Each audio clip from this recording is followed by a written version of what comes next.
What's up? What's up? All right, it's time.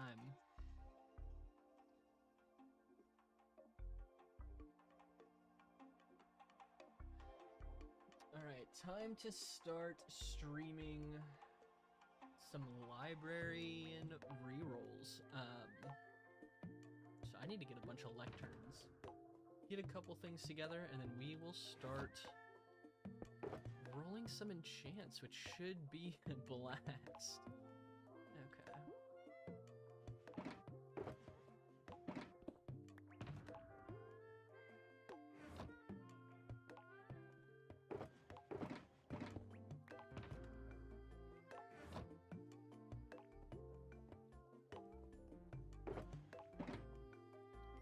Okay, let's see.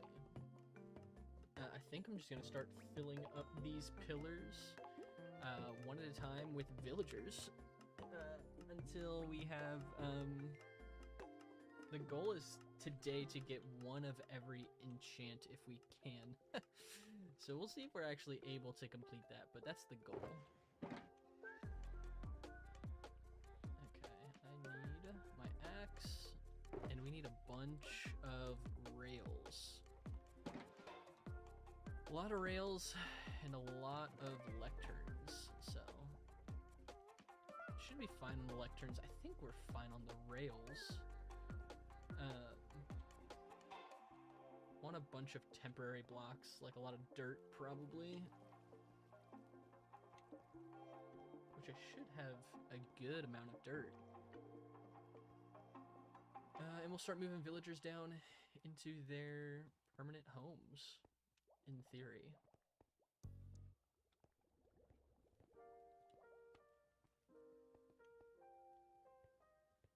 Okay, I could probably just use spruce.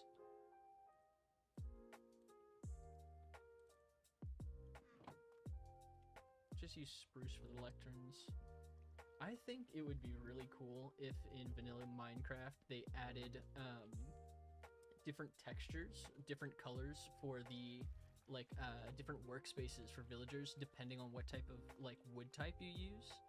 Or I think you can make some, you can make furnaces with cobblestone or deep slate, changing the colors or the textures a little bit based on what type of material you use to make those different workspaces. I think that would be really sick. I'm pretty sure there are different texture packs or different mods that you can add for that, but it'd be pretty sweet if they added that in vanilla Minecraft as well.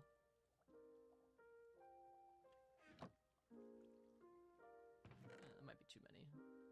All right, I need dirt blocks. I think they're over here.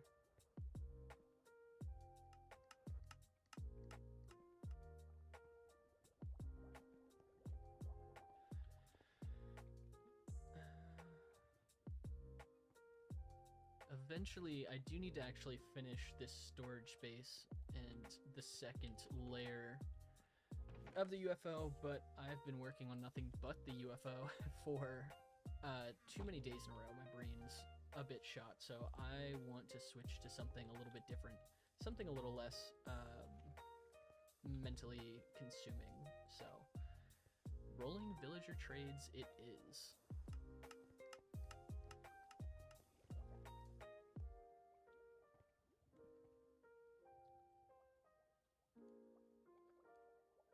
Gracious.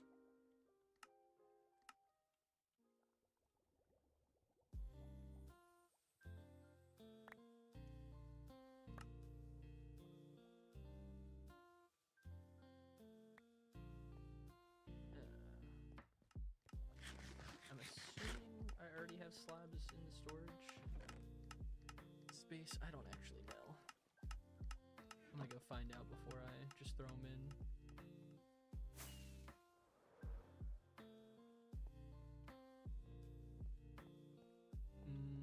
Maybe I don't.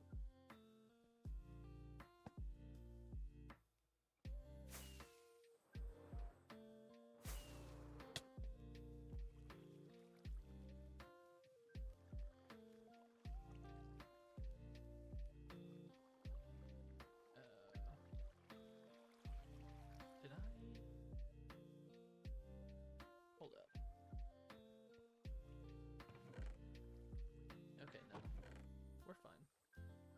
white stained glass? Did I? I'm so confused. There was just white stained glass, right? Did I put it back in there?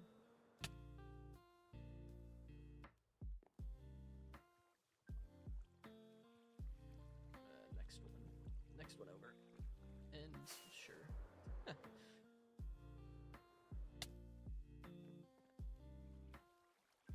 Why is there... Oh, there's white stained glass in the system right now, that's why. Okay. I forgot. I'm sending white stained glass, a couple shulkers worth of white stained glass through.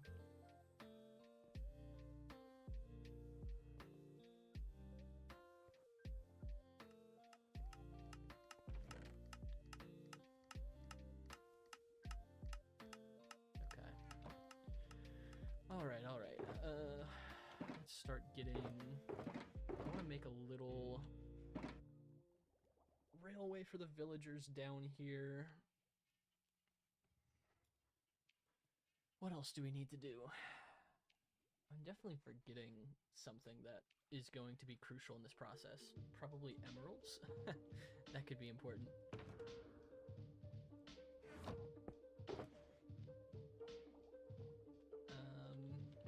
And books for trading, I guess, too. Something like that. That should be fine for now.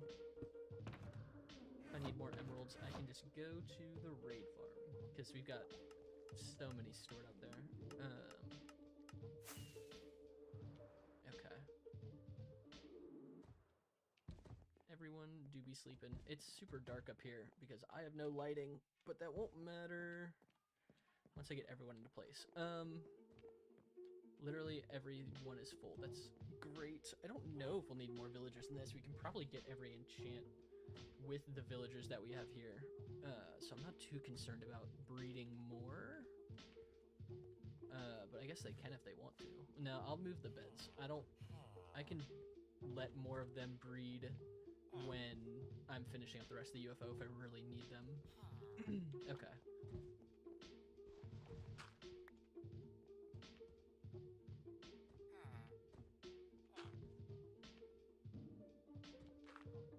I think I can just let them fall with a minecart, right? Like, they shouldn't take damage.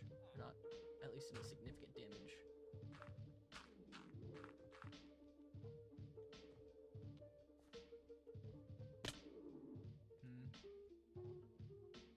Okay.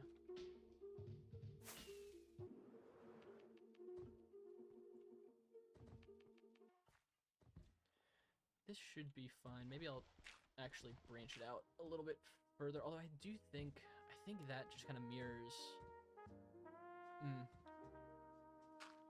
Maybe I do just branch out a few blocks here.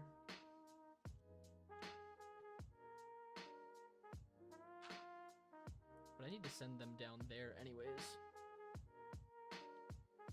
I guess I don't need to build a whole stairwell. I can just build a little dirt platform here and then send them down from here as needs be. I'll probably just roll the enchantments here before I actually put them into place, because I don't want to get them set until after I've rolled enchantments. And I think I want them to go over here first.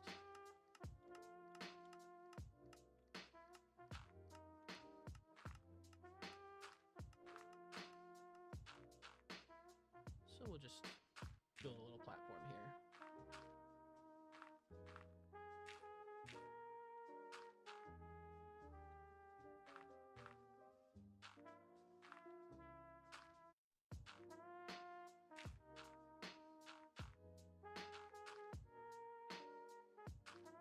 Sweet, okay.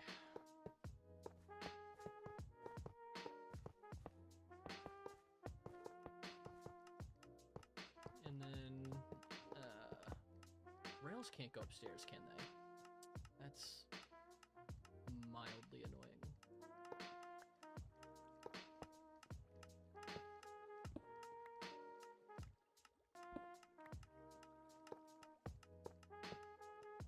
And I guess I'll put the first few here in the center. I need to actually figure out, once I get them into this little section, because we're going to have 4 villagers in each of these center sections. and one then on each corner. I need to actually figure out how I want to place the lecterns. I think I know how I want to get everything into place. I don't know. We'll do one thing at a time.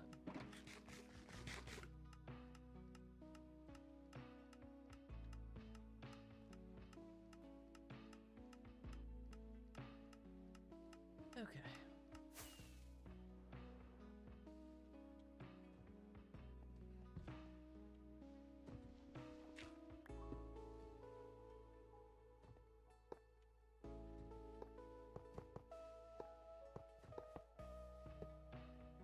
Yeah, that should be fine. I probably need mine carts, don't I? I think I just need one at a time. I don't think I'll need more. But if I need more, I can get more. I'm sure I have plenty. Oh, excuse me.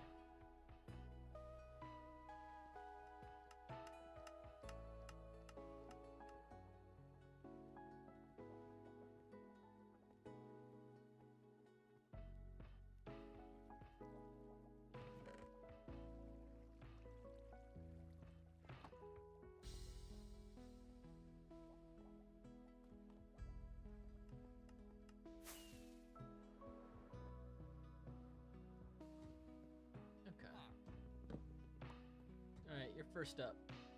Probably.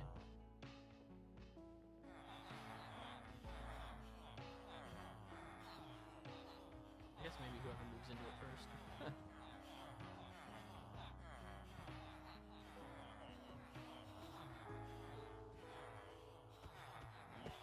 Can I learn to move with crops? Probably, right?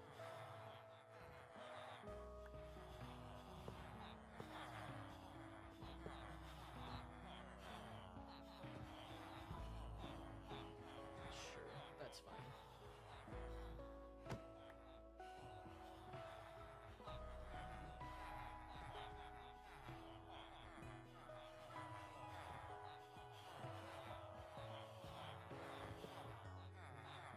Alright. This is our first volunteer, I guess.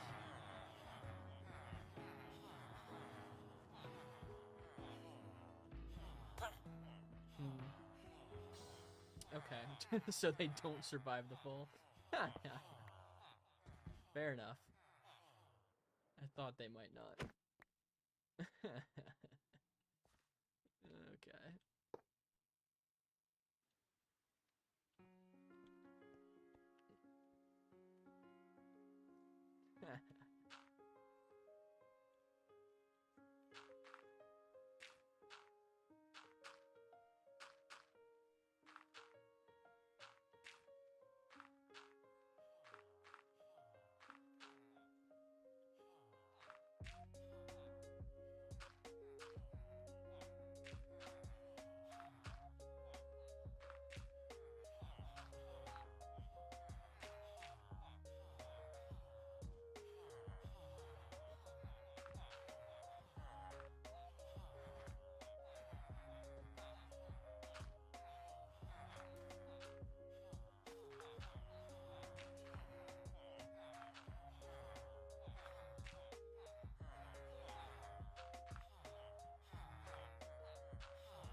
Alright, and you can go that way.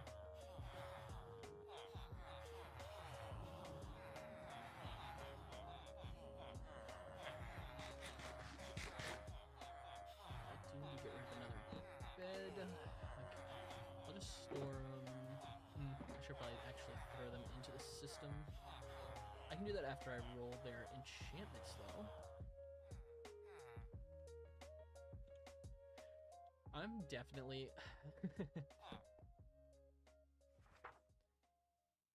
I'm definitely going to forget that I don't have a totem on and drop to my death. That's definitely going to happen, which would be the worst way to lose this world, I think, just by forgetting I'm not using a totem, by only having lecterns in my inventory. That's expensive, Frostwalker. In theory, I want to get every enchantment, even the cursed enchantments. Is lunge 3? Is that the max lunge? I don't remember. It's a bit expensive anyways. I want to get one of every librarian. So don't want them necessarily at the cheapest, although that's an expensive mending. Eventually, I'll probably get a zombie in here. See, like, even though this is a cursed book, I do still want Curse of Vanishing. I don't think I want that first, though. That might be something, I mean, I don't think it's that rare. It's something maybe to roll for later.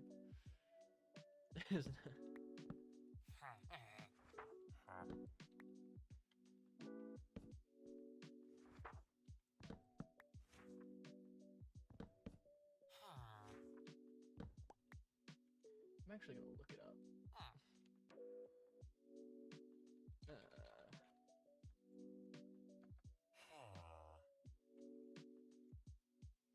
Just to look up enchantment levels so I have it for reference.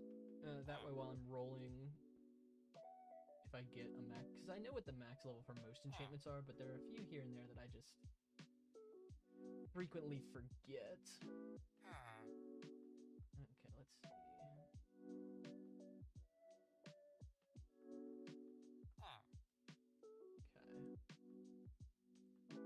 So for example, lunge is 3.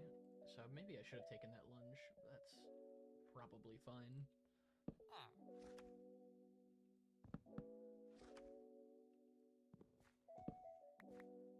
Actually, can I set up?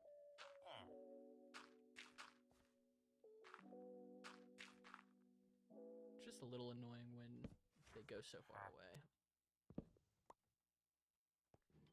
Oh, sure.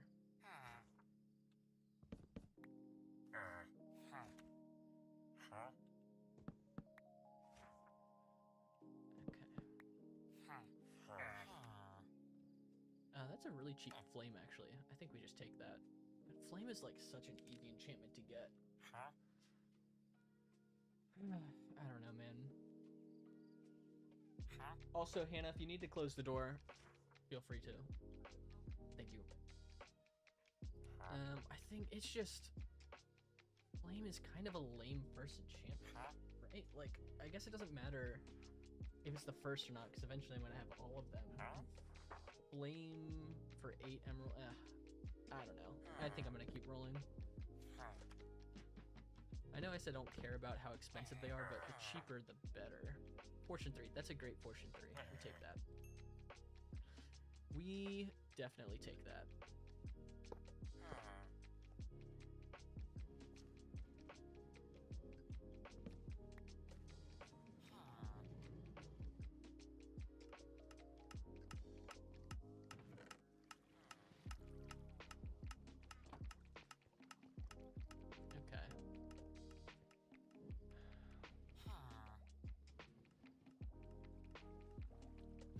I might not let him go in here, because it's only 1 block wide, huh?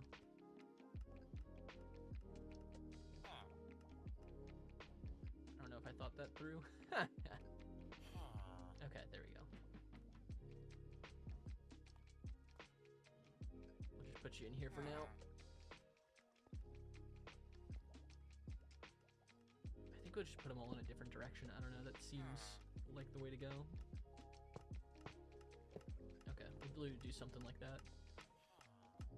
Alright, 1 enchantment down, however many there are left to go. Oh, I'm gonna forget to do that every time. Am I? I guess I shouldn't.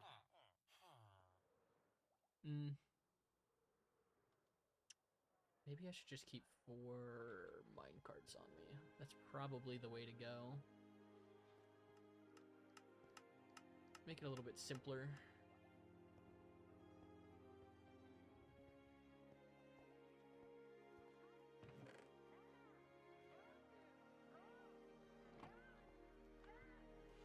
Because once I have the first 4 into place, we'll be good.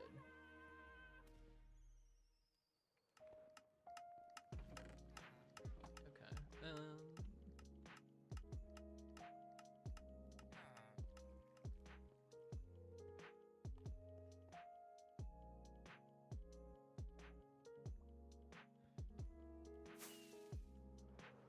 I'm gonna keep forgetting that there's glass there until eventually I'm gonna pop a few totems doing that. Okay. Who's next? There you go.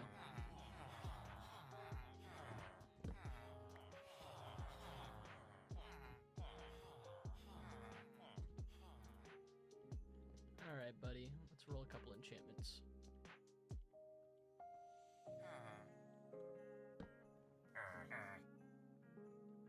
It's expensive infinity, gracious. Again, don't really care how expensive the enchantments are. Eventually we'll just set up... I don't really want Frostwalker yet. Eventually we'll set up some sort of like zombie purification zone. So I don't really care about how expensive. That's a decent lunge. Yeah, it's fine.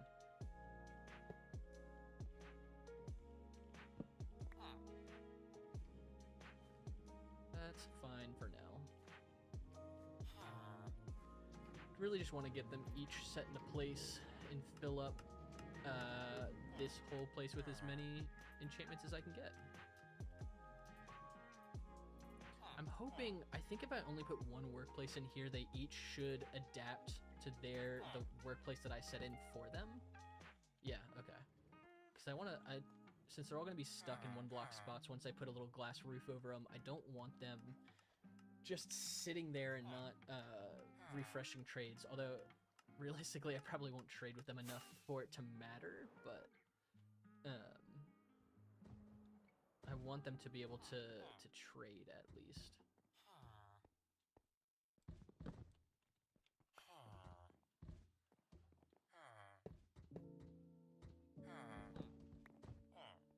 Oh, okay. Well, that's fine. I really don't need... Maybe I just take away a couple of the beds. I mean, I don't really need them sleeping, right? As long as I don't hit any of them and aggro these golems.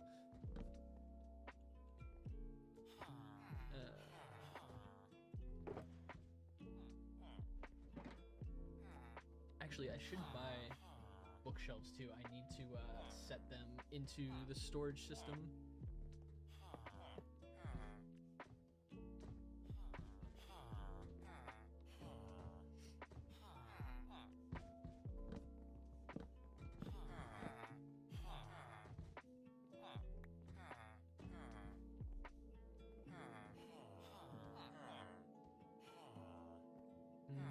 Maybe I should take down all the beds, right? Like, I don't need them sleeping. Sleeping, if anything, actually is just making it more difficult to get them into place.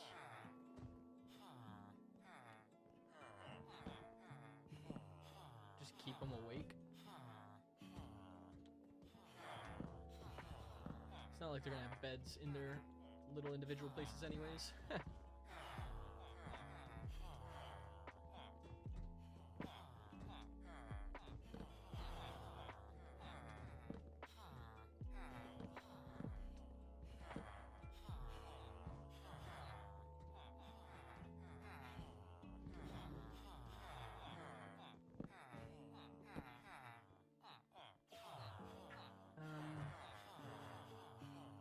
Okay, I'm just gonna... I probably need to throw them into the system. Ow.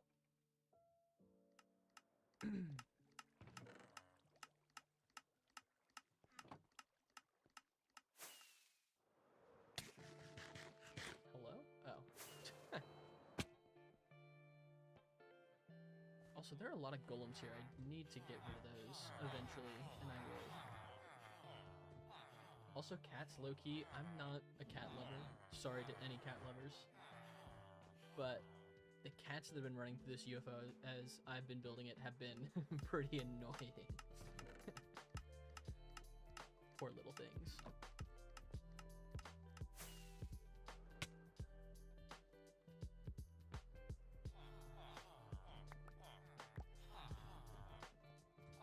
everyone. Rise and shine. Y'all got work to do.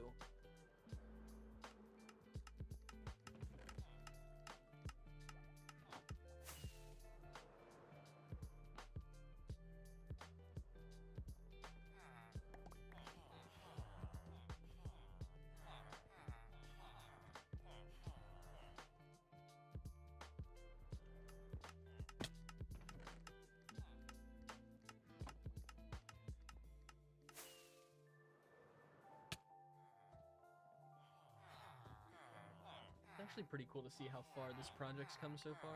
It's my first big build ever in Minecraft. I'm primarily more of a farm builder slash automate everything that I can type player, so this has been a new way to play the game for me, and I actually quite enjoy it. I think it's pretty cool, but very different from what I'm used to.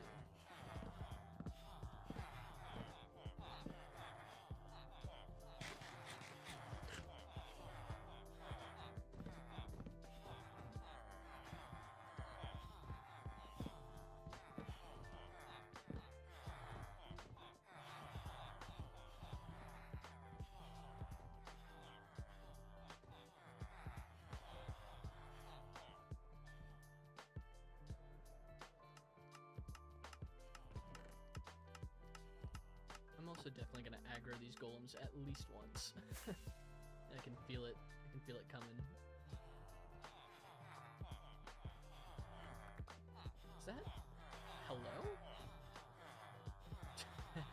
Oh, they must have woken up outside the glass. That's wild. Sorry, y'all. You guys are stuck out there. I'm not going out there to get you. It's not that important to me.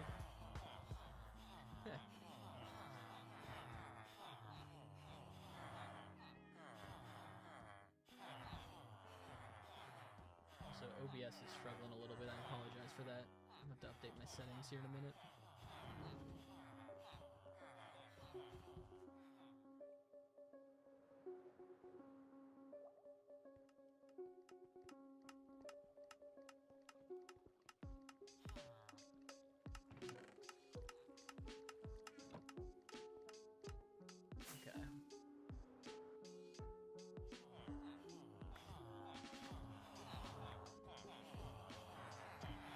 I just want to get everyone awake. They're all trying to sleep, though.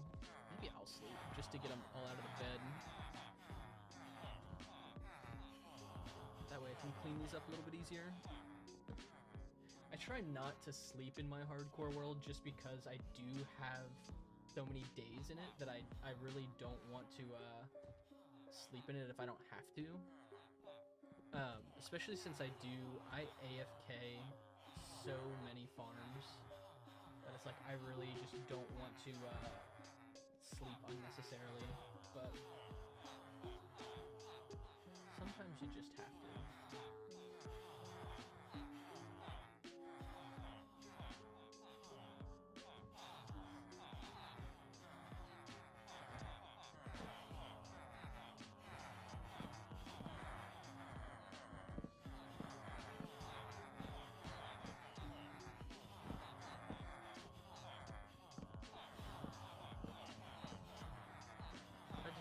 Down left like I shouldn't hit anyone. Should be fine. Okay, all cleaned up.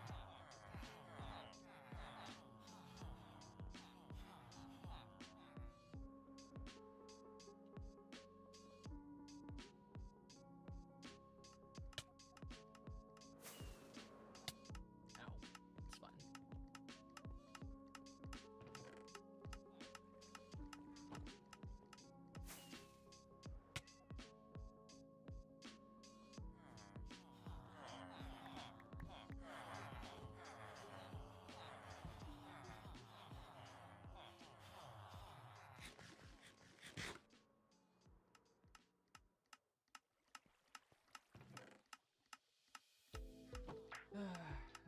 Why? Sorry, I'm gonna try and fix my OBS settings quick. I don't know why it's having such a hard time. This is typically what I stream on. I think it has to do with my recording settings, because I'm recording at the same time.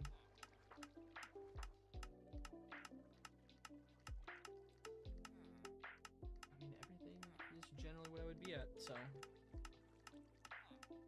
just gonna hope that it catches up.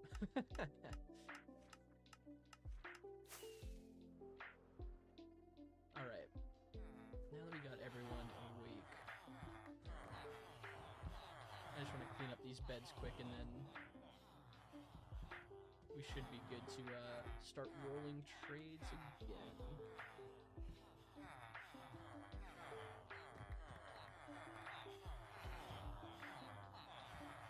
Okay. Should be fine.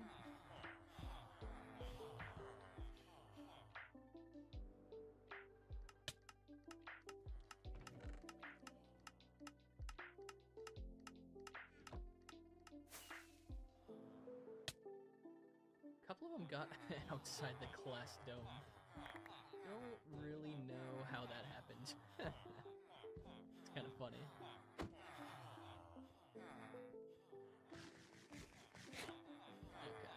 Okay. I think we're looking better now.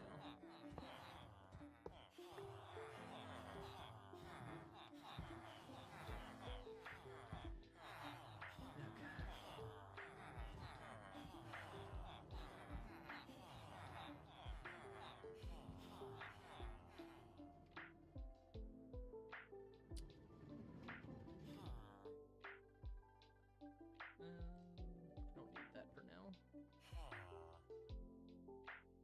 I'm telling you, eventually I'm going to take a drop when I don't have my totem on, which would be unfortunate. Let's hope that doesn't happen. It's pretty expensive thorns. I know I said I didn't care about the price of things, but I also don't care about Luck of the Sea right now. We'll get that later. Not too worried about that's super cheap channeling. I mean, channeling's channeling. Usually it's pretty easy to find, but yeah, it's pretty easy to find. We'll find that later. Hey, it's Rowan? How are you doing? What trades am I going for? Really everything. My goal is to get one of each trade. Eventually. There's some I'm skipping over for now because some are easier to find than others. And eventually we'll probably set up like a zombie trading area. But right now I'm just going for one of each maximum enchantment. Even the bad ones. Yeah, I want to get like all of them. Curse of Vanishing, Curse of Binding, you know, all the ones no one uses, channeling, multi-shot, knockback thorns. I just want to have one villager for everything because I like to do things over the top. Speaking of bad ones, that's a super cheap Curse of Vanishing. I'm definitely going to take that. Oh, man. No, not efficiency one. I want to go for every, like, max level enchantment, so we'll get efficiency 5. I won't worry about efficiency 1. You know, I kind of, since he's Curse of, I should have put him somewhere else. That's fine. He'll be fine in here. Yes, exactly. Every unique maxed level enchantment is the goal. I usually do this very early on in my worlds, but I just felt like doing some other projects before I got to it this time around, and I figured it'd be fun to have kind of a more permanent build to put villagers in. So I wanted to get this base knocked out at least most of the way before rolling enchantments. So. But I've also been only focusing on building this project over the past week and a half, and so I needed a different task to put my brain onto, and I figured this is a nice, easy one that just takes a little bit of time. So. Okay. I should probably have like a dedicated path. It's fine. It's not that much effort.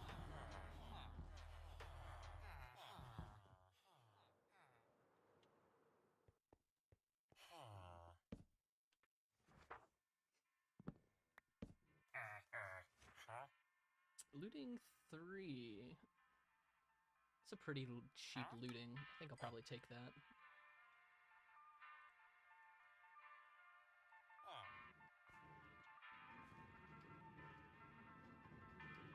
I have a mob switch, an overworld mob switch. So essentially, um, a couple thousand, I think like 2,000 blocks away from my spawn, I've got like a silverfish mob switch. So as long as I keep the chunk loaded, I have like an ender pearl loader, a stasis chamber. Um, it keeps everything kind of in. It keeps mobs from spawning. Ah, thank you. I appreciate that. I'm gonna turn the music down a bit. Okay, you're familiar. Yeah, yeah. Hopefully that's a little bit better. I'm actually, at some point, I want to get a new mic.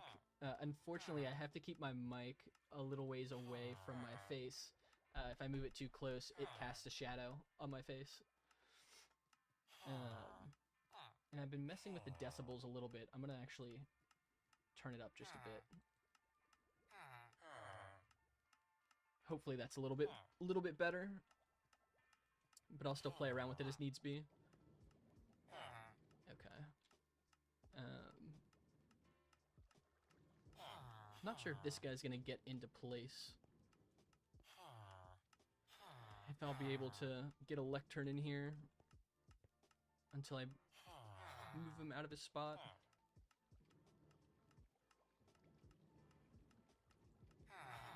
Okay.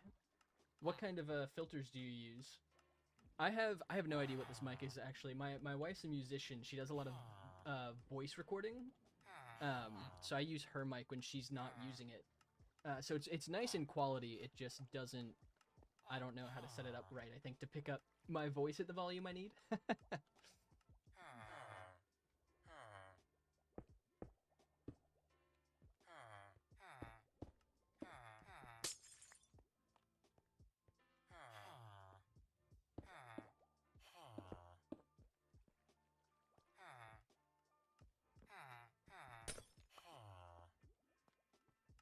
So if you have any tips on the filters you use or what works well for you, definitely would be appreciated. Okay, gotcha. Yeah. That makes sense. Honestly, because I'm newer to like content creation and kind of learning this process, audio has been the most difficult part for me. It took a hot minute for me to figure out how to do audio mixing in DaVinci is the recording software I use. Definitely took me a minute.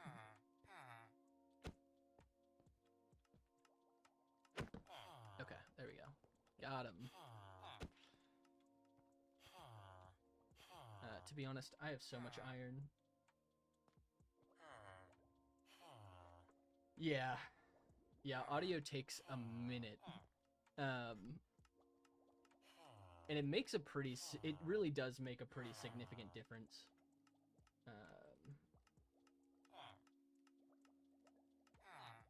Sorry, I am gonna go back into my OBS settings real quick.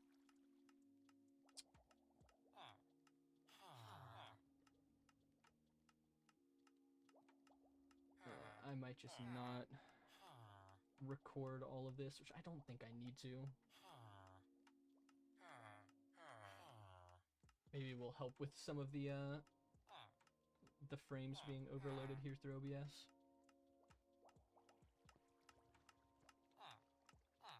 Okay. All right. So yeah, so the goal. There's a bunch of tutorial. Yeah. I'll have to look at a few for OBS. I think that would be helpful. Because I got it pretty set for DaVinci, which is nice to finally, kind of have one setting, and now everything I record from there just kind of fits into that mold. But I definitely need something for OBS.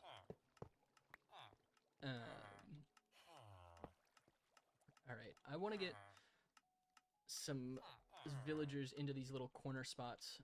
I'm unsure of where I want their lecterns to be. I'm pretty sure DaVinci preset. Yeah, DaVinci presets are so nice.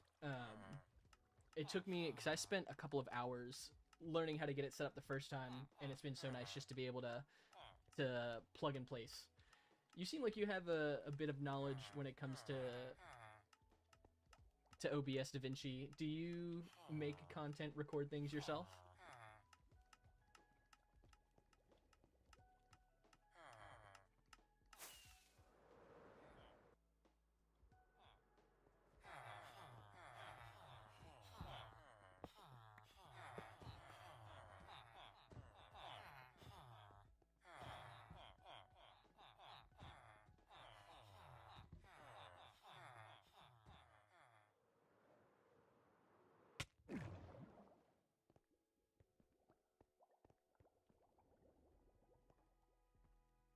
You used to, personal life is busy. Yeah, I totally get that. I understand that on a very personal level. Life just sometimes gets too busy. I'm actually very lucky right now. The only reason I started doing this is because I work remote with my current job, and it provides me a lot of flexibility, at least right now. And since I started playing hardcore Minecraft again, I thought it might be fun to make some content. So, but yeah, I totally get that. Life gets busy.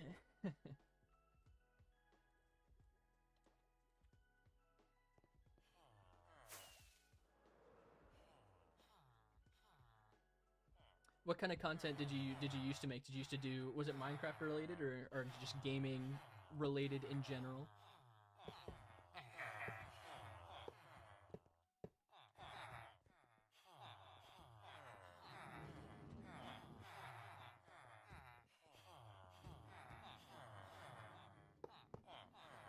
I really need to get I really need to get rid of these iron golems. They're kind of bugging me. Hardcore? Okay, nice. Remote work, such a blessing, not commuting. Yeah, it's really nice. I really appreciate the flexibility. Uh, it's been a blessing to my family in many ways over the years, so I'm very thankful for it. Um, yeah, it's helped in a lot of ways. But yeah, hardcore Minecraft, super cool. Hardcore Minecraft is I was actually talking with Sharp. Oh dang, Sharp 5 off the bat, and that's a good one too. Um, I was talking with someone who was in here. I was streaming the other day. Um, we were talking about Minecraft content because it's someone else who makes Minecraft content. Uh, and there's just so many versatile ways to make content in Minecraft. I think it's just such a good game for content creation because you can do, like survival, let's play, hardcore, similar to kind of, the stuff that I'm doing. You have creators like Ish who do, big scripted, well, maybe not scripted, but event videos, scripted videos, survival videos, things of that nature. It's just really such a diverse platform for making content. You just do over the top editing. Okay, in recent edits, yeah. That's something I've heard a lot of larger creators talk about. Is a mistake that smaller creators tend to make is doing too much. So yeah, that's scaling back. I've tried to scale mine as well to make sure it's not too over the top because editing takes a lot of time. That's been finding time has been the big thing.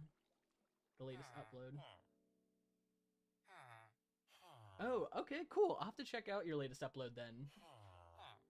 I love finding new content and finding, creators doing their thing. Yeah, editing just takes a lot of time. It really does. Where do I want to put his lectern? I guess I can put it in front of him. I don't know if I want to. I would put it underneath him, but I should have done that before I put him in place. This is probably fine, right? Yeah, we'll just do something like that. Should be fine.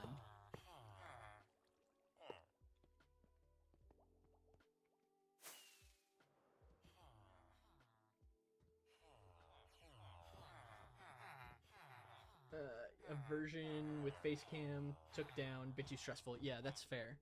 I was, because most of my content's not face cam. I had debated whether I wanted to do face cam inside of like the long and short form videos because I have it right now for streaming. Yeah, I don't know. I don't know where I've landed on that. Just because not as many people, you know, will see the live streams as the long form, short form stuff. So,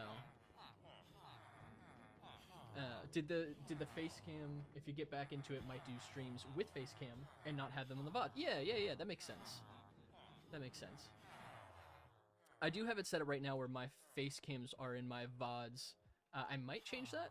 I haven't decided on that yet. So, was it just like extra work, or you just didn't want to have your face on your content? I know some people, privacy or just aren't comfortable doing face cam. If you don't mind me asking.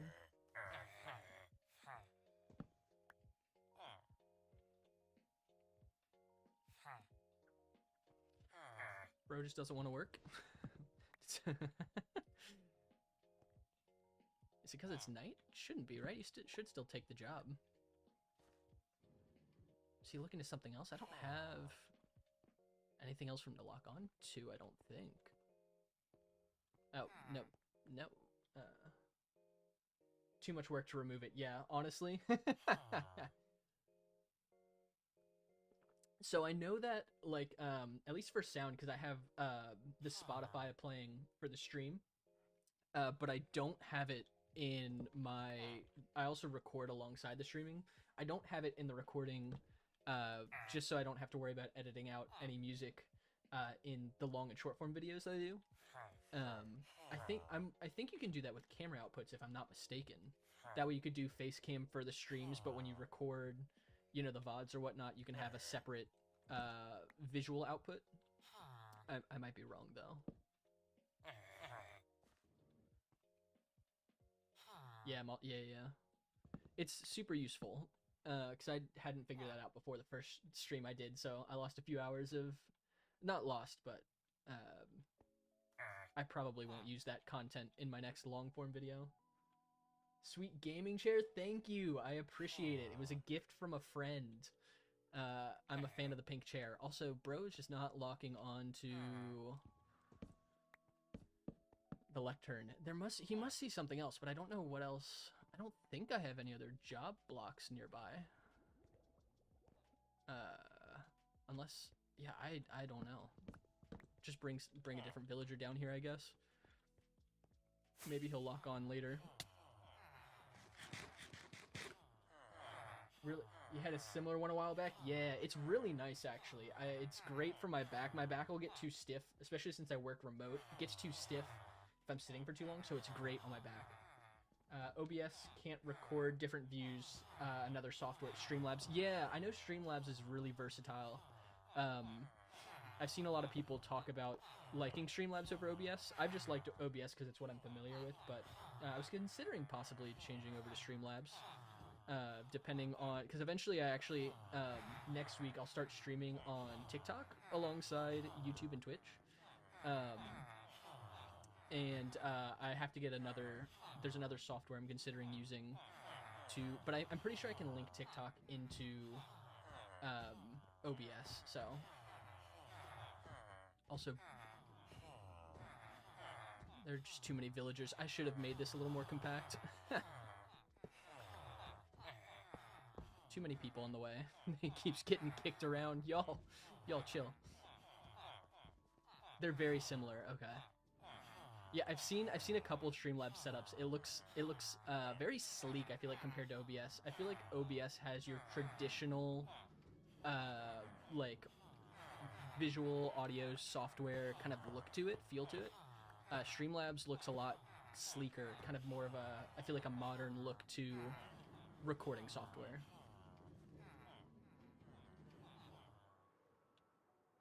Alright. Okay, now you take the job? Sure, that's fine. I'm gonna give you like cursive vanish, cursive binding. You get stuck with cursive binding. That's what you get for not taking a job the first time.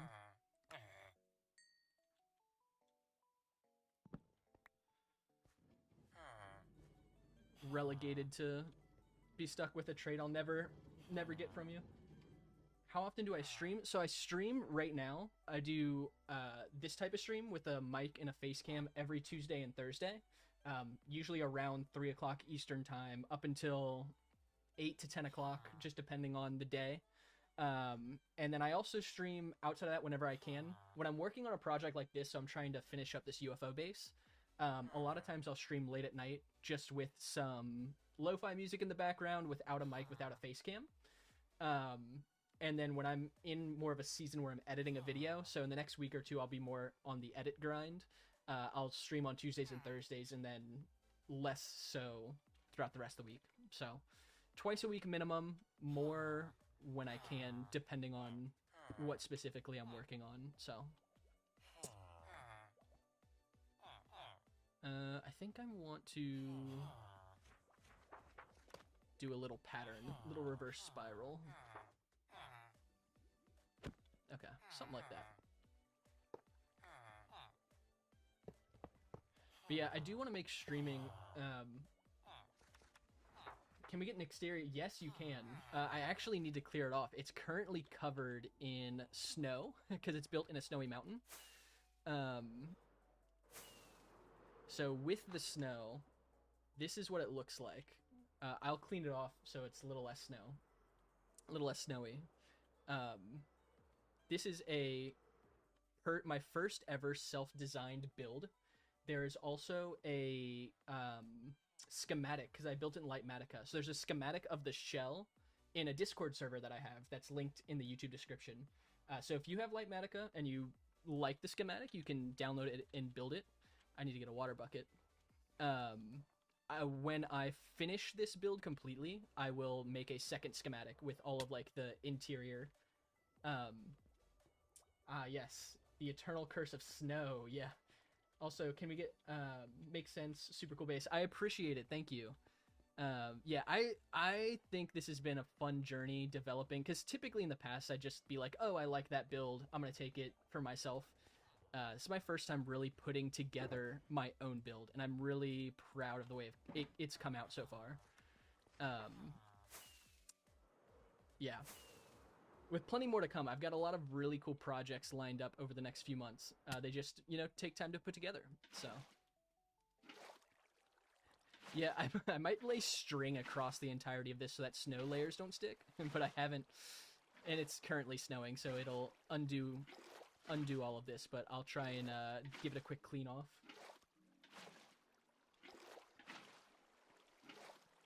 Yeah, actually, you know what? Here's what I'll do super quick. Since I'm not currently recording, I'll go into one of the creative world that I built this in, so you can it'll give you a better look. Okay. So this is kind of like my testing world.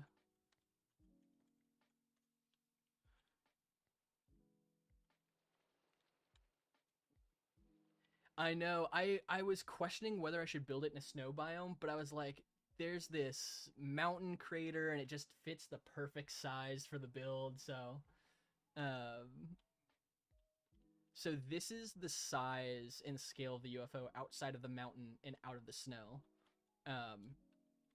So this is kind of what it looks like without the snow layers. It's fairly simplistic, especially since it was my first build. I didn't really want to do anything that was super complicated in terms of like too many block types, or too many I say not too many layers, but it is pretty big. So yeah, this is kind of what this is what it looks like when it's not buried under snow and under a mountain.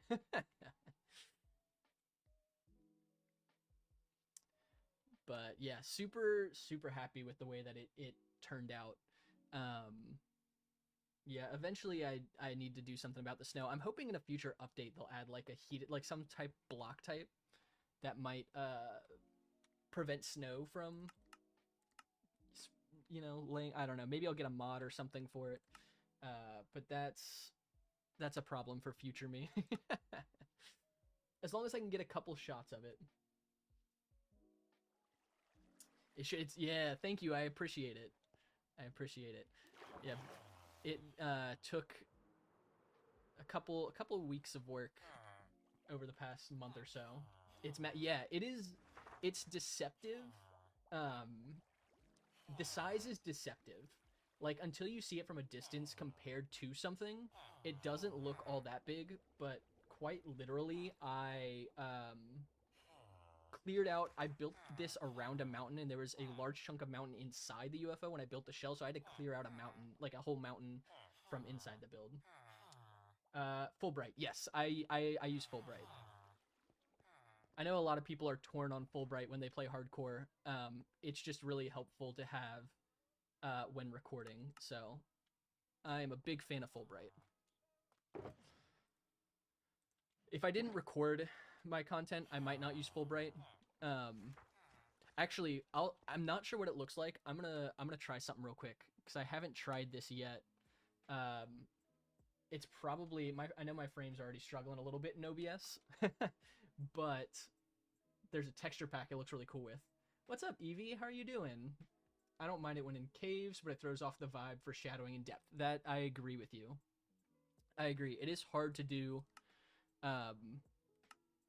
intricate depth and shading in builds when it comes to using Fulbright. Okay, I'm gonna try. This is gonna tank everything. So please hold. If my PC struggles, please forgive me. Also, shield your eyes. I forgot to turn off Fulbright. Doing great. Good. Glad to hear that. I'm doing really well. Thank you. Just having fun playing some Minecraft, trying to build a UFO, tanking my frames by applying texture packs that my computer's really upset about. Okay. So this is what the build looks like with Iris, without Fulbright, and I think it looks really, really sick. I like to do cinematic shots. Actually, this is like killing my frames. I'm gonna switch back real quick.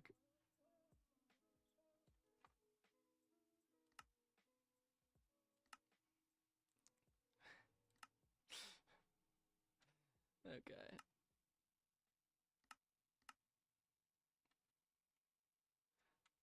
Honestly, even in vanilla without the texture pack, it still looks pretty cool. Kind of gives off that like more eerie sci-fi vibe to it. Which is kind of what I'm going for. It's like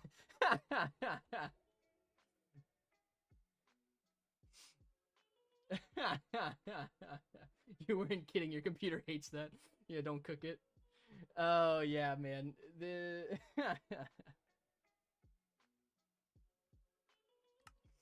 Oh. Hopefully that fixes things a little bit. Here, I'm gonna back out for a second. I'm gonna give my PC a sec to cool down after that.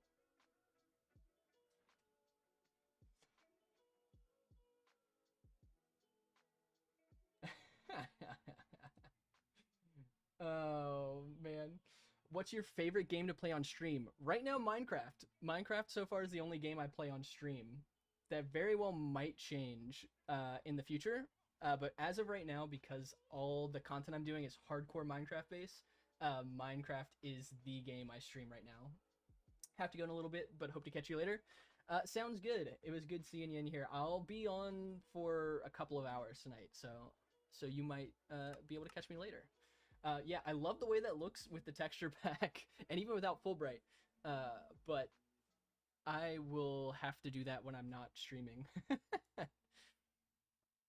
Also, I really like Iris shaders. They're great for a couple of cinematic shots that I do. So the beginning of my last video, I did this really cool, I think it's really cool cinematic shot as an intro to the video. So I'm hoping to do another one for my next video. I've got a really cool idea in mind. The execution will be questionable depending on the level of skill I can do with the editing, but I have some really cool ideas in mind. All right, we're gonna go back into it. Hopefully my computer won't be so unhappy. I don't know what it is, man. It was doing pretty well the last day I was on, but right now frames are tanking. Sweet. Hope trading goes well. Have a great day. Thank you. Is it Ghost? Have a great day as well, Ghost. Hopefully we'll see you later, and if not, I hope you have a wonderful evening. Which mode do I like, survival or creative? That's a great question. I personally prefer survival. This whole world I am playing in right now is hardcore Minecraft. So specifically hardcore mode is my personal favorite. I really like creative mode though for like planning out build projects. So I use creative a lot. So like this build, for example, I planned it out in creative mode before building it here in hardcore mode. So I would say hardcore survival is definitely my personal favorite. Okay. All right. Let's see. What are the odds that I double roll an enchantment I already have? Probably fairly high. Just want to get some space here to place the lectern without getting this villager on the rails. I mean, I guess if I move him down there, it's not the worst, but... You think survival's better than creative? Okay. Thank you. I hope I catch you later as well. Evie, what's your favorite game? Do you stream or record at all? What's your favorite game? Silk Touch. We'll get a different one. Creative mode mods. You can technically do a better job. Yes, 100%. So that's actually, I used 2 different mods. World Edit mod and Lightmatica to build this build. Just because it saved so much time to put together with those 2 mods. But I didn't want to use, outside of putting the Lightmatica schematic in my hardcore world, I don't want to use mods like the Create mod or World Edit mod in my actual hardcore world. So I like to do it in a creative world first before I actually, you know, do any sort of builds in my survival world. Your favorite game's Minecraft? We love to hear that. Minecraft is such a great game. I think it's so versatile, and there's so many ways to play. You can enjoy it, you know, however you like to play it. That's what I love about the game. Axiom? I've heard about the Axiom mod. I've never actually used it though. Is Axiom a build mod, or is it just like a expansion style mod?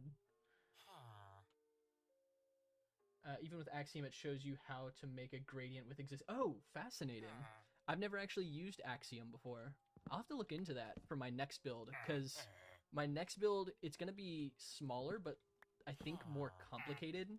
I'm going to build Victoria Falls, which if you don't know, Victoria Falls is a waterfall in Africa. It's considered one of the natural wonders of the world, and if I'm not mistaken, it's the largest waterfall in the world. I'm going to be visiting there in August. And so I'm planning to do a video where I go visit it in real life and then build it in this hardcore world. More tools to use. Okay, I gotcha. I've definitely heard of it. I've just never actually used it myself. So that might be a good one to look into once I start on that next project. Sweeping edge. Actually, I don't have Sweeping Edge on my sword. This might be a good pickup.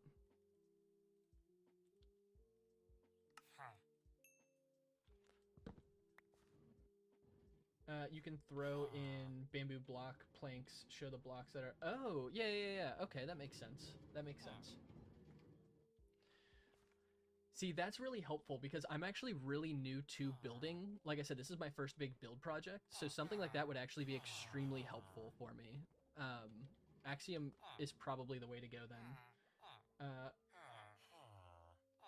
Man, keep it up. I really, really like your stream. Thank you so much, Evie. That's very kind of you. I appreciate that. Hopefully it'll only continue to get better. I'm brand new to streaming. This is my first week, so can only go up from here, I think.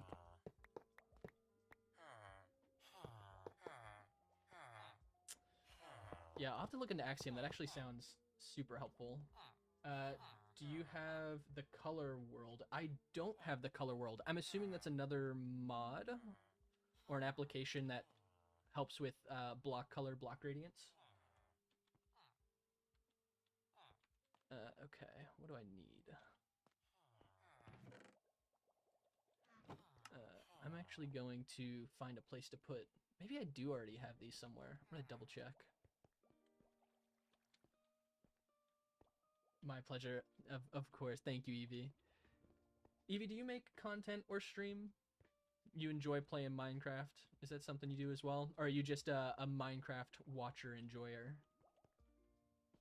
Oh, it's an actual Minecraft world. I don't. The color world. I've never heard of that before.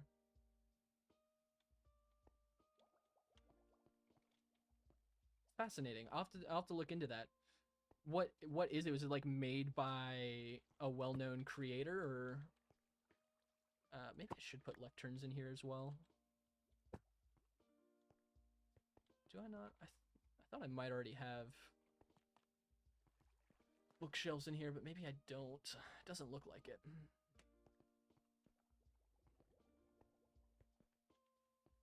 There's one issue. What's the issue with my stream?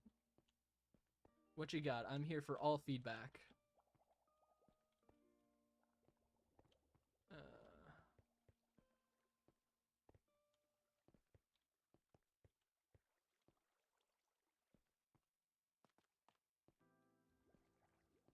A bit too simple. That's totally fair. I would love to. It's definitely on my list to get like an actual streaming room like set up behind me.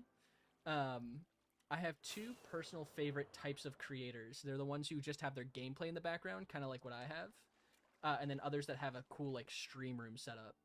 I do eventually want to get a stream room setup. I just don't have space for that in my current apartment. But maybe one day, if the channel gets larger and it takes off a little bit, then I'll definitely do some kind of like cool stream room sort of feel.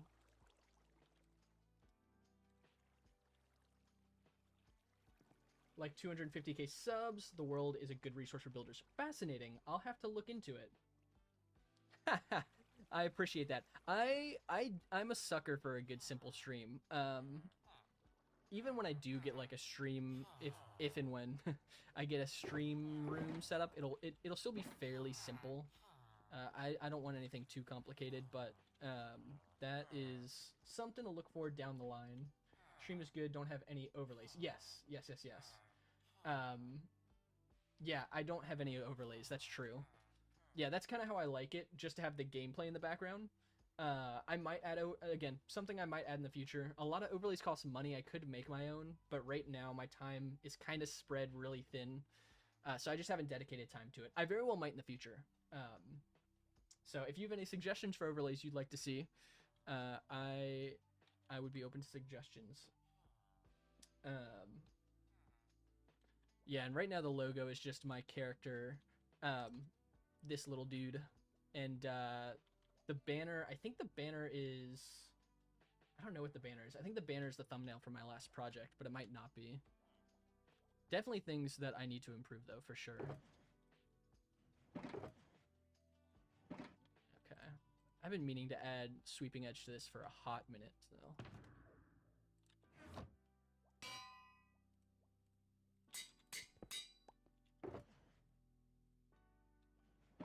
I don't know what value overlays would even add.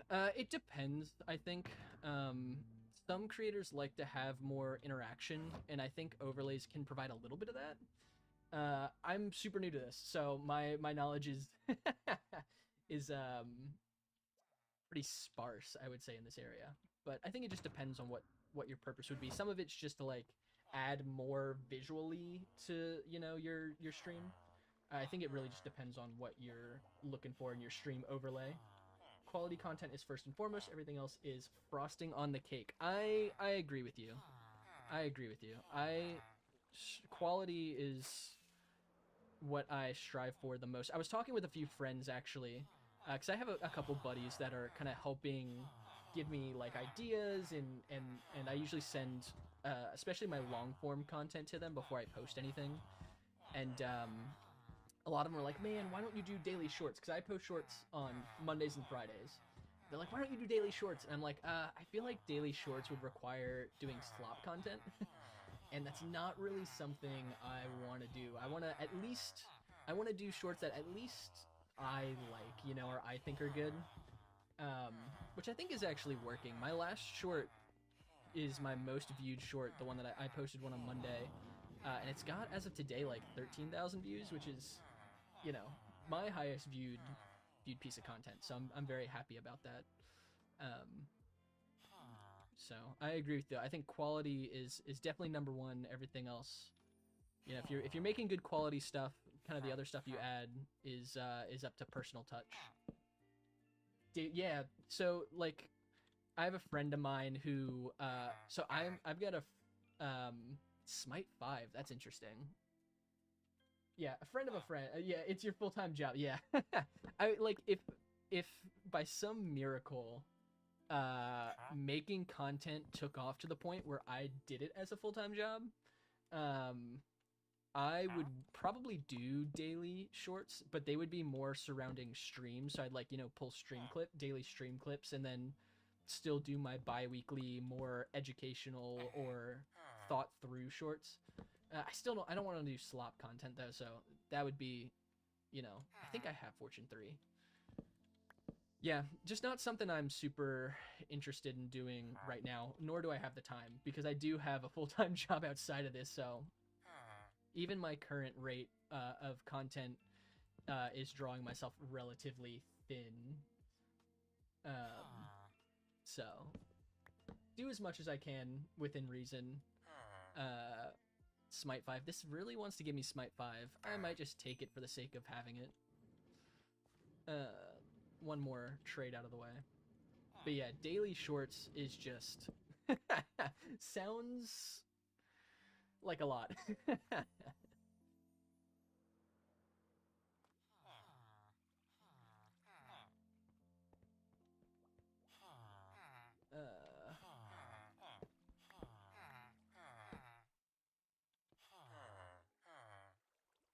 Okay. Sweet. Well, that's our first pillar filled in with villagers, which is pretty cool. On to the next one. I'm gonna forget what type of block I'm breaking.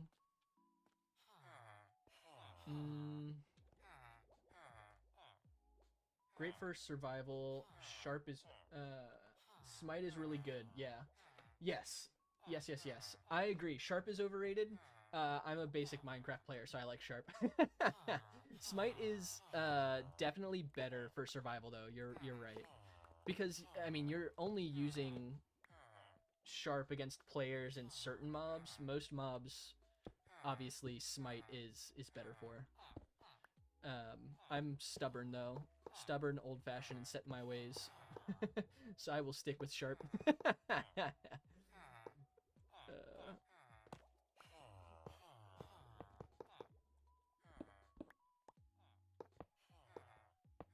Okay. Sweet. Let's get our next friend in here. What do I have? Fortune, looting. Wait, I do have Sharp? Oh, that's right. I forgot I rolled Sharp. Smite and Sharp next to each other. That's funny. It's like all the sword enchantments.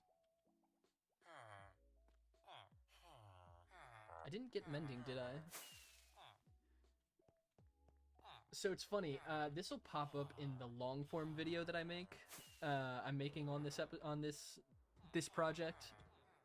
But I had a bunch of villagers in my temporary base, the base that I had before I made this base, and they all died when I expanded my iron farm recently. They all got turned into zombie villagers. So I had most of these villagers, and then I accidentally killed them all. So that's part of why I have to re-roll so many of these. Yeah. It's my fault. My bad, guys. May they rest in peace.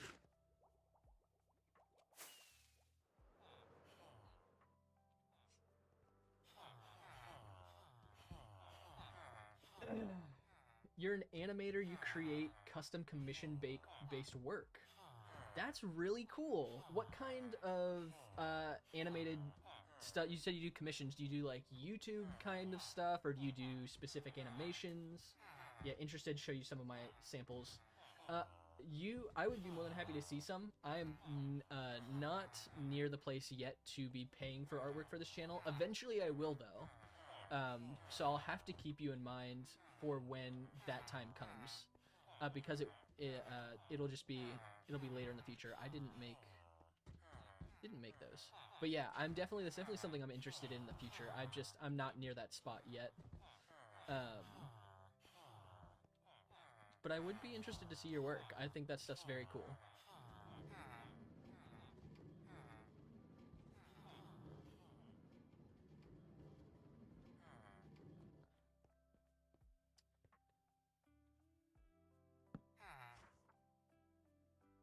Where can you?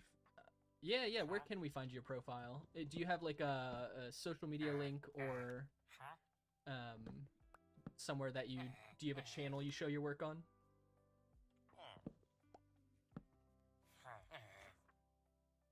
Oh, that's good mending. Let's go. W mending.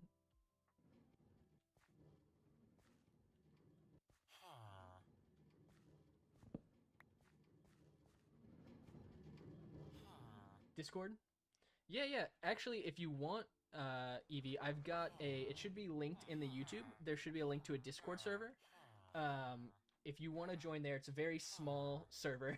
I just started it a few days ago. And I am a very small creator. But obviously pings all of my content in there. And you can keep up with me, anything that I make, and also add me as a friend through there as well.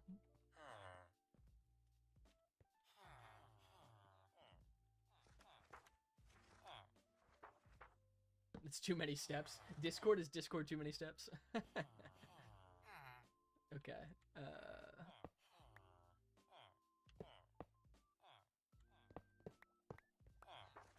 How am I gonna drop? I'll figure that out later.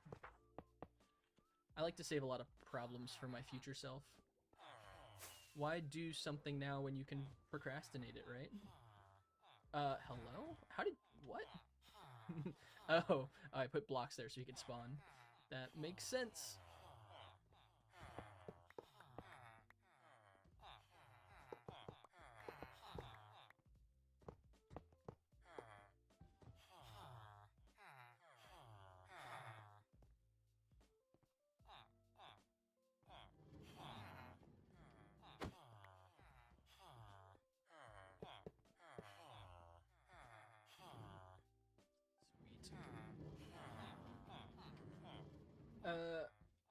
Rowan, I meant to ask you. You said you used to make hardcore Minecraft content. What was your longest hardcore world? Like, longest surviving hardcore world? Or do you still have a long surviving hardcore world? Also, Evie, do you play hardcore Minecraft? Or do you just like more vanilla survival? Which are both valid options.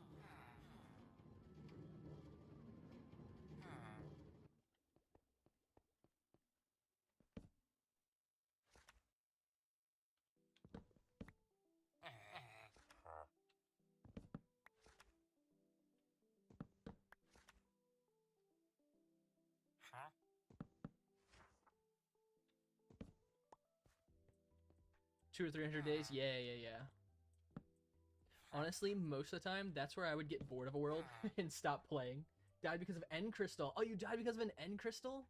And then in the Nether. You died because of an End Crystal in the Nether. I feel like there's a story behind that. I feel like this is story time. How did you die to an End Crystal in the Nether? Is that max Depth Strider 3?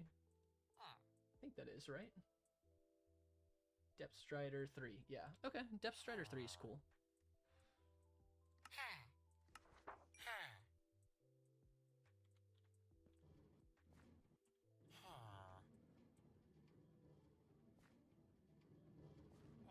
You have another world now. Haven't done a vid on it. Okay, gotcha. I'm assuming, is it in one of your videos of you losing your hardcore world? Because if that's the case, then I'll check out the video for it. I'll send you a friend request on Discord. Make sure to accept. Then sounds good. I'll accept it once I'm done with the stream. I'll accept your friend request and take a look. Using an explosive to clear out. Okay, yeah. That makes sense. Classic self-explosion. Gotta love it, man.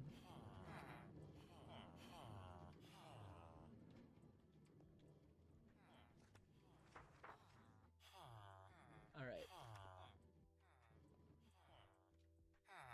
You have a video on it? Okay, I'll have to check that out after the stream. I'll be waiting. Sounds good, Evie. Sounds good. I'm excited to take a look at your work. I love the art local artists make and supporting local artists when I can, or smaller artists.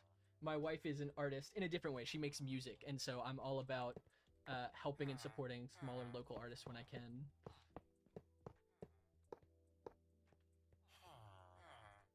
Okay. I need to also make this look less ugly.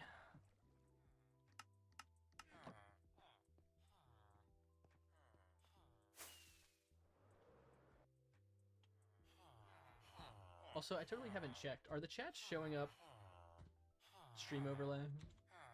I was messing around with stream overlay stuff yesterday since I want to do some TikTok streaming as well. Okay, it is. Cool. Thanks. Yeah, of course. Of course, Evie. At 200 days, point is also the point where it actually becomes exciting. Okay, yeah. What's your favorite part about a hardcore world? Like, what's your favorite thing to do in hardcore Minecraft? Or in Minecraft in general? Is it like exploration? Are you a builder?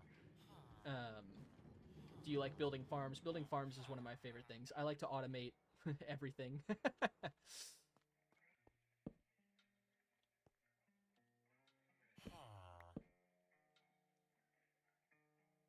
Yeah, they are.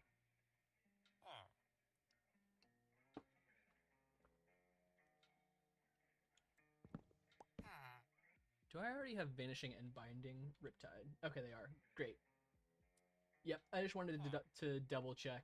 Because I have to use a different overlay, because right now I'm using Botrix, but Botrix doesn't work with TikTok, so I have to use a different overlay system that I found. What was I looking for? What did I get? Riptide. Riptide 3, I think, is the highest.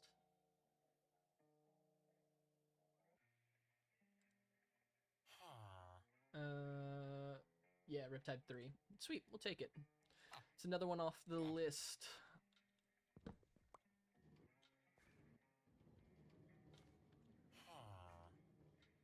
I went too far. Too far down. Is that? There's not... No, okay. Yeah, bro. Hello? You good, my guy?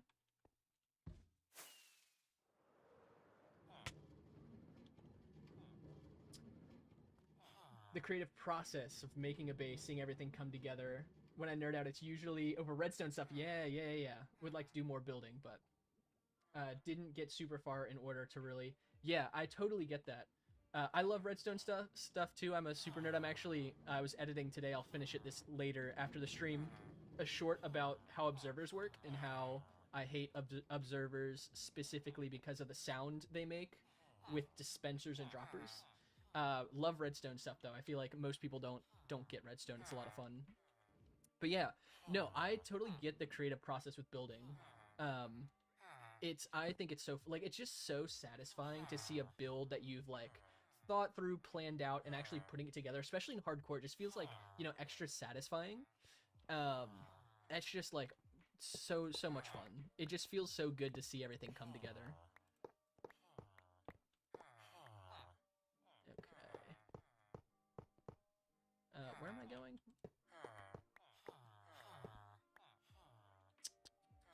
How do I... it's fine. Just do this. Finagle him into place.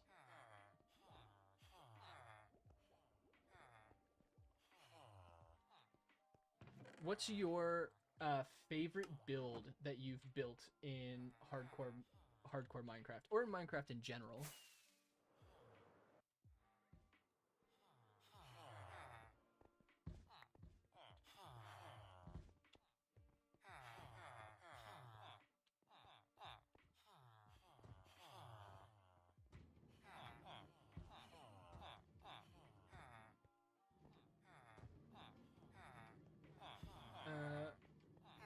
a server. Oh, sorry, one sec. Okay, you got this, bro. That's fine.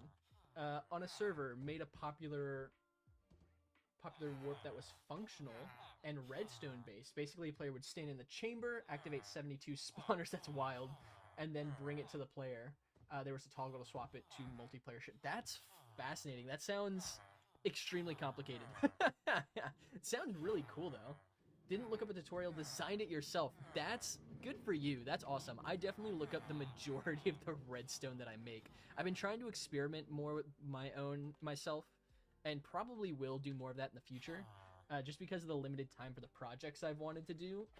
I've been looking up the redstone that I make, but in the future I definitely want to design more of my own. Probably the community one I just talked about. Yeah. Didn't look up a tutorial, designed it yourself. That's really, really cool. That's a fascinating build.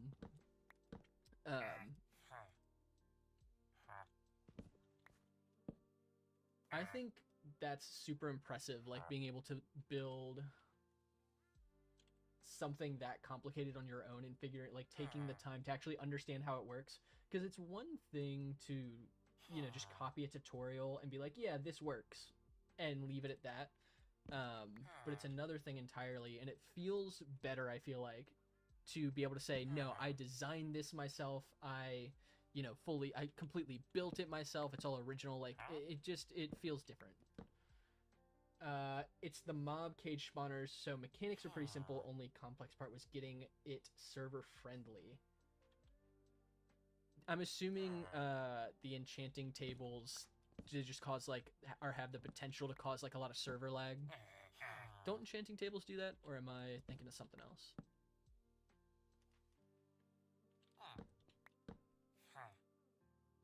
I should keep a little like spreadsheet or a list of what enchantments I've gotten. Or I can just wing it and accidentally get the same enchantment twice. Breach 4. I think that's max breach. Yes. Sweet. Breach 4 it is. It's during peak unemployment. That's so valid. Honestly, I feel like as much as I love Minecraft, like getting really into the weeds of Minecraft is peak unemployment. Just because there is so much that you can get into with the game. That makes total sense. Which is funny, because I'm definitely employed, but I also spend far too many hours on this game.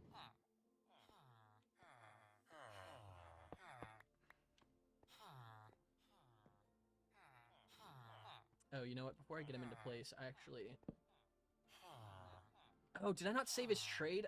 That's crazy. It's definitely something I do. It's fine. I'll just roll it here.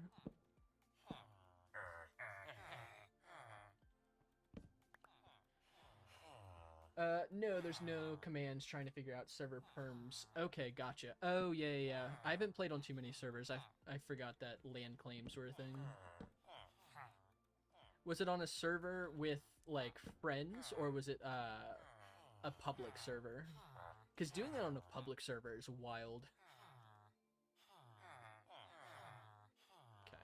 Do I have Curse of Binding and Vanishing? Fortune. Looting. Sharp. Yeah, I do have both. That's kind of funny.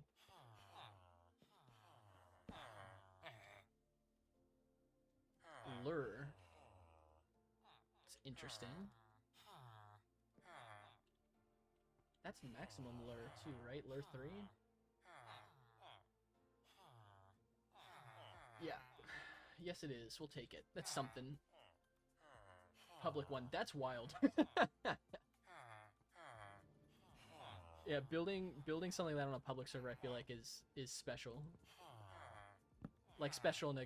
Did I not save it again? Bro, come on now. This is crazy. I'm losing my mind.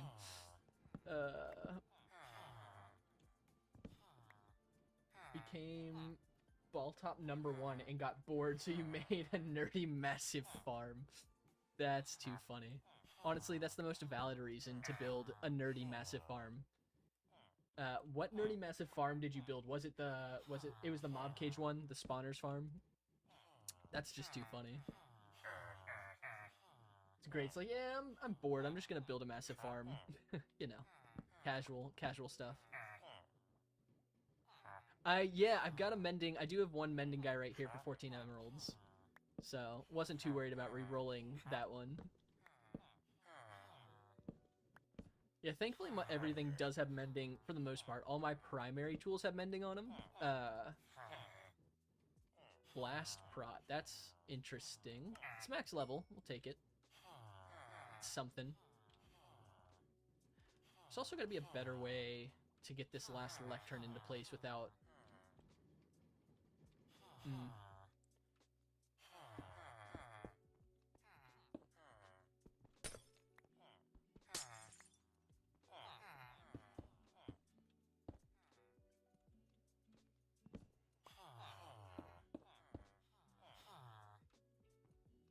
Okay. Nice. W. That works. We're just gonna throw away a lot of iron today. That's alright. My iron farm is pretty set, so I'm not too worried about running out of iron. Piston. That's a great idea. Yes, thank you, Piston. I don't have my redstone box out. That's fine.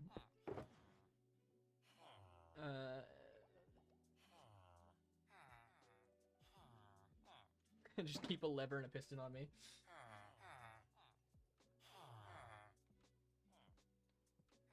No, you're fine, you're fine.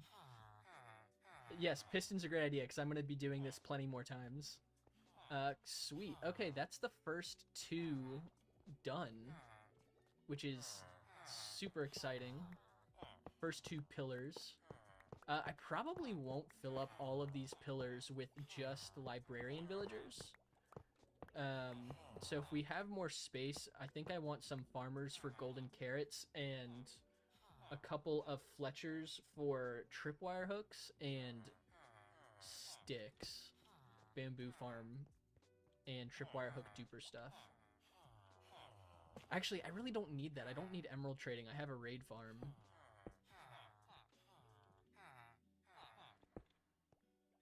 It's fine. Okay.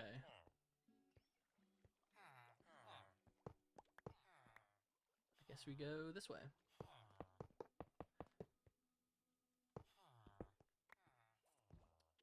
Yeah, this should be fine. This should work. Sweet. Alright, who's next? Who's next on the chopping block?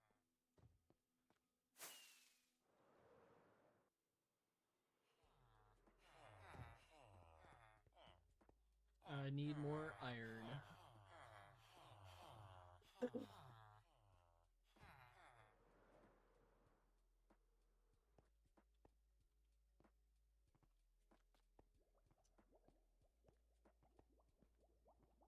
Yeah, this build, one of the things I really want to do too, I took a break with it today. I probably mentioned it previously. I've been working on this interior build for about a week now. And my brain was just tired of it. So I wanted to switch to something a little easier. But the inside of this build took about a week. I still have a couple days left. I want to add stairs to all the layers of this UFO. I don't know if I'll do the roof. I probably should. I also want to block off the top of the storage system. I have this little thought where kind of like this little interior feel to the back side of the chests. Still needs a little bit of work, but I want to put this around the entire outside of the storage system and then cover up this front side of the storage system with like some type of wall light mixture. But that's going to take time. And I figured I wanted something a little easier for today. So that's something to work on in the future. But today we're rolling villager trades.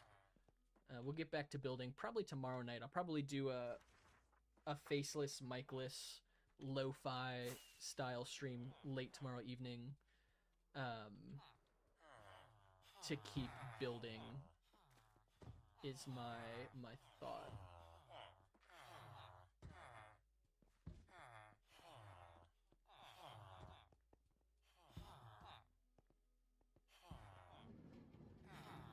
That was very kind of you. Okay. Feels like after a certain point, Minecraft becomes a sorting sim. It really does, doesn't it? Yeah, I was looking it up because when I was building this system, I was like, okay, how many unique stackable items are in the game? And there's like almost 700. And I was like, I'm not I'm not making a storage system that big yet. I might in the future. Right now I can store 350-ish unique items. Um eventually I'll get flame later. Eventually I want to build a quarry to get like a ton of resource. Actually, that's my after the Victoria Falls project. The quarry is going to be my next project because it'll fuel the following project. And I don't think the storage system can hold a quarry's worth of resources. But we'll see. I literally, part of the reason I built this too is I don't know if you've ever gotten to the point where it's just, I had 4 different locations in this world that had, you know, a dozen or so shulker boxes of random materials scattered around the world. And I'm like, I just need one place I can throw my shulker boxes and have it sort everything for me. So it was just kind of time to put that into place, I felt like.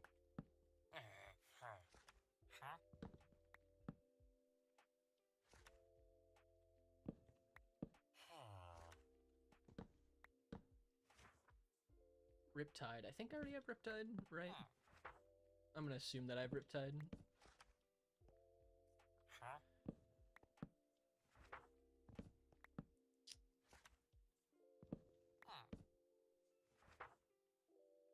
Quick charge.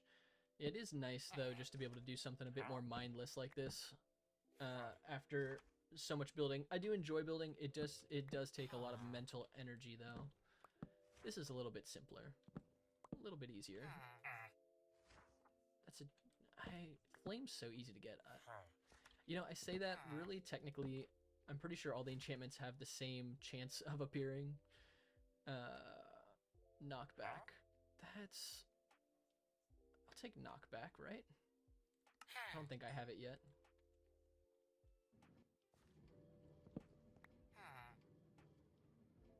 Okay. Why do I have... Oh, because I'm breaking... Yeah. I'm breaking, spots for lecterns. I was like, why do I have these random blocks in my inventory? Okay.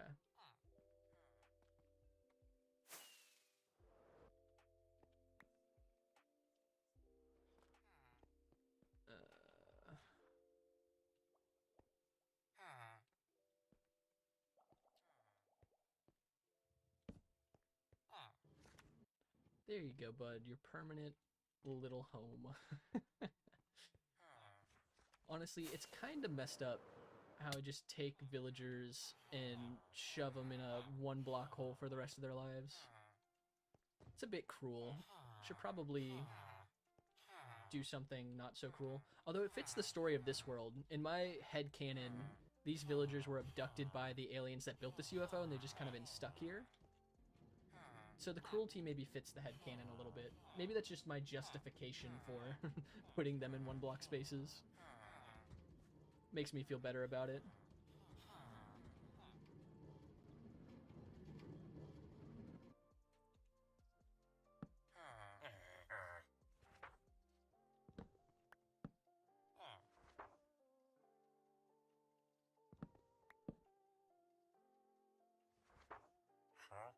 Depth Strider. I think I already got Depth Strider. I'm gonna assume I already got Depth Strider.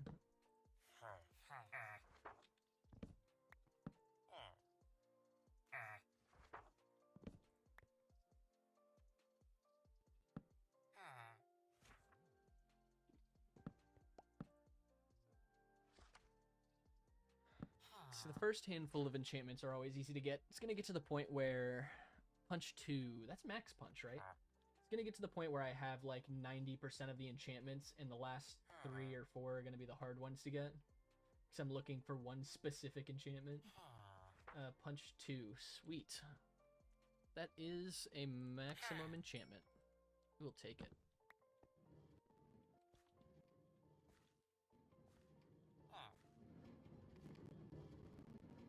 Okay.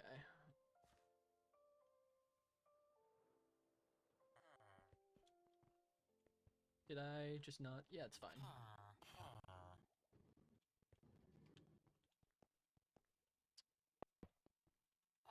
That's the wrong block. Okay, sweet.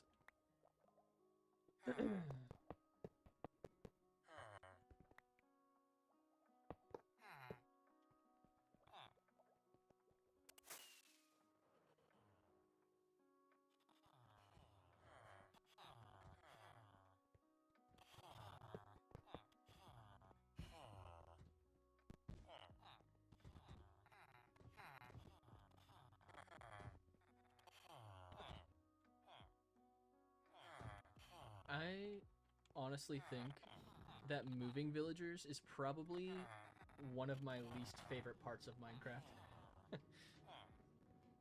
I feel like generally, actually this world, for the most part, I've had a surprisingly easy time with moving villagers for, you know, different farms or builds or whatever.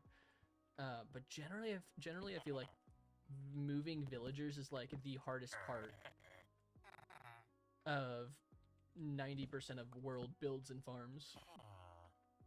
I generally try to avoid moving them as much as possible. Sweeping edge. I already have sweeping edge.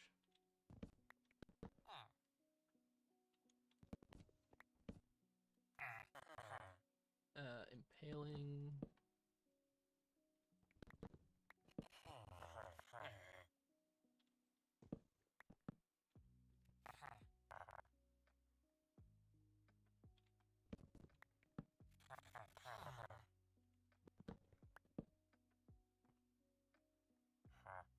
Aqua Affinity.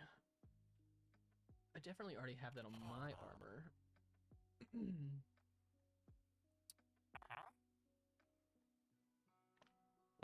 I can take Aqua Affinity, I think. That's fine.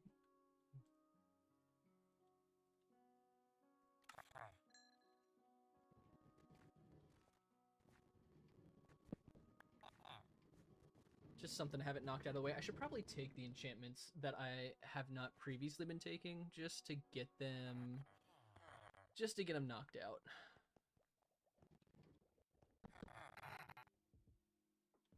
Okay, now that everyone has a job, honestly, I can probably just put this in now. Yeah. And see if I can just move the villager into place once I get the next one rolled. I think that'll work.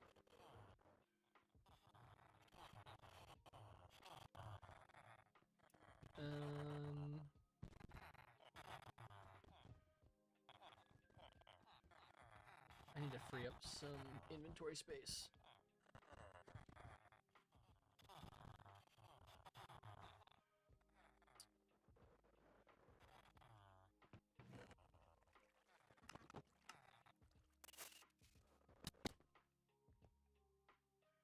Is it still unloading? No. Okay.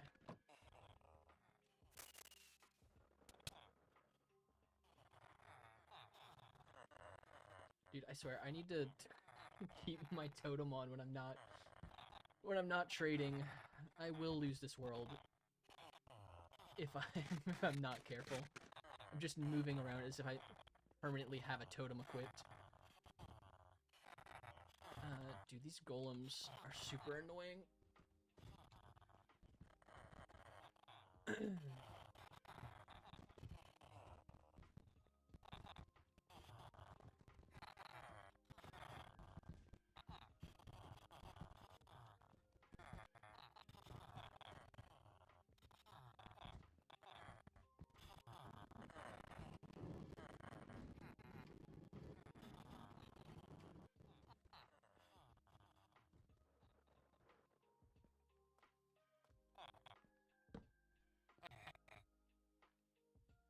Multi-shot? That's an expensive multi-shot.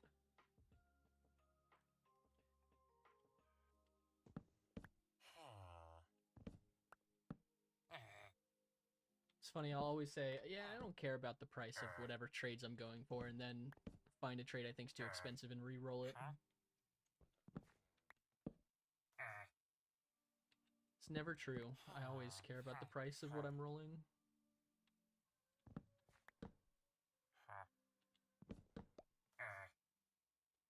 Loyalty. I think I already have loyalty.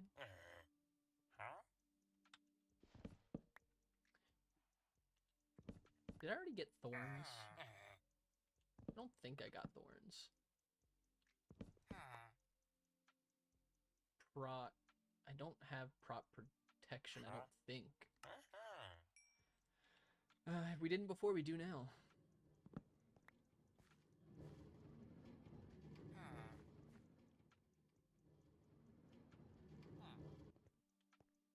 Okay.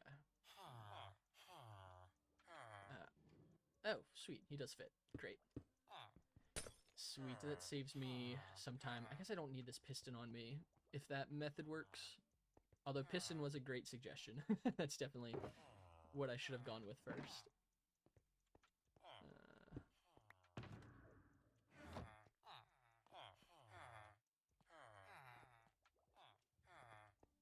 Okay. Hello? There we go. Oh, is it because he's still in the cart? Is he too tall? Hello? Are they all too tall? No. Why are they too tall? Is it the blocks they're on? Maybe I do need a piston. Just put the piston away.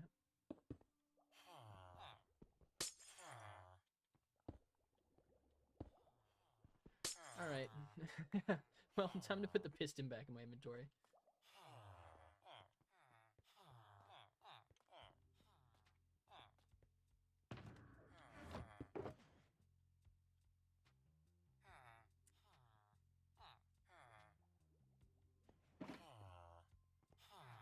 As much as it would be fun to risk just letting them out and trying to place the block fast enough, I don't have the patience for that today.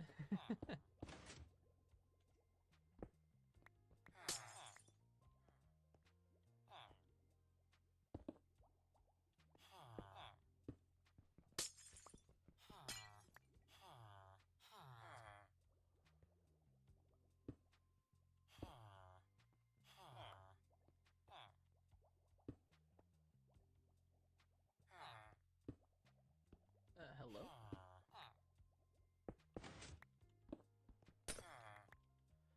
Yeah, that's fantastic. Piston was a great suggestion. I like how I'm like, oh yeah, I don't need a piston, then and immediately needs a piston. It's just how it works, in all honesty. Sure, it's fine. He'll calm down before I ever need to trade with him. What does he have? Aqua Affinity? Yeah, he'll be fine. He'll get over it. It's just a love tap.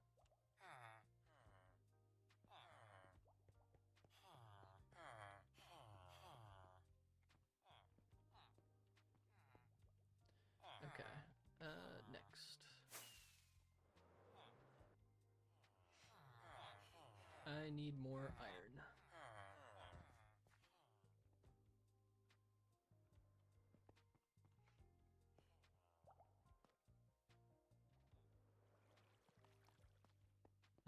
I'm in the wrong section.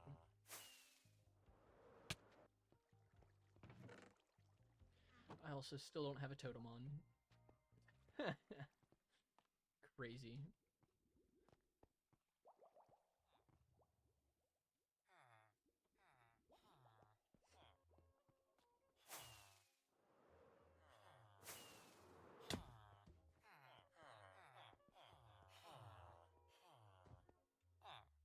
This is genuinely the one thing I'm most nervous about, is a project like this where I end up swapping out my totem for, you know, another block or something, and just forgetting that I don't have a totem on, and then doing something stupid like that where I'm just flying recklessly or whatever, and die because because I'm just being silly.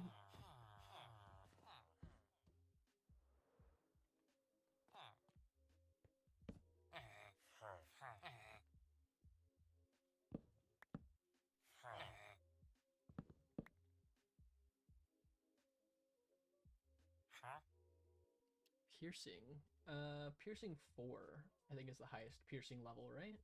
Piercing. Yeah, piercing 4.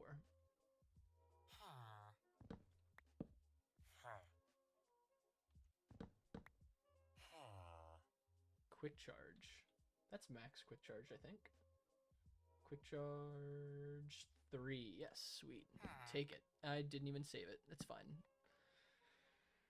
That's fine. I didn't want quick charge anyways. Quick charge is not an enchantment I ever use. Flame. That's an expensive flame. I think 16 is the max enchant, or the max emerald cost for some of those more base enchantments.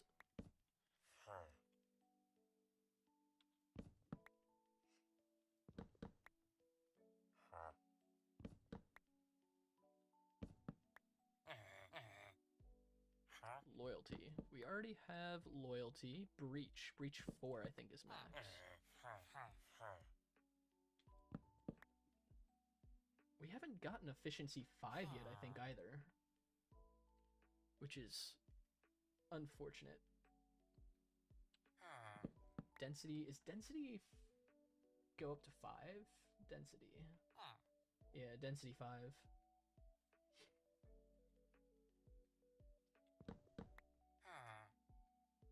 Prot. I already have prot protection.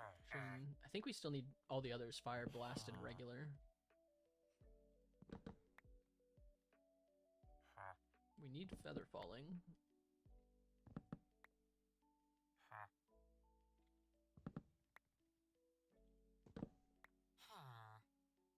Flame. I think we just didn't we just get flame? It's crazy. I don't remember the enchantment I just got 5 minutes ago.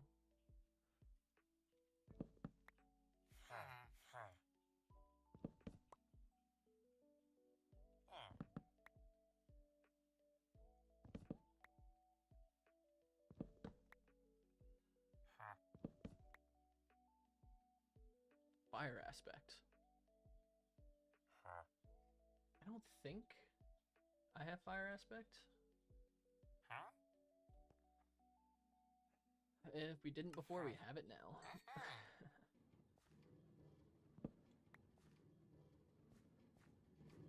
I will probably have multiple of the same enchantments in multiple places, I think. I think that'll just become a thing.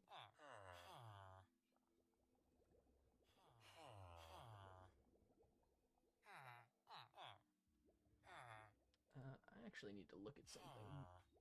Output. Yeah. Okay.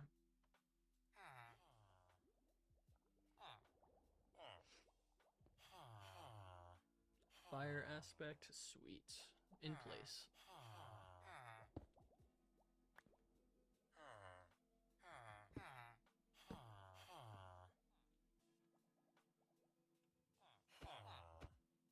Okay.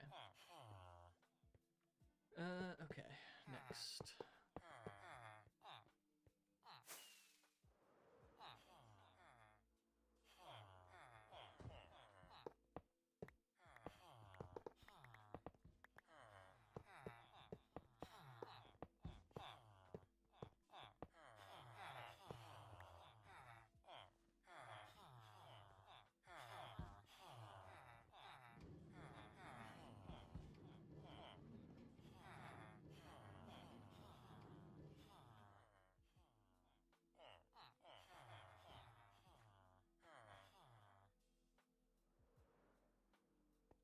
Okay.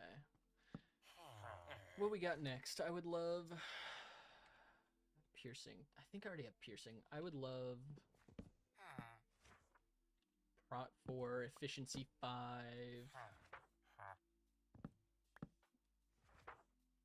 Density. Really just anything we don't have, I guess.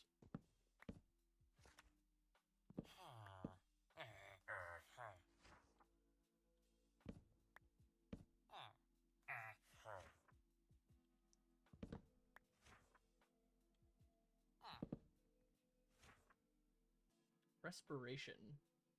Do I have respiration? I mean, I have it like on my helmet. Do I have... I don't think I have respiration.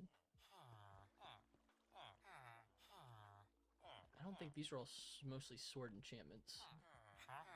Mending, Riptide, Depth. You know, if I was really... I do have Blast Rot.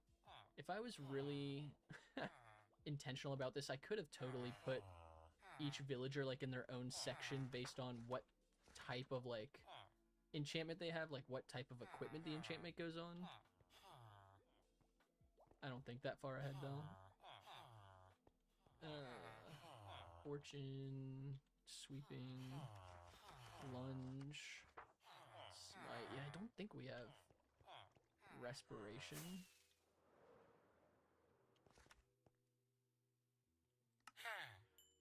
We do now.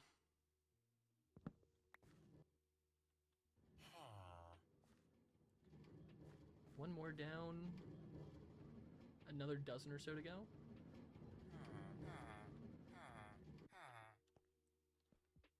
Okay.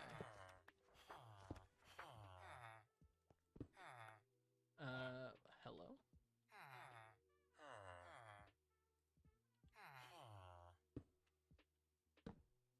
There are a few spots in this UFO that are like that, where there's a drop off to the cave underneath. Because I don't think I missed a couple blocks. Building this underground, partially underground, was quite the endeavor for my first large-scale personal build. Okay. Alright, who's next? Who wants to give me their services permanently?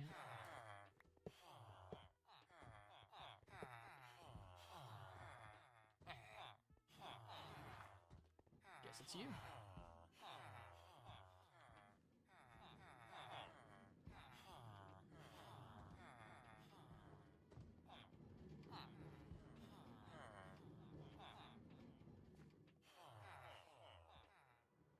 Alright, give me efficiency 5. Ready? One roll. We're gonna one roll efficiency 5. Yep. I mean, first try. Okay. First try, right here. Please hold. Nope, that's not it. You know, just ignore, like, the next 5 minutes until we get... actually, I don't think I have an Infinity Villager. We'll take Infinity, that's fine. Not efficiency 5, but it's something. Something, it's a unique enchantment.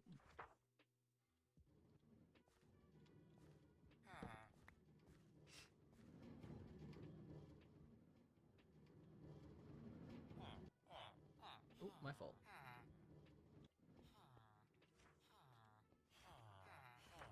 Hello, Hannah. How are you doing? Oh, I'm struggling. You finished your right? Oh, wonderful. How was your right?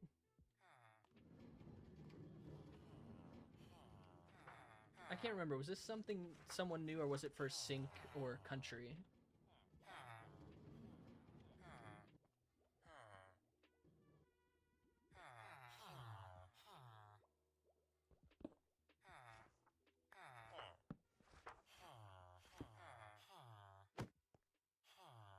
It was good. You wrote a song called Delusional. It sounds creepy. It's for sync dark pop. That sounds really interesting. Who'd you write with again today?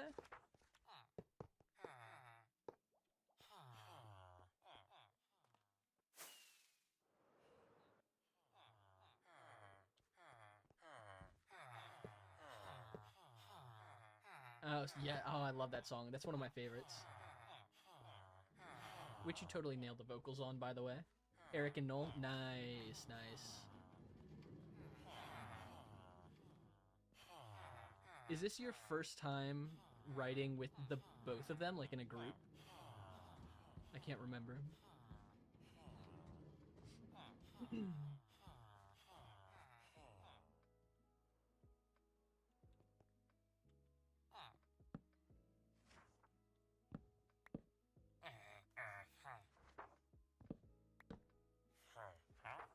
You guys wrote Stick Together, okay. I thought that might have been the case. Man, if that's the case, if you wrote... Do you like I guess I should ask, is the new song, like, good? Do you like it?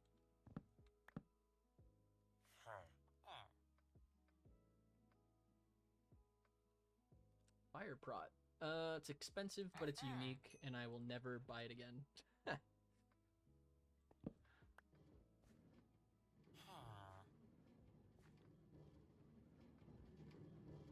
You like it? It's in your head voice. Ooh, yeah.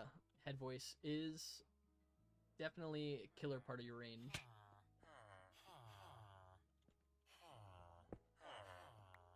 Well, sick then. If that's the case, you guys have written back-to-back bangers, which is pretty cool.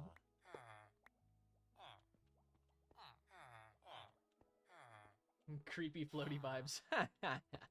Yeah, that'll be perfect for your voice then. Actually, I can just go through this section. No reason not to.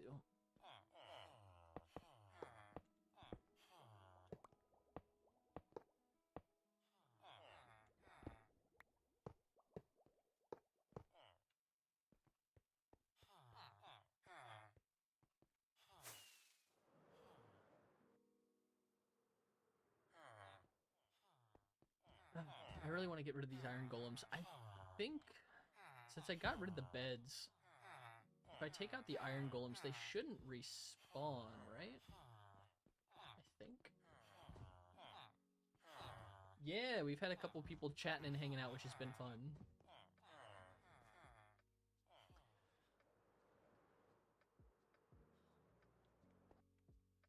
It's been a fun little time.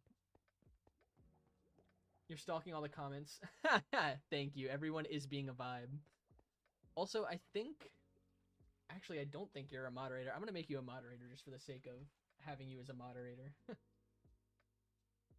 You might be, actually. There you go. You're going to be a mod.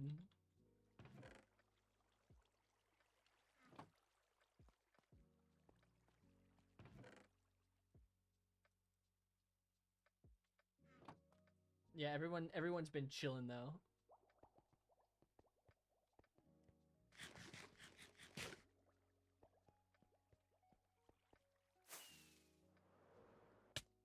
Ow.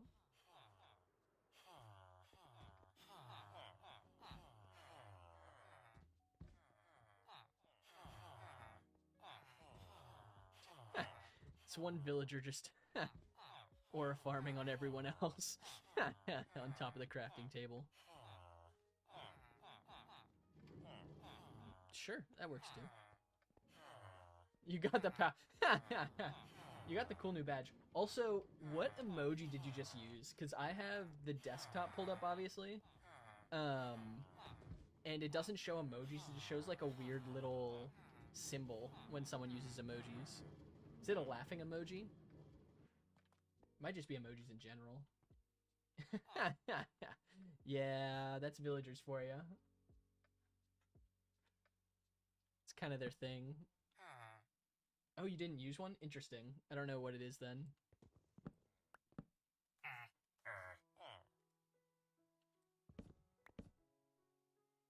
I already have blast prot.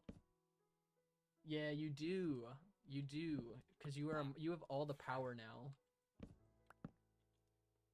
I think I already got punch, right?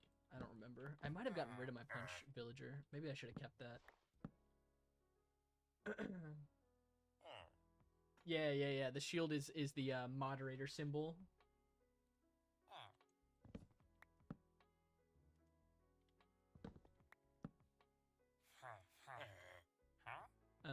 Look at the sea. Yeah, I think I got rid of punch. I would take that if I saw it again. How does it feel, Hannah? How does it feel to have unlimited power?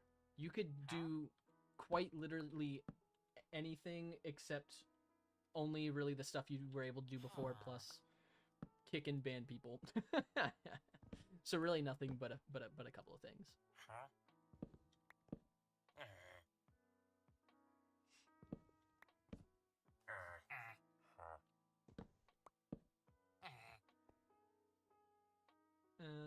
Channeling. I don't think I have channeling yet. Take channeling just to have it.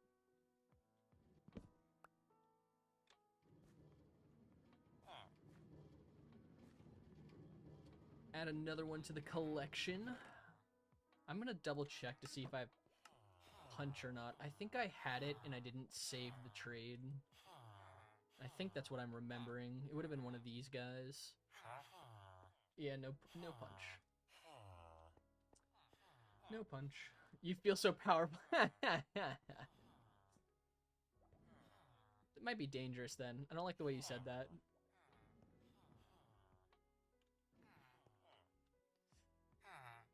Ultimate cosmic power. Itty bitty living space. Classic reference, by the way, for those who know.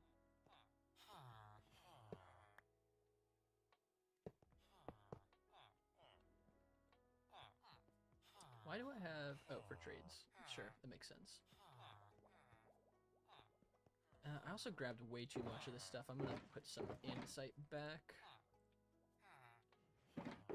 So I don't need so many stacks in my inventory. I do need one, though. Probably.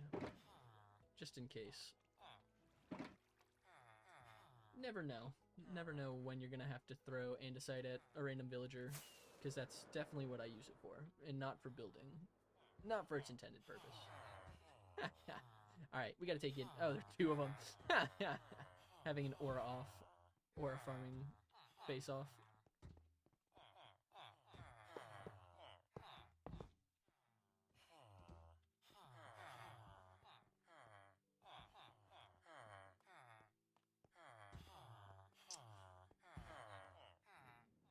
Bro's just having a grand old time.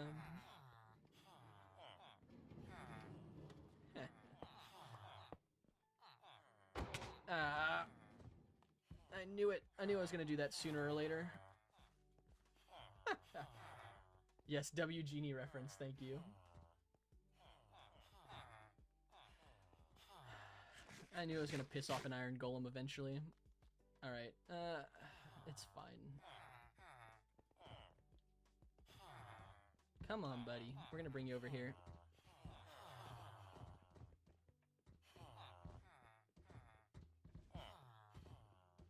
Just threw me into a mild state of panic. I thought for a second I didn't have my totems on, which would have been the worst, but we're fine. Actually, I should keep the poppies. I will need that to sort later, because I don't think I have poppies in my sorting system yet. There are a few of these things I don't think that are in there. That's fine. I'll figure those out later.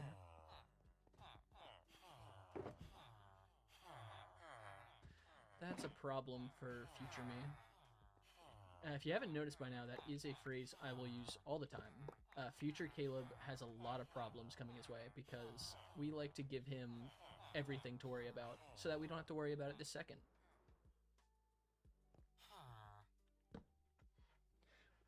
As they say, why do right now what you can put off until tomorrow, you know?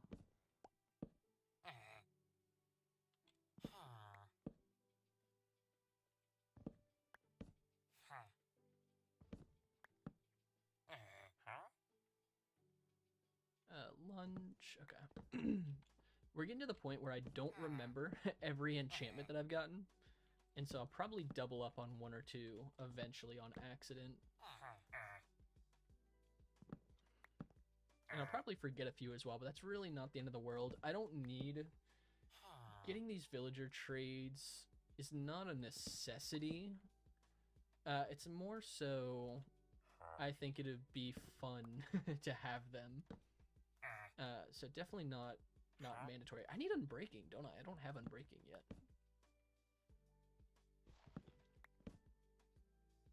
Sharp 5. We already have Sharp 5, and that's the most expensive Sharp 5 you could have given.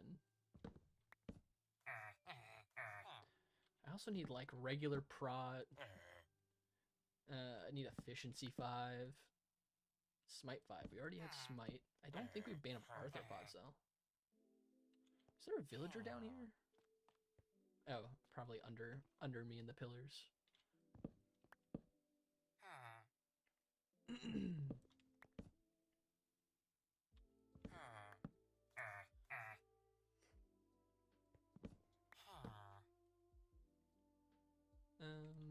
already have Smite.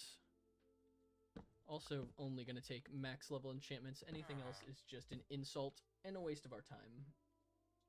So we will only take the maximum of each enchantment. Riptide 3. You must go. Sounds great. Have fun.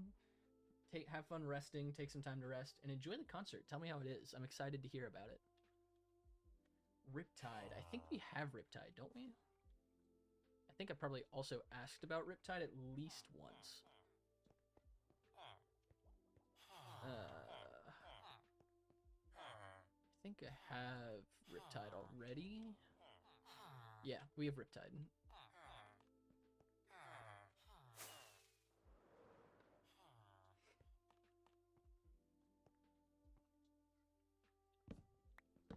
Also, I apologize if my frames or my quality is tanking. For whatever reason tonight, my computer is angry with me. I don't think it liked the cookies I fed it earlier, so I will probably have it fixed by tomorrow night. I'll probably do a chill lo-fi, no mic, no camera stream, working on this project some more. So I should have it fixed by then. Multi-shot. Do I have multi-shot? I'm gonna start doing this with every trade now. I'm like, do I have this trade? Fire prot, aqua, respiration. We don't have multi-shot. We will take it then.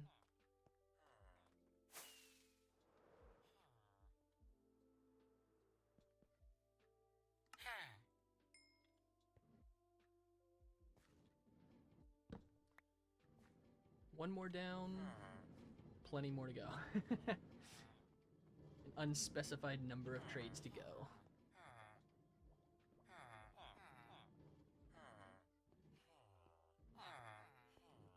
Actually, if I can just get you here, that'd be great. There we go. Just roll our next villager over that lectern. It should be fine.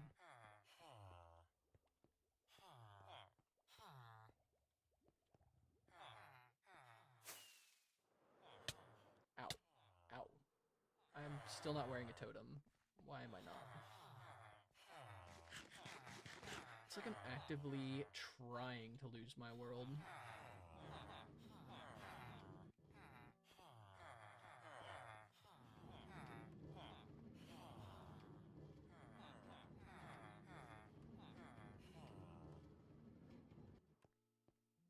I also think the game just doesn't like all of the villagers up there. So I think that's part of why my frames are tanking right now.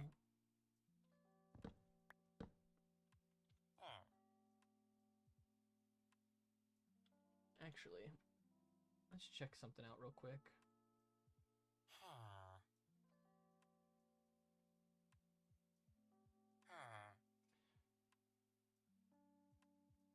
You know what, I'm actually, since it's a bit chill in here right now,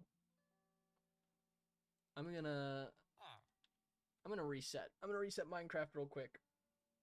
We're gonna chill for a brief second. I think if I reset Minecraft, it might help with some of our issues. Since we got a minute, how's it going? How's everyone doing today? It's a nice Thursday afternoon, evening, depending on where you're at.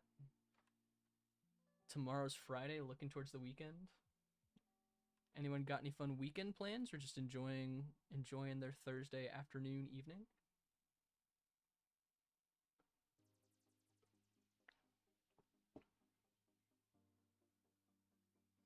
Doing better now? I'm glad to hear you're doing better now. Why are you doing better now, Rowan? What's made today better for you?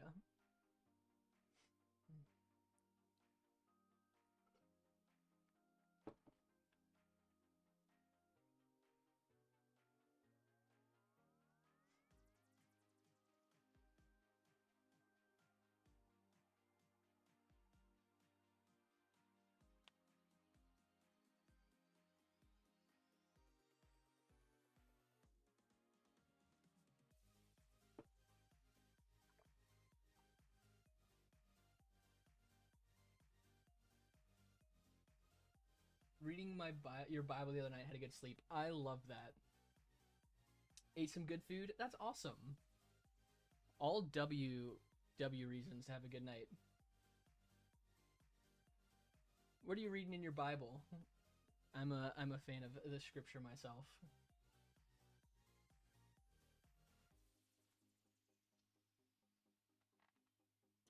Yeah. I might have to fix this off stream a little bit. I do just think Minecraft is upset with the number of villagers. Ate some good food? What's your favorite kind of food? What constitutes the best as good food? Started going through Romans, I think, then dozed off. Fair enough. Romans is my favorite book of the Bible. I'm a big Romans fan. A lot of great theology in there.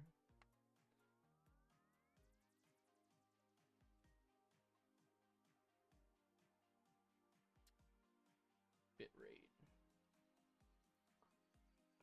In theory, it should be fine. Bitrate's a bit high. I don't know if there's much I can do about that at this moment, though.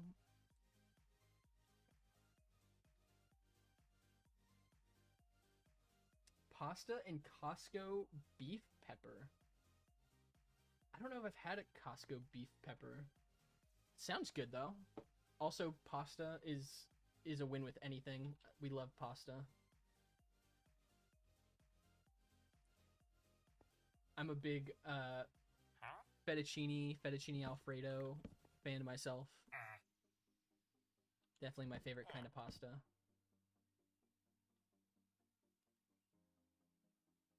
Depth Strider. Pretty sure we have max Depth Strider. Bell pepper cut in half, beef. Oh, yeah. I've definitely had Costco. I know what you're talking about. My in-laws, they like that as well. I've had it a few times when we've hung out with them.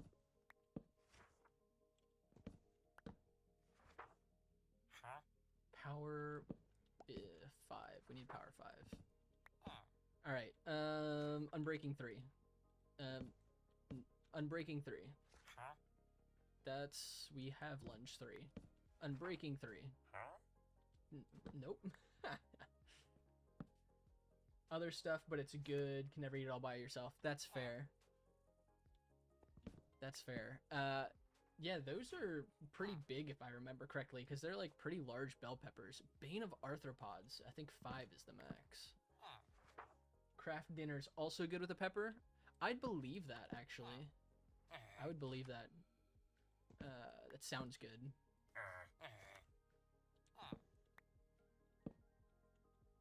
Honestly, it sounds good tonight. I don't know what I'm gonna have for dinner tonight. I'll probably be eating pretty late. Might be a pasta night, actually. I think I have leftover pasta. Impaling. I think impaling goes up to 5. Prot 4. Let's go. It's expensive. But it doesn't really matter, in all honesty. Prot is prot. Man, my FPS is tanking. It's so unfortunate.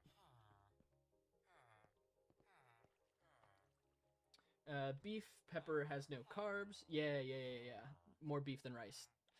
Yeah, good protein in that. Getting some of the veggies with the pepper. Peppers are kind of sweet too. That's actually, bell peppers are not one of my favorite vegetables. Are they a fruit? They have seeds. They're not one of my favorites because they're sweeter. I don't like sweet vegetables necessarily. Yes, I would definitely take suggestions for the frame rate. So I don't typically have issues with it, but tonight it's given me some issues.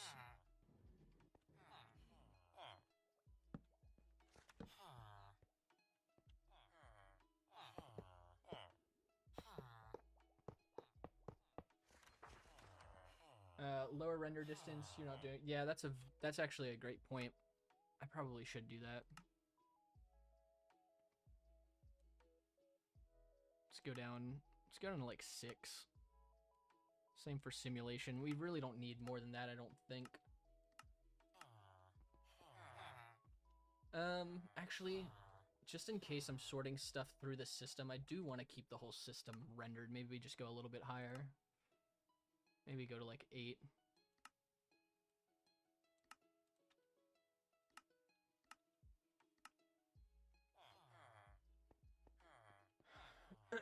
See if that helps at all.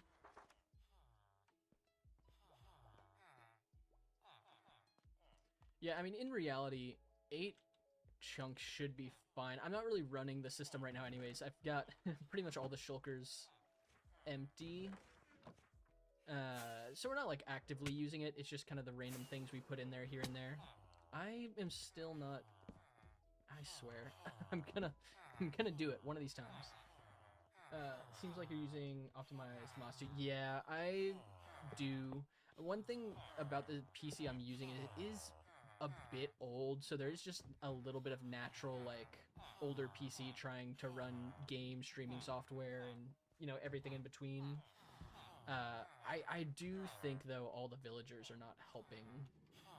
I think there's just a level 2 of...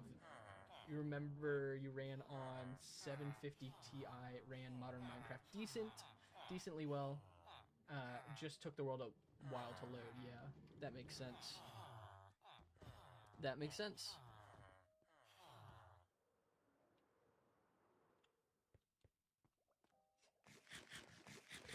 Yeah, generally, I don't have too many issues with running Minecraft all too often, unless I'm doing something crazy in terms of exploration or, you know, have a lot of items loaded. I do think that having all the villagers loaded might be, at least, I guess that won't really matter because I'm going to have the villagers loaded every time I'm in this base, but I think that might be causing some of the issue. Do I have multi-shot? I can't remember if I've gotten multi-shot. I do have multi-shot.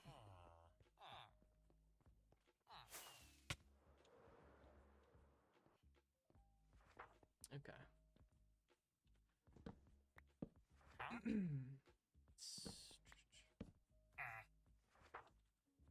Yeah, it's something I'll figure out. Can you accept my request? I can in a minute. Here, let me... I have to go into my phone to use Discord because my computer's not having a good time.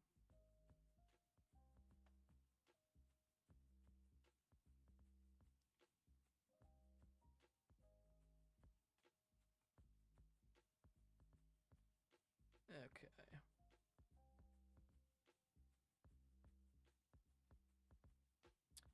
I don't see a friend request, but I will send you one.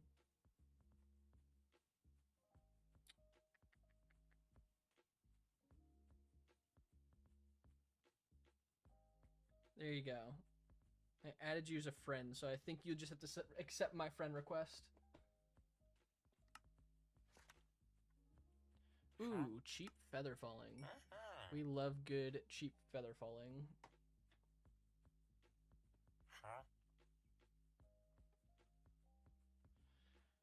Sweet.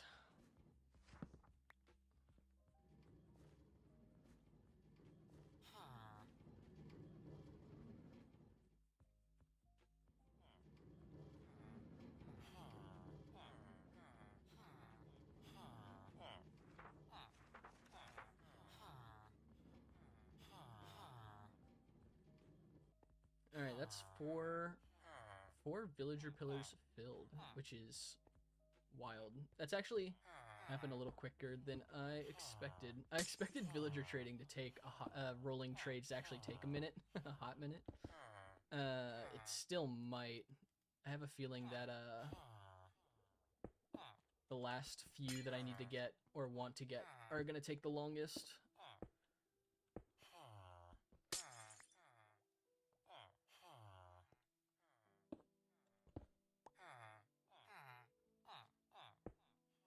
I'll have all the enchantments except for 1 or 2 and struggle to find the last few.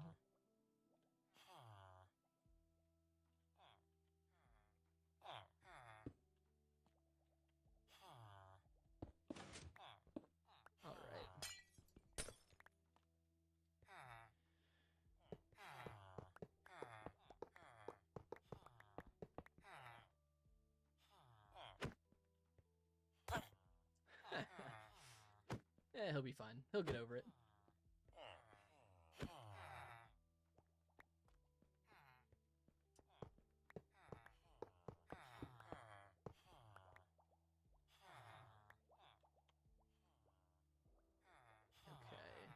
Replace some of these stairs that I took away. Move on to the next pillar.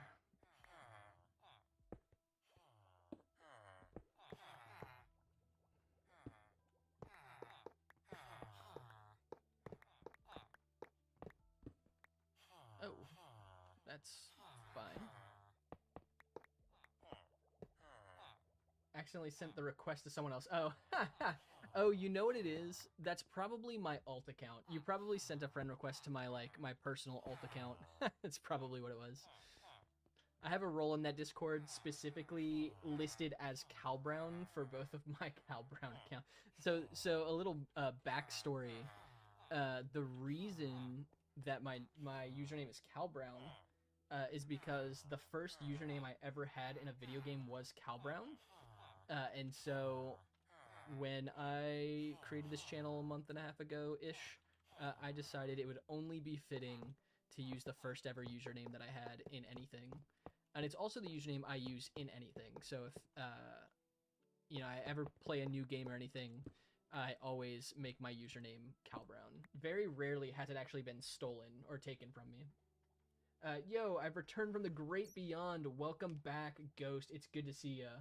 Well, you died on your second day of hardcore.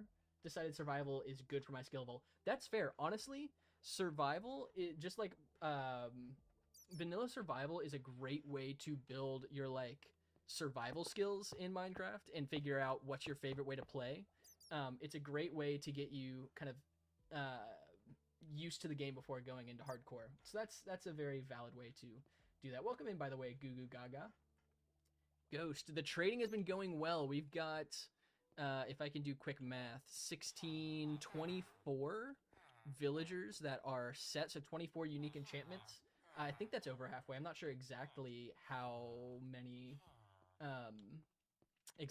there are off the top of my head, but doing pretty well.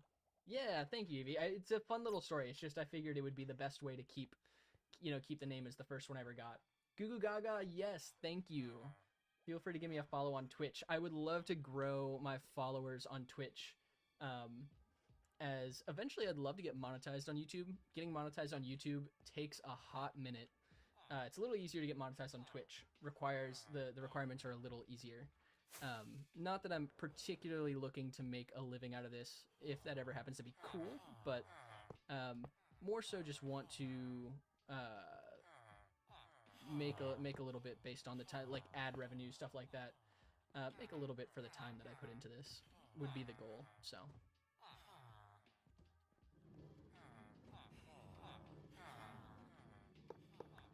Okay.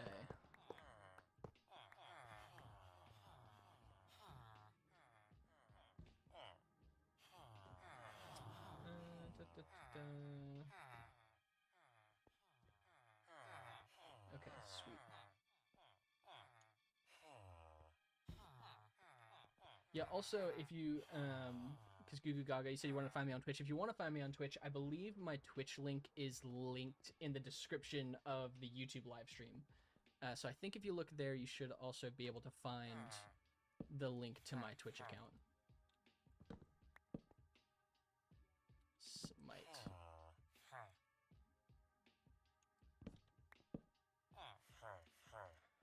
Yeah, I think we're relatively close to being done with villager librarian trades.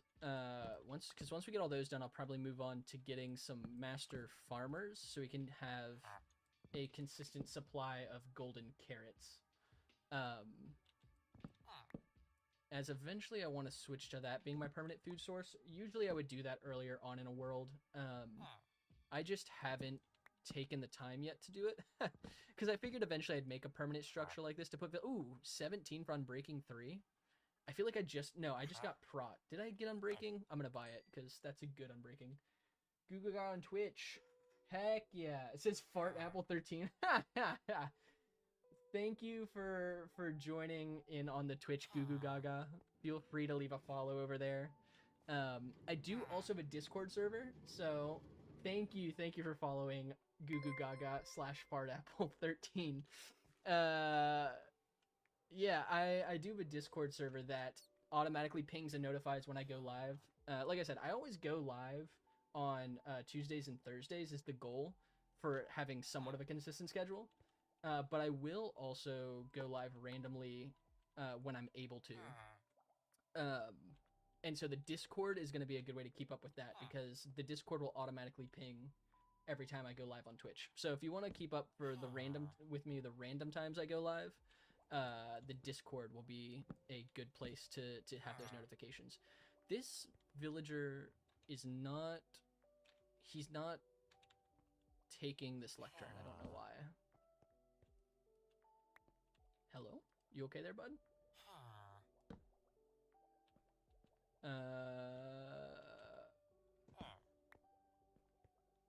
Is he trying to get to one of these over here? Does someone not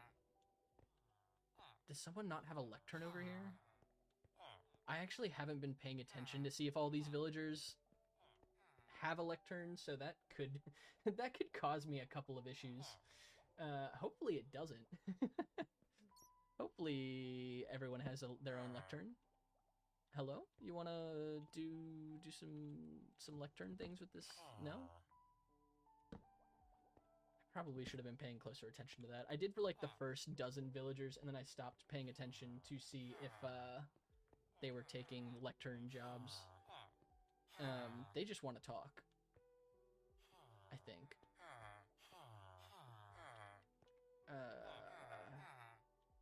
I assume that they're all synced up to their lecterns. I hope. But it really looks like he's trying to go to a lectern over there somewhere.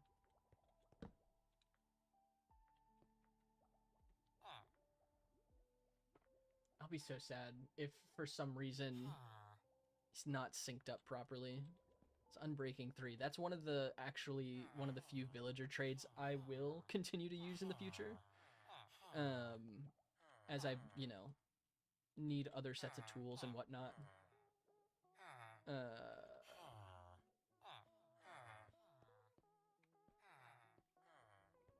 I'm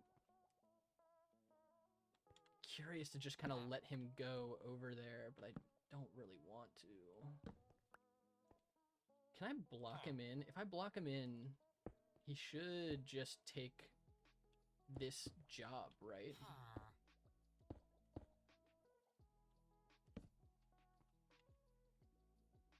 You sent me samples. Great. Thank you, Evie. I appreciate that. I'll check them out after the stream, probably. I'll take a look at them and respond to you once I've taken a look at those.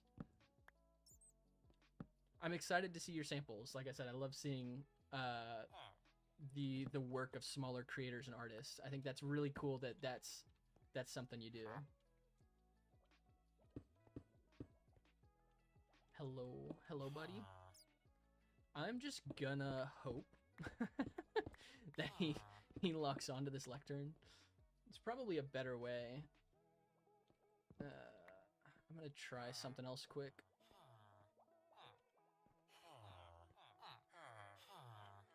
I'm gonna break all of these lecterns.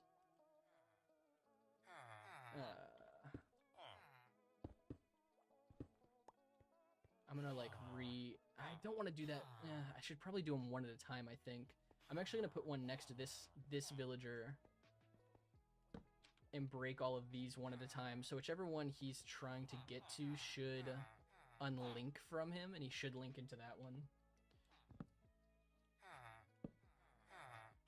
It's my hope. Okay. Yeah, so that was that villager's lectern. Okay.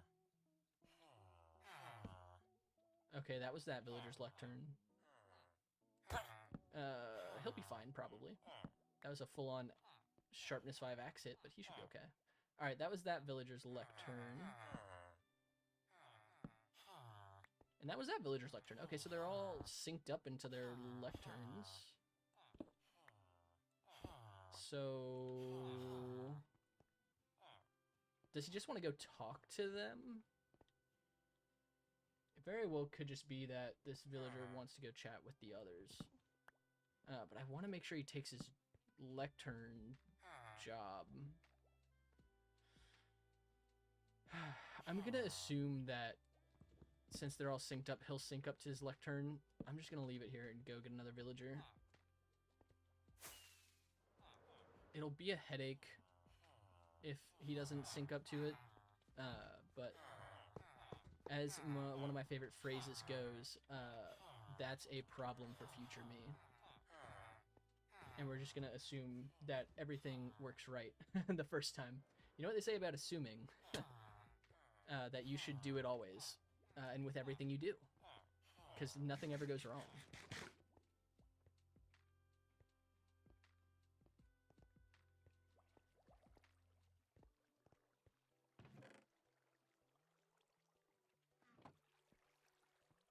Okay. Let's go get some more villagers.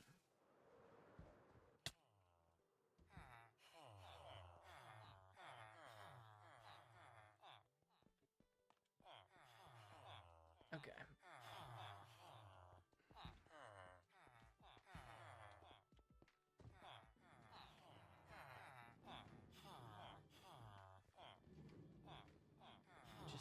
Oh, sure, that's fine.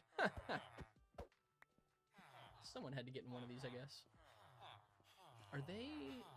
I don't think they can spawn any more villagers, because I took away all the beds. I'm pretty sure it's a thing. Okay, you can stay up here for now. I'll come back for you. Gonna play villager ping pong with this iron golem.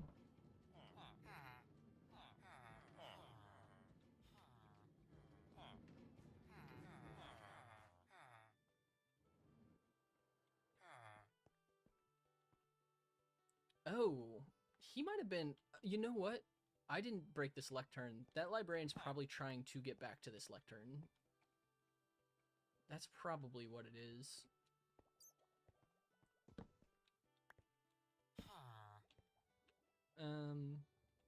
Yeah, he's probably fine.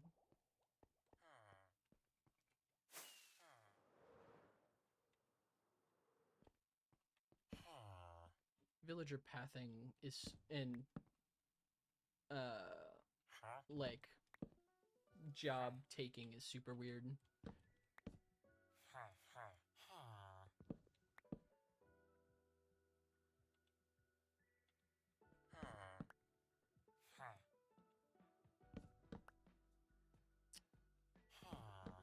All right, let's see. What do we still need? We have unbreaking. We need efficiency 5 still. We need impaling.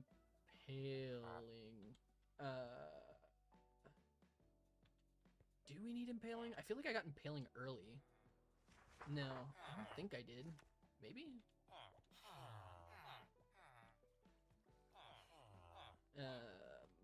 Maybe not. I mean, impaling 5, that's a good one to just get knocked out, I guess. I say that like some enchantments are rarer than others. I'm pretty sure they all just have the same chance of happening. So, I don't think it really matters when we get them. Alright, I'm gonna need more emeralds as well. I think it's actually going to be a quick trip to our raid farm real quick. After I get this villager in place. To get more emeralds. And then come back and do some more trades. Because I have a few emeralds. I've got like another stack of emerald blocks, but I don't think it would hurt to have more.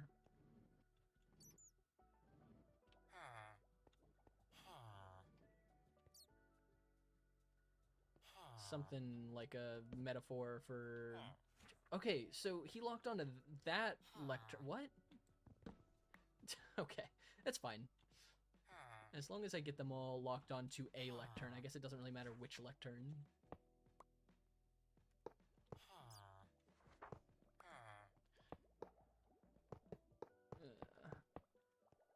Okay, let's go. You guys will get to see a little bit of my nether now.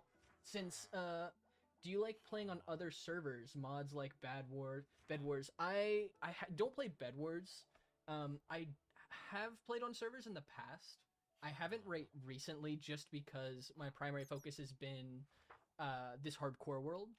I will in the future. I since even though right now my content is primarily based around this hardcore world, eventually I do want to play more on servers. Eventually, once if when this server, excuse me, this channel gains enough traction, I would like to make my own server as well. Maybe not an SMP, but definitely make a server, like a community server. Um, is definitely kind of on the list. Um, Fart. Do you want me to call you Fart Apple or Goo Goo Gaga? On Twitch, you're Fart Apple. Do you have a preference? Also, do you enjoy playing on servers? Is that your favorite way to play Minecraft? Is like on servers, or I don't know if you're part of like an SMP or anything like that.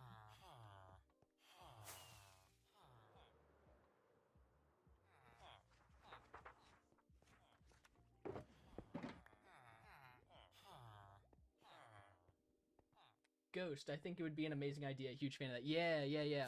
It will definitely happen. It's a question of when. But that's something to be figured out in the future. Um, as I'm still growing everything. Also, I'm gonna crank my render distance back up.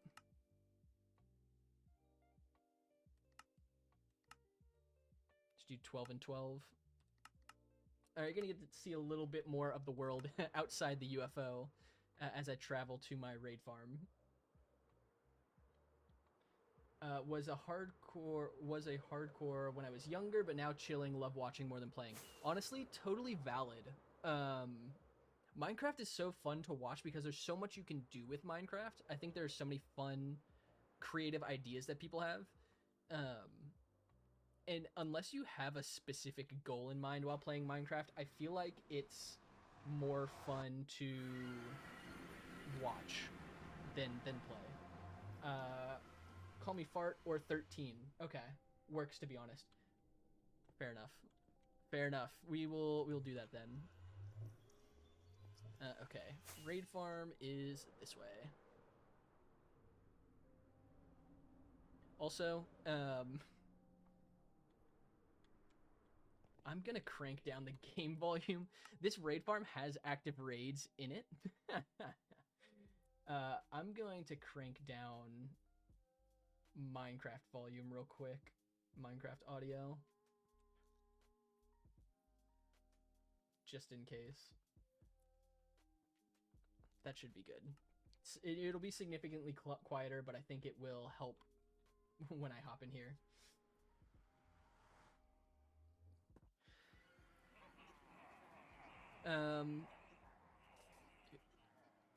So something that I was asking a few of the people who had hopped on the other night, what are some of your favorite Minecraft creators? And what's your favorite type of Minecraft content? Because there's so much different Minecraft content out there. Do you guys have a favorite creator, favorite type of content? What are your thoughts?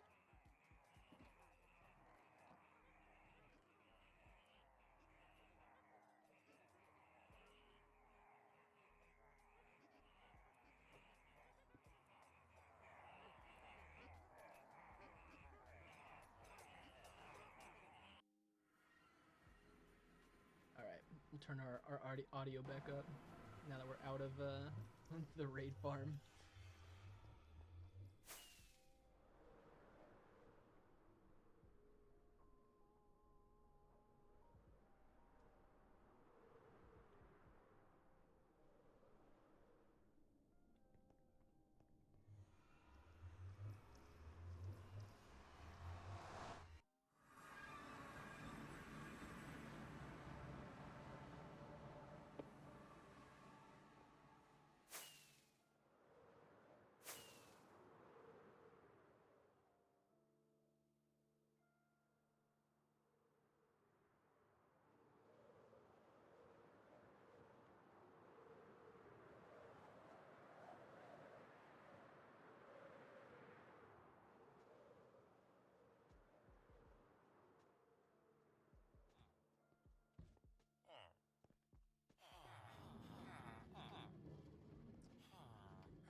As classic as it is, I've always been a huge fan of Technoblade. Heck yeah.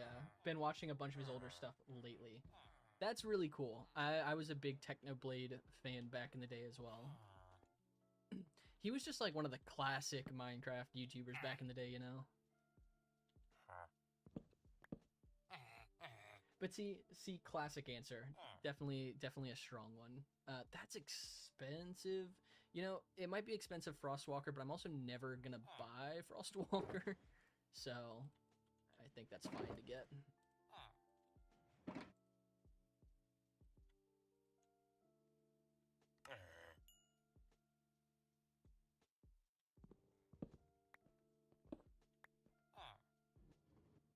He always had the best. He did.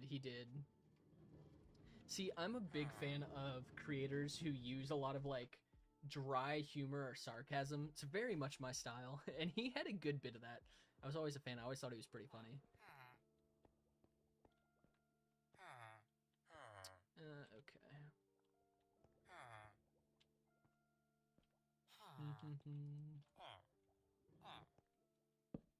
Sweet. All right, just need one more. One more friend.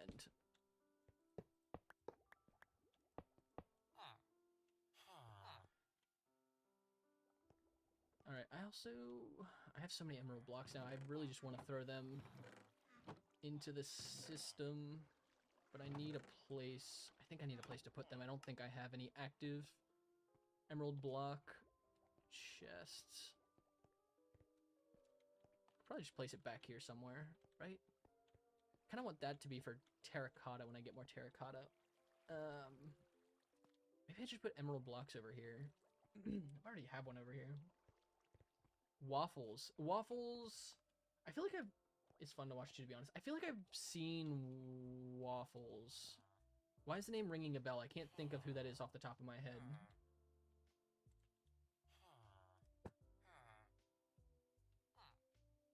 I don't already have emerald blocks back here, do I?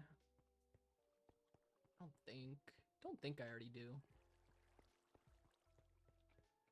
What type of content does Waffles make? I'm blinking at this moment. I should have grabbed gunpowder while I was there. I want to put gunpowder in the system. Redstone, but does a lot of survive. Yes. Okay, that makes sense. That's right. Yeah, I'm a big fan. I used to love 100 Day Survival series. I haven't watched them so much recently, but I used to really watch a lot of 100 Day series.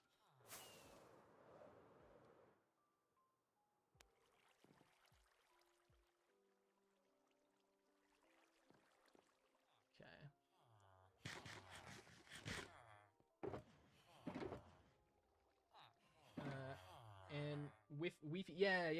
I've heard of Weefy's. I've seen some of his stuff. Huge fan of Minecraft. Yeah, oh yeah, he did the Finding a World That Doesn't Exist series. That was really cool.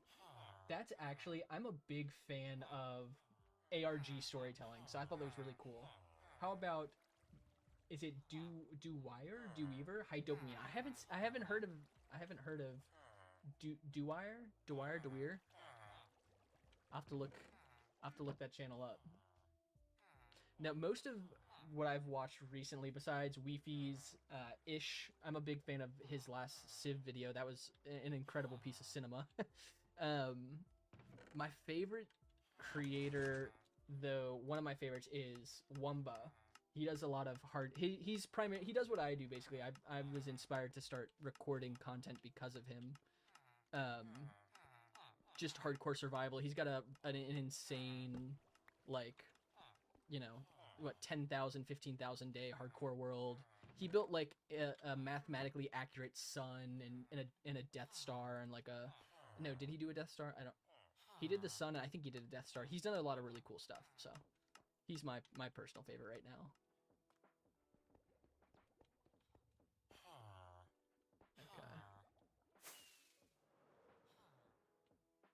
All right, who's next? Who wants to donate their services to Cal Brown's UFO?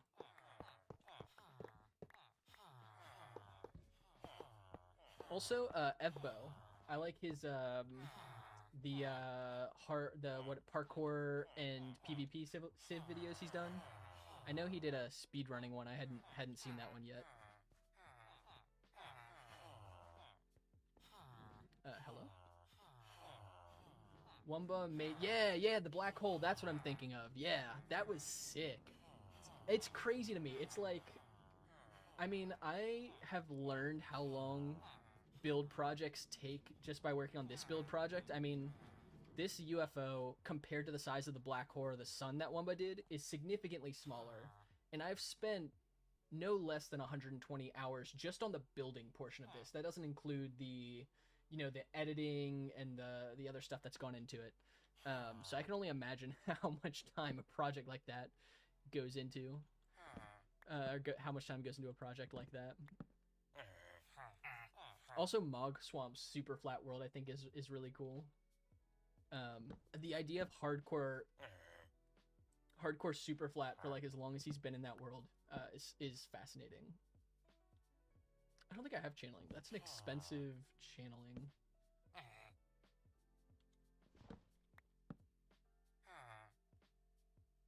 Curse of Vanishing.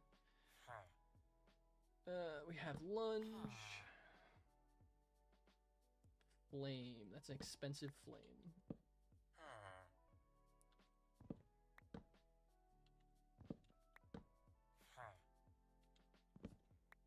Yeah, I don't know if outside of Minecraft, one of my favorite games used to be, not so much anymore, just because I'm caught up to date, is the FNAF, the Five Nights at Freddy's series. My wife and I are a big fan of that series. We love the lore, the spooky lore. It's a favorite of ours. Anything with like that's ARG style or has like a lot of hidden lore to it is usually the type of game I get hooked on. I love something with like good lore, good backstory.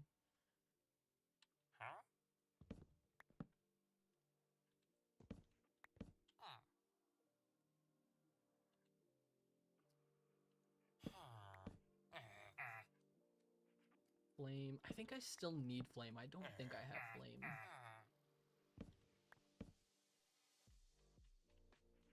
Unbreaking. We do have unbreaking. Channeling.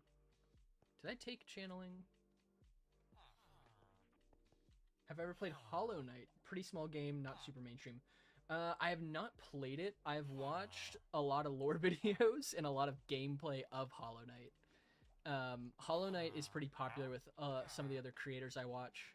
I think Doug played it recently because I watch a decent bit of Doug content. If you've heard of Doug, fairly popular streamer. I've seen I know less about Silk Song. I know more about yeah. Yeah, he's fairly well known. Do I play MMORGs? I used to. So I don't play a lot of the common ones. I play in my free time, which is now pretty... Oh, Silk Touch, we need that. My free time's pretty much non-existent since I've started making content. But there's an RPG, MMORPG, it's really more of an MMO permadeath game called Realm of the Mad God. It's a very small, niche indie game. Player base is never more than like 2,000 concurrent players at its max. Very fun, dopamine addiction game.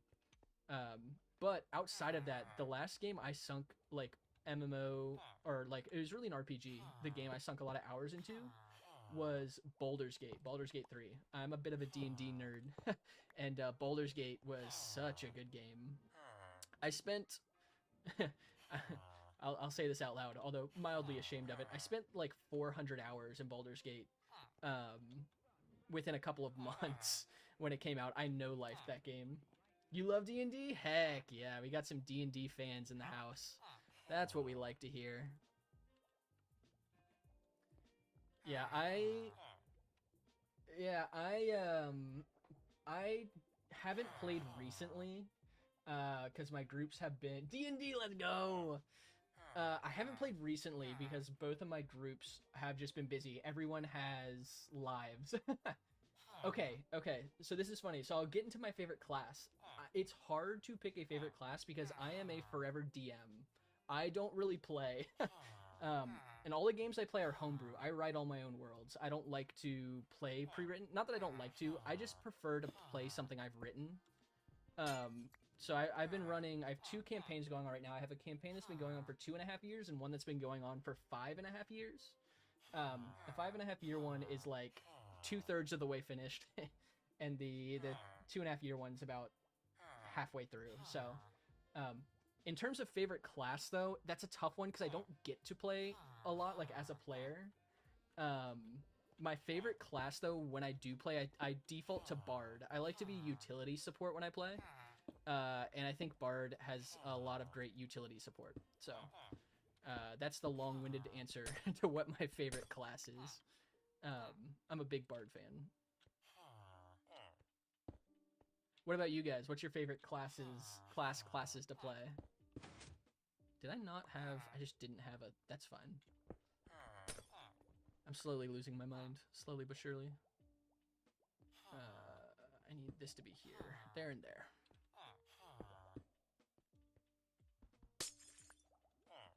Thank you, Stream Elements. Thank you for your services. How's your D&D setup?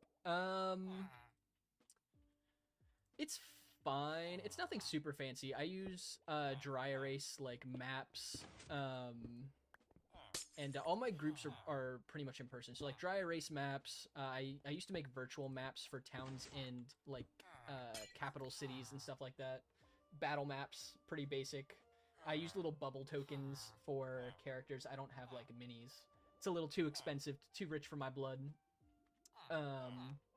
So just kind of a basic setup, you know, and then get together at whoever wants to host that evening. So I also sometimes my groups have moved more to virtual just because everyone is busy. Like 2 of the players in one of my games just had kids, so I use Roll20 when we play virtually.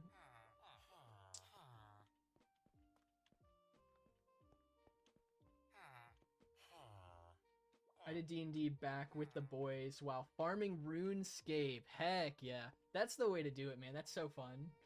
We're all we're all broke in the D&D dungeon. So true, so true.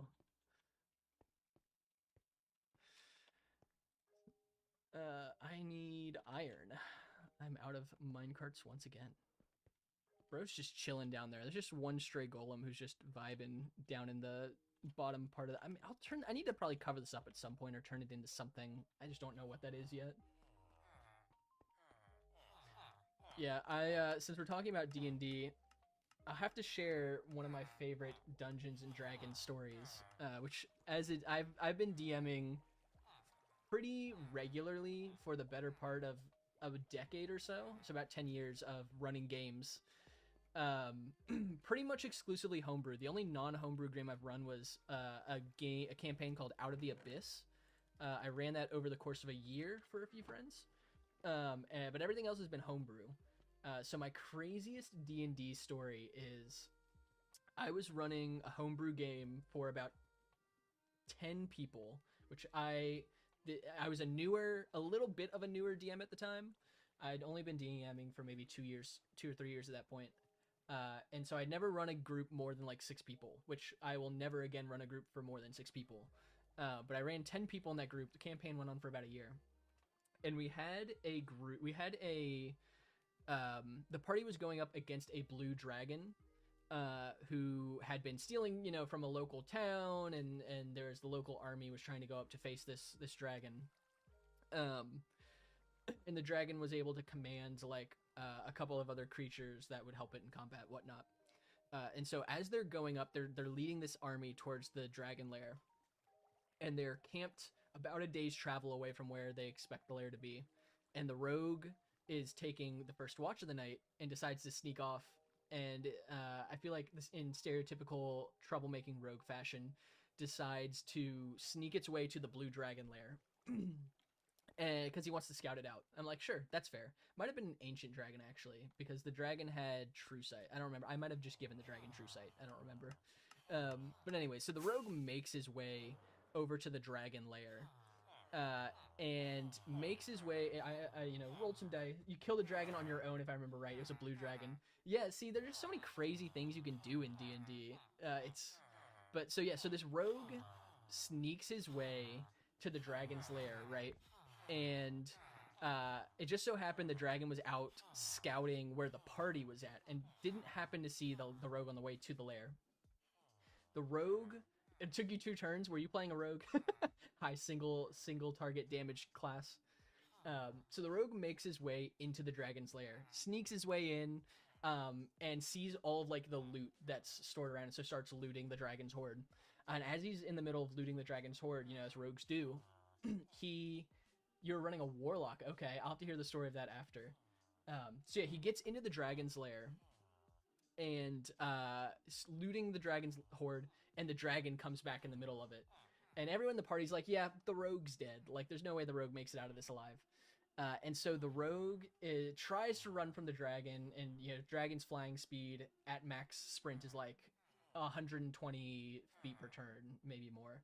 And so the dragon catches the rogue's about to kill it, and the rogue pulls out a contract. They'd been to the 9 hells previously, and so we got a double contract. Pulls out a contract, and part of the contract was the rogue could drop to 1 hit point. Is a one-time use, could drop to like 1 hit point, essentially giving its life essence to the entity the rogue made a bargain with, to summon an infernal creature, an infernal helper. And I had a table. It was a D8 that I would roll to pick a random creature. Most of the fiends were pretty weak, and I was like, yeah, dragon's gonna body whoever gets picked, unless I roll the pit fiend. There was a pit fiend on the list, and I happened to roll the pit fiend, and the pit fiend ends up beating the blue dragon. And then goes back to the 9 hells after defeating the dragon, saving the rogue, and just completely nullifying this massive boss encounter I had. And I was like, yeah, that's my fault for giving the rogue a contract with this option in it. But it was a learning experience for me. Turned into a great story. But just one of those things that you hear in like a Reddit D&D story of character player doing something crazy and one-shotting, you know, a big boss fight or destroying a big boss fight. So, all right, go. So you 2-turned a blue dragon. You had multiple summons, 2 summons as a warlock. How did that go down? Hello? Oh, this golem's in the way. I think he's stuck on the rails. I should just take out all these golems. I don't think the golems respawn because I don't have beds, right? So it's not technically a village. I'll do it later. I'll take care of that later.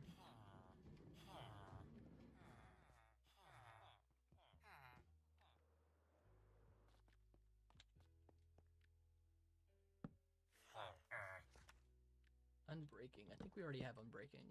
Actually, we definitely do. Depth Strider. Pretty sure we have Depth Strider.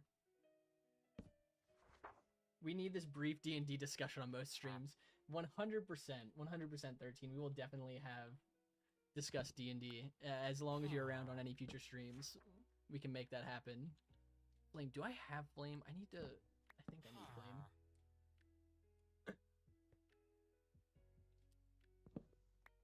Went exploring Dragon's Roost Isle. Sent there on a quest. Okay. Fortune. We already have Fortune.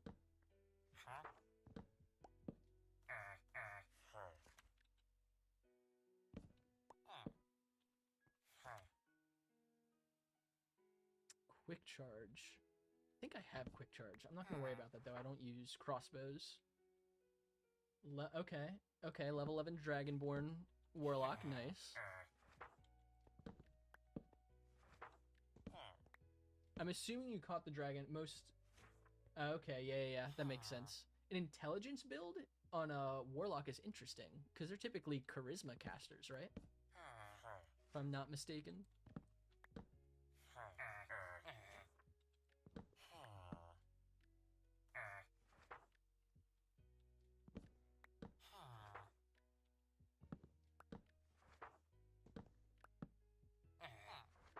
Respiration. I think I have Respiration.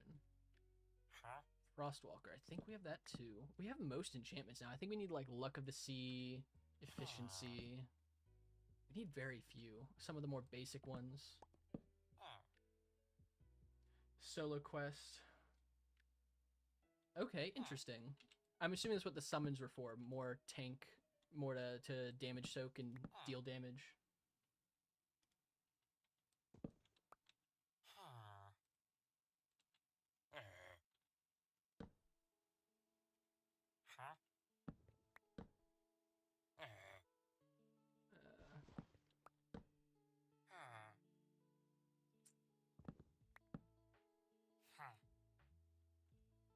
sure we have regular prot. I really don't think we need many more. We might need fire aspect.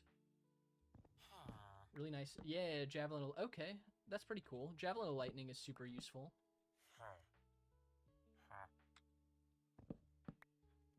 Keep the creatures at a range, use javelin of lightning, and use daggers. Sweeping edge. Channeling. We have channeling. I think we need flame 18. I don't think I've seen a flame trade below like 13.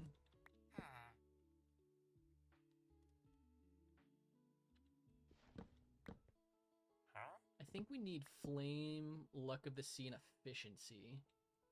This might be our last 3. Power. We also need power 5. Look at that.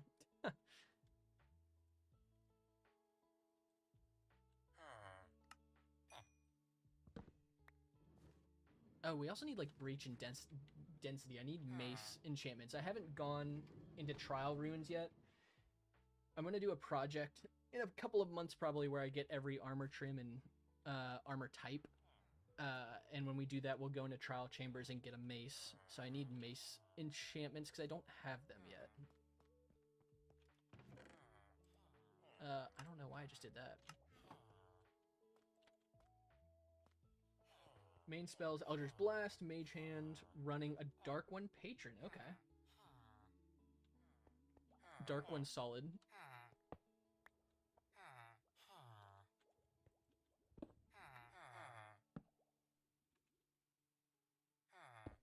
Okay.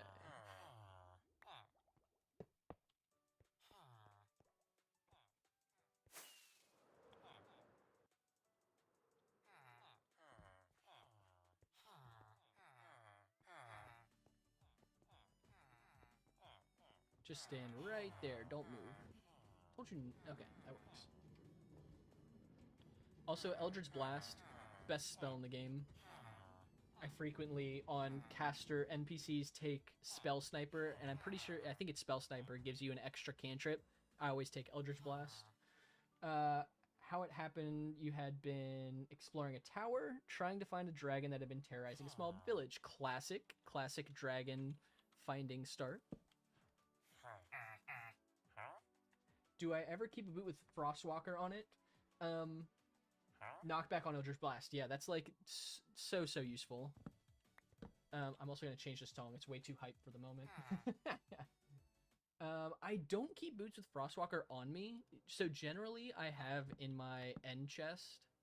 I'll show you. I generally have a shulker that is specifically for other items. I haven't turned it into netherite yet. Usually I would have a pair of Frostwalker boots in here. I don't yet just because I haven't spent the time to do it. I don't usually keep them like on me though. Although it could be a good idea with the new sulfur slimes for traveling. Might be something we consider. You managed to sneak up on the dragon, so you had advantage on your first attack. Classic. 19 Emerald Flame? Are you kidding? It's a ripoff.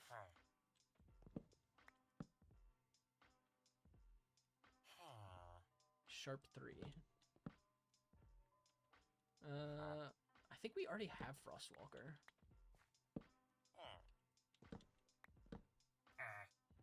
Curse of Binding.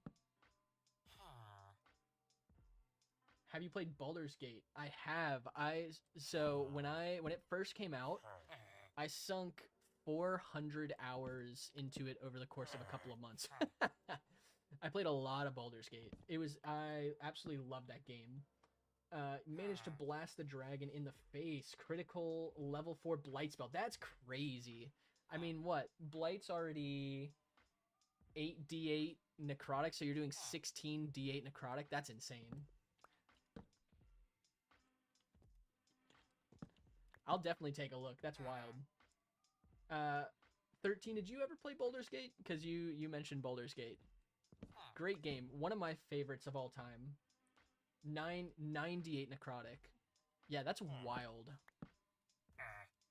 So much damage. Bane of Arthropods. I think that goes up to 5 though. It was awesome. That's gotta be one. That's like one of the. I imagine as a player, because I don't really play. Is just like having one of those moments has to be the best feeling as a player. Those are the moments I live to help create for my players when I play. Um, but thorns. I don't think I have thorns. I think we need thorns. Yeah. Also, on the Baldur's Gate conversation, I only played the original Baldur's Gate. Or not, sorry, not the original. Baldur's Gate 3. I haven't played 1 and 2. I know they're a bit older in terms of RPG style games. But I've never played the original or Baldur's Gate 2, only Baldur's Gate 3. If you've played the original, do you recommend that I try it out? Could be a potential, if I ever go into multi-game streaming, could be a potential game I try on stream in the future.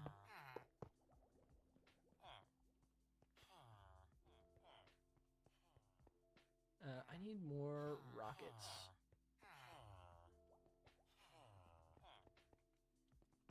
Generally, I keep more rockets on me, but because I need so much space for the building, I decided to store them all for now.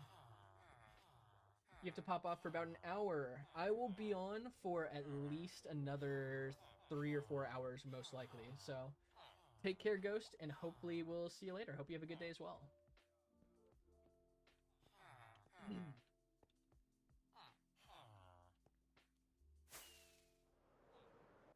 Ow.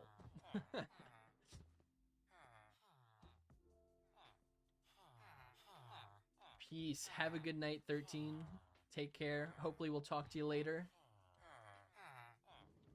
Or are you... Sorry, my bad. You might be saying peace to Ghost. I just assumed everyone was leaving.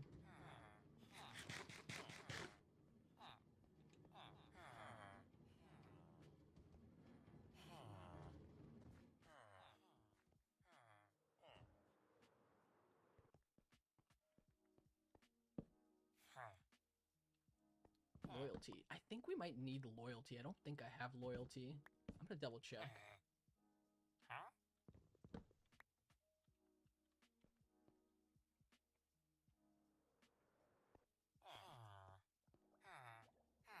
Looting, curse, lunge, fortune.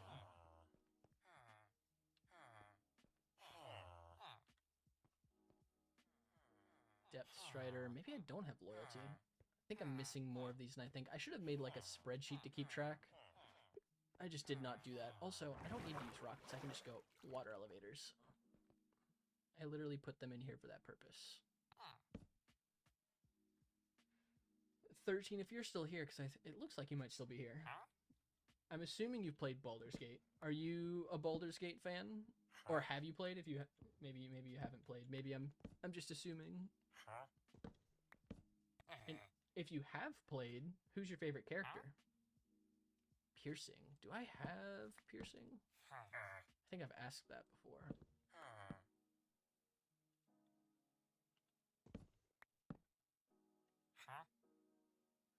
Piercing 4. I need to check if I have piercing. I don't think I do. Affinity, knockback, punch. Oh, I do have fire aspect. Good to know. Projectile prot, respiration, aqua affinity, fire prot, multi-shot, channeling, feather falling. I don't think I have piercing. I'll check these guys. Thorns, breaking, impaling, power, silk. Unfortunately, I haven't. Every single one of my friends have, and I've plastered the beauty of the game. They plastered the beauty of the game on you. It is such a good... If you like D&D, it's definitely the most D&D-like game I've ever played. Not that I've played too many other RPGs. It's so good, though. I had a blast. I played it with a few friends, which I think made it all the more fun. I definitely recommend it. It's also just such a great world. Like, I recommend going in as blind as you can if you don't already have spoilers. There's just so much to explore. Like I spent 400 hours in the game and I did not see everything there was in the game. Like there's still more I could have explored. It's such a good game. And as a D&D fan, obviously, it makes it all the better.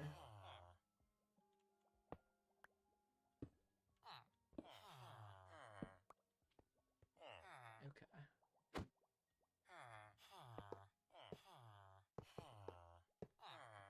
Okay, I need to get these guys out of their carts. I've left them in here, I realize. And maybe that's a game too. Like eventually, my primary goal has been Minecraft, hardcore Minecraft. I might one day stream other games. Maybe like I do one night a week where I stream. Like if I ever do more of this, like if this makes some money in the future, maybe I do. And I have more time, I do games outside of Minecraft. Maybe a night a week where I do something else. Baldur's Gate 3 would definitely be on that list. If we ever get there. It's such a good game. I love it, so.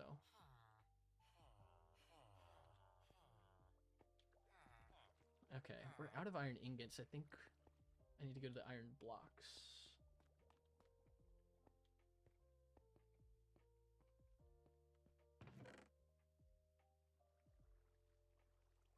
Just take a whole set of blocks.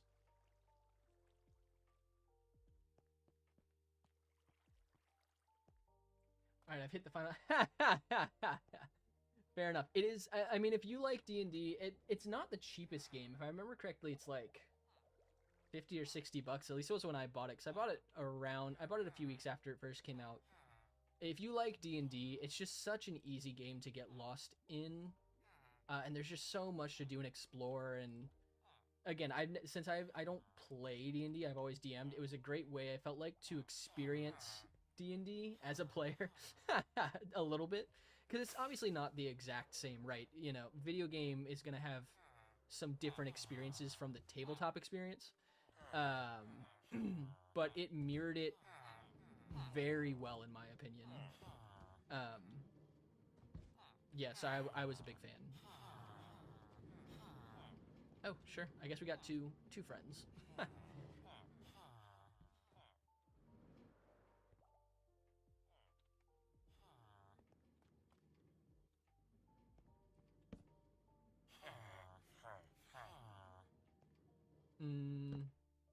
They're both gonna lock on. I didn't think about this. I need to just put one over here.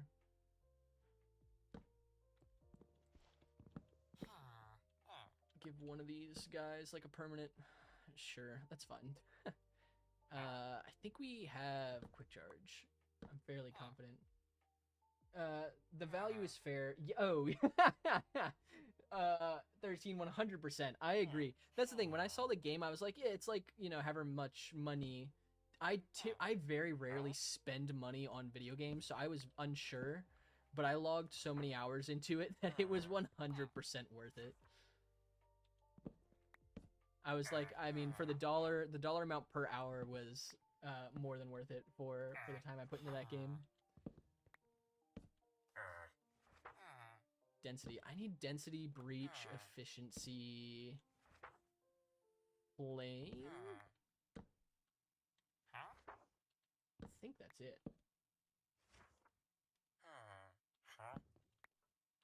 We're pretty close to Luck of the Sea. I also need Luck of the City. If I don't get Luck of the Sea, I'm not going to search forever for Luck of the Sea. That's, like, something that is... I don't know if I'll ever use a Luck of the Sea fishing rod. Not never, but...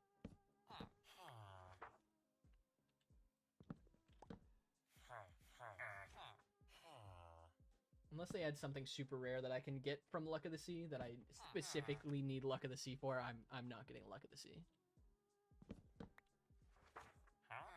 Loyalty. Breach. Breach only goes to 4, right? Breach 4. Yeah, let's go. That's a good pickup. That'll be great for once I get a mace down the road.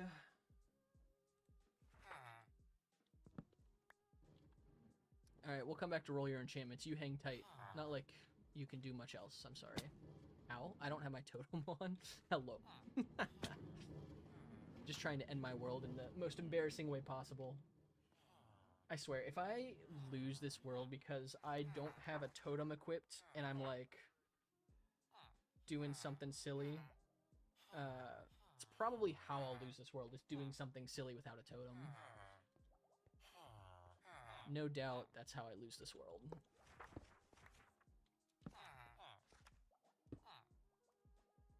Okay. I'm actually going to pull up a quick list just on my second monitor. I'm not going to put it on stream, to look through what enchantments I'm missing. That way I know exactly what I am looking for.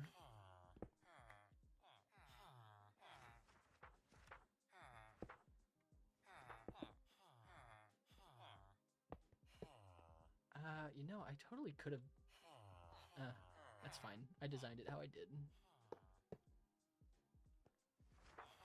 What's the most complex redstone farm I've ever built? That's a great question. I don't do a whole lot of complex redstone, at least not on my own. I do tend to use a lot of tutorials for redstone. Dang, the most complex farm I've built. Most of my redstone farms are fairly simple, to be honest. The most complicated one I probably will build in the near future is a quarry, because that is on my short list of projects. It's my... not my next project, but the second next project is a quarry. That will be pretty complicated. I do eventually want to get better, like actually learning how to do redstone myself. I want to learn how to build some farms. There is one I want to build. So I put out a short on Monday actually about how there's no way to farm andesite. Because this project took 26,500 andesite to build just the outside of this UFO. With the inside stuff, this project has probably taken close to somewhere between 40 to 50,000 andesite. So I made a short about how you can't farm andesite, which is true. You can't farm the raw resource of andesite.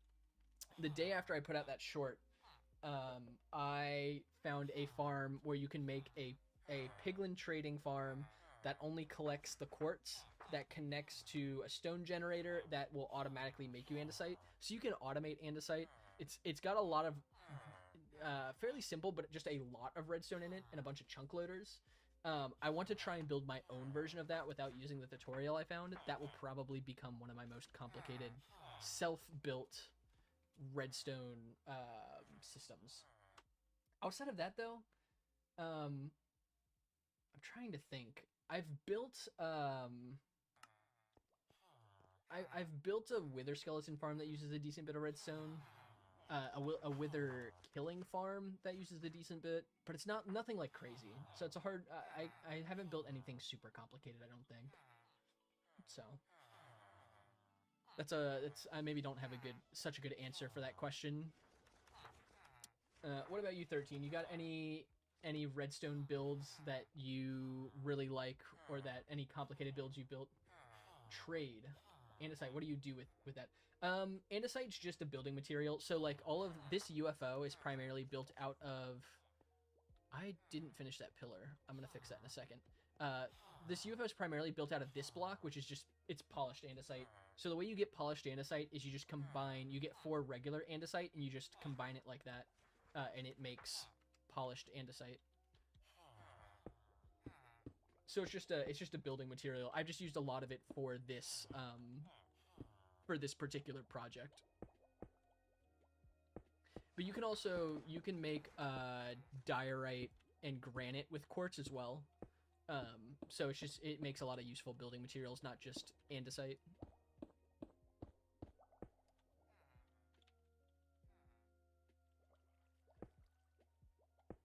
I think there are probably a couple spaces around the build where I missed something like this. Okay, that looks good.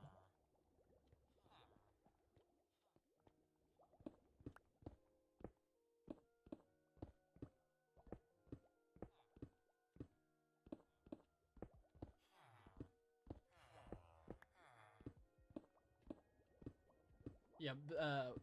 On top of though, I don't know. I like this color. I like the andesite color for building. It just looks like there aren't really any gray scaled metallic colors in Minecraft. Andesite is the closest thing I've found so far to that look, which is why I built the UFO out of this. But the next build, big build I'm going to do, which is a couple projects down the road, is going to be another sci-fi-esque build that will encapsulate um, it will encapsulate the armor, all the armors and armor trims that I get. I think I'm also going to need a lot of andesite for that build as well.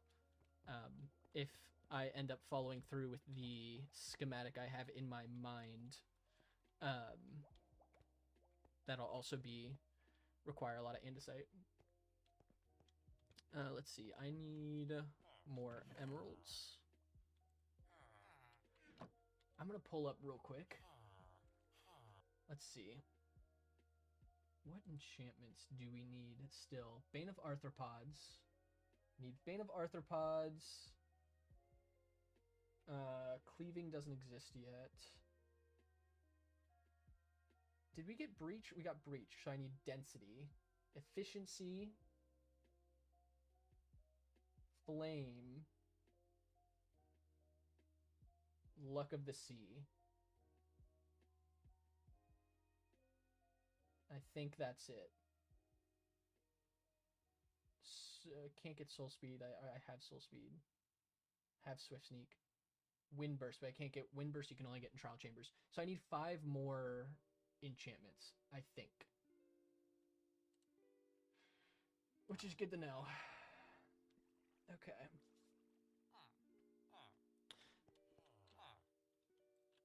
$13, do you have a favorite or a best redstone build that you've done? Favorite armor trim pattern that's not mixed. Flow trim. Flow trim is very cool. That's up there for me. My favorite is definitely I'm super basic. My favorite is silence. Silence trim is definitely my favorite here.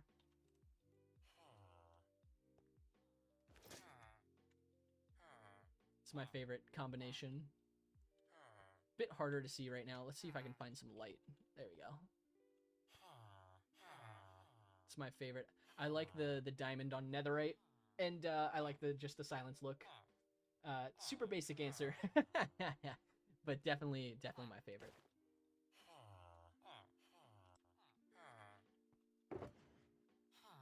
Okay, so here's the next level to that question. Flow trim is your favorite. On what armor and what trim do you like on it? Redstone builds are mostly doors. XP farm. Yeah. That makes sense. XP farms are always super useful. Yeah, I'm not as knowledgeable in redstone as I probably should be. I'm hoping to like I've already spent time getting better at building with this project. Getting better at redstone is definitely on the short list of projects that I have.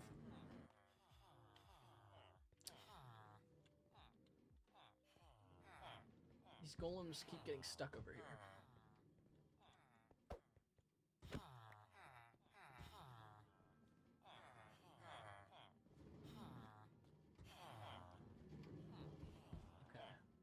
Okay. We need 5 more enchantments. We're getting close. Once I do that, I'll probably get some farmers for golden carrots, and then maybe just move on to actually finishing the build. It's been a good little brain. Oh, I already have one here. I forgot I literally had a villager here. This has been a nice brain break, but I do have other parts of this build I need to finish still.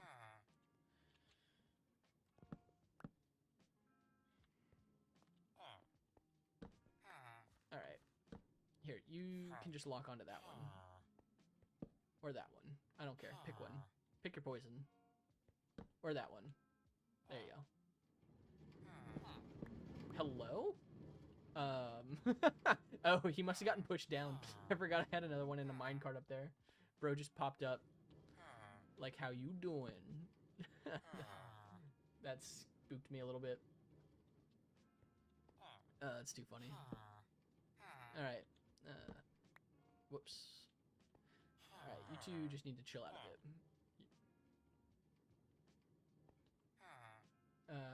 Nether with gold or honestly, amethyst looks so good as a trim material.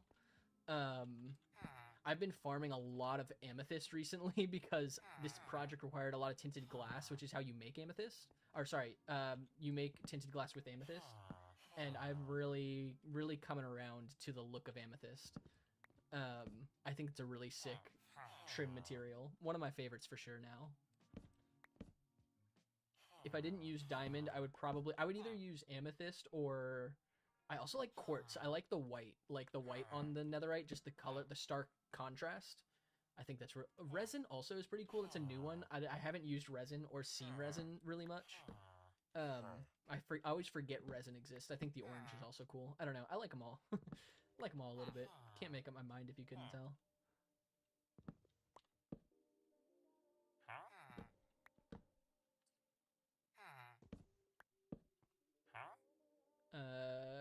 We need density, right? I got reach, but I think density is 5 is the highest. Yeah, density 5.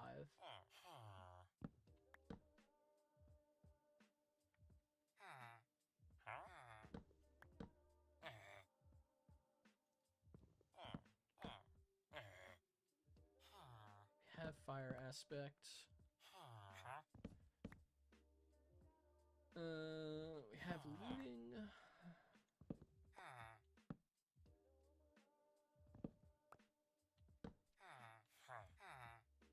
Punch.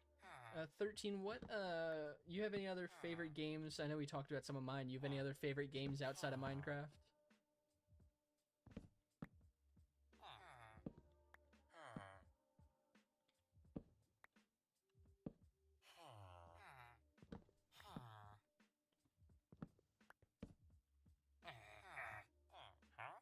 Sharp.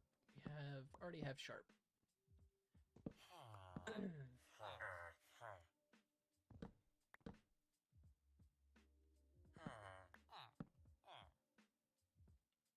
Quick charge. So we have quick charge.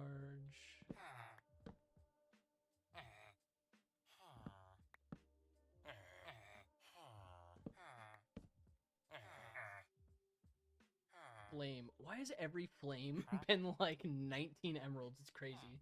Doesn't really matter because I'll only ever buy it like once or twice, but I just want it to be cheaper. I'm greedy. Do I have lure? I might not have lure. I might need 6 more trades. I'm gonna actually go check. I thought I had lure, but I might not. It would have been one of these 2 sets. I think it would have been this second one. I'm pretty sure I rolled like 1 or 2 enchantments. Lure was one of them, and I might not have saved it, so I might not. I might need lure as well. Mending, blast, depth strider. I don't have lure. Okay, I need lure, so I do need 6. Well, need is a strong word. I want because I'm greedy.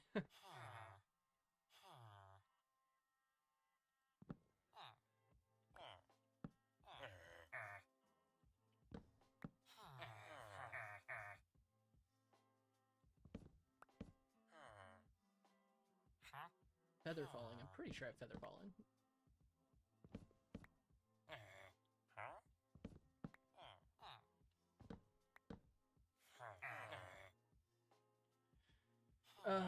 It's another flame that's like over 12 emeralds. I'm just gonna take it. I'm done rolling for flame.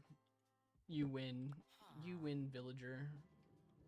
Take your greedy flame trade and get out of my face.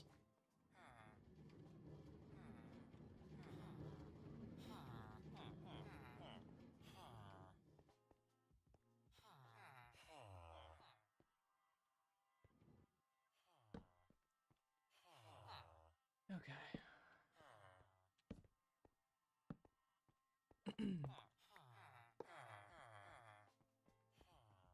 I literally have bubble elevators. Honestly, I could have just... It's fine. It's fine. I'm not going to think too much about it. Could have just sent them down bubble elevators, but yeah, it's fine.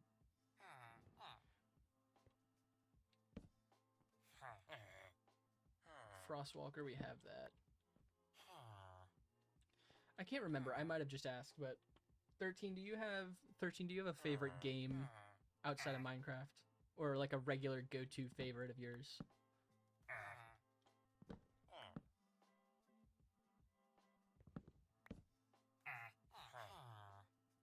Quick charge.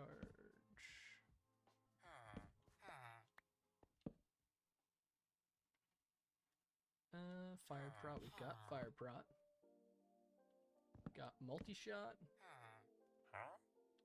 Got curse of vanishing. That's a cheap unbreaking. I think it's cheaper than the one we have, but I don't care so much about cost, except for flame. Flame's the only one I care about cost, apparently.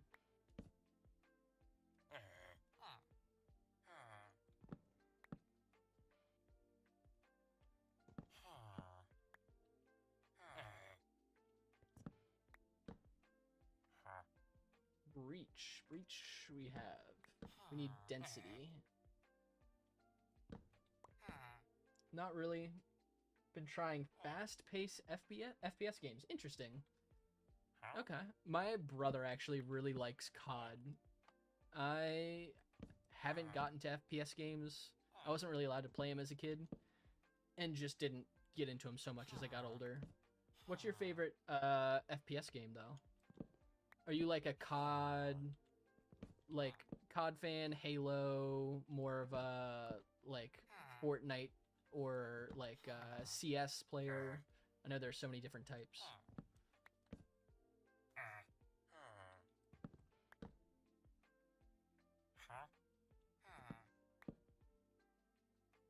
Looting.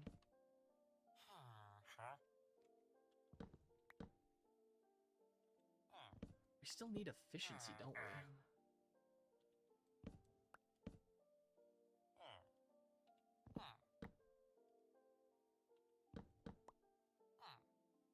Piercing. I think we have piercing. Even if not, that's... Do we have piercing? I think we have piercing.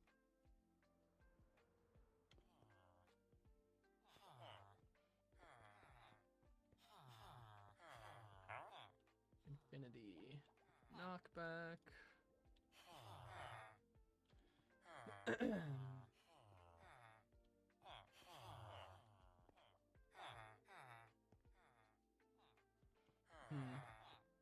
Maybe I don't have piercing. I swore I did.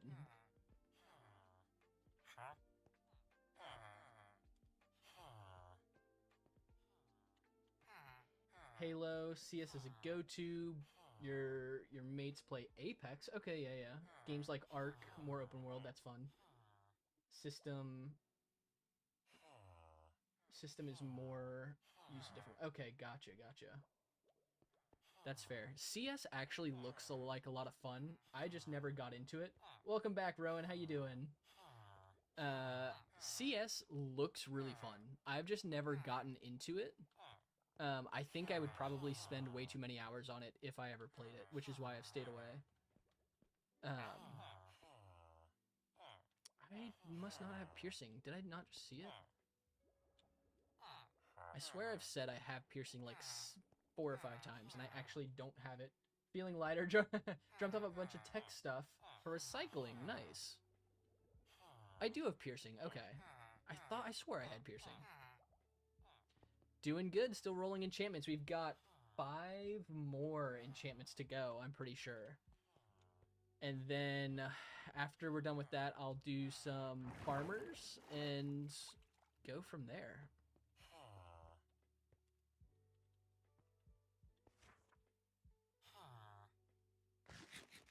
I know, it's like we're looking for the specific ones that we're missing. I still don't have efficiency, so watch right here.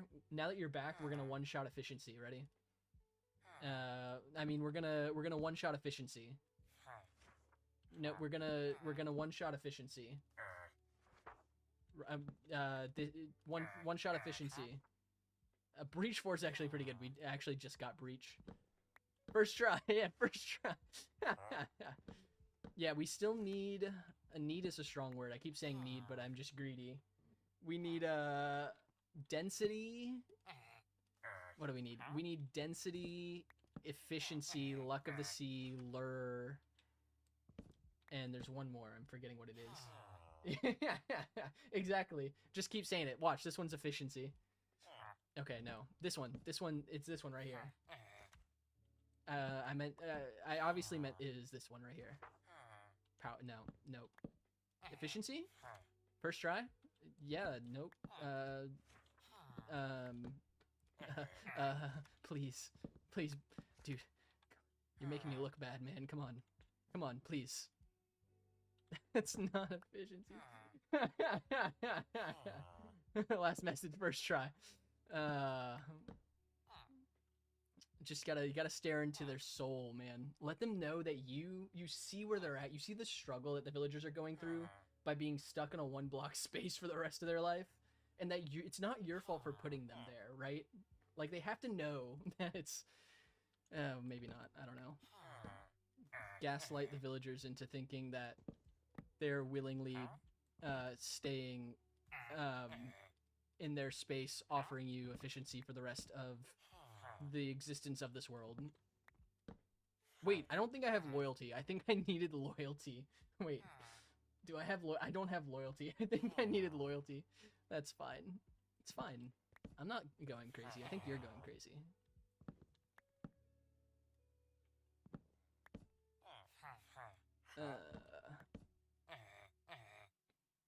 Maybe we'll get it back later.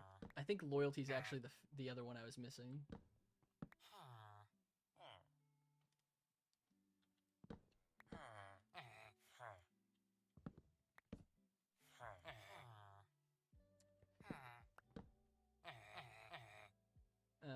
Sweeping edge.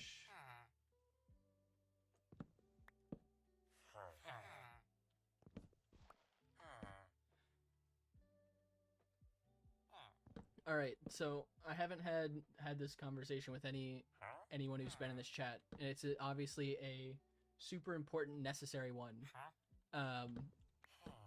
What's your favorite kind of pet? Are you a pet person, and if so, what pet? These are the important questions that we need to be asking each other on a regular basis.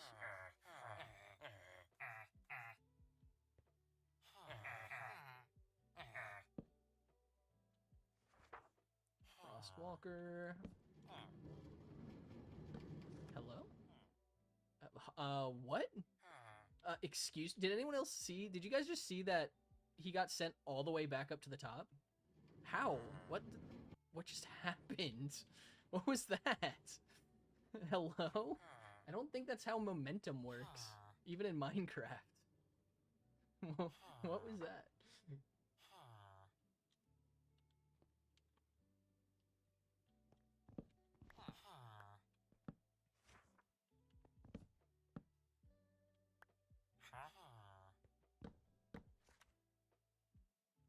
Bro just said, I'm out, peace. He didn't want to be stuck in a 1-block space for the rest of forever. Dog and cat person? Yeah, solid choice. I'm a big dog person as well. I would call myself a cat tolerator. I frequently house sit for a family friend who has a lot of cats. But I'm definitely a dog person. However, my wife and I, we are big bunny people. We love pet bunnies.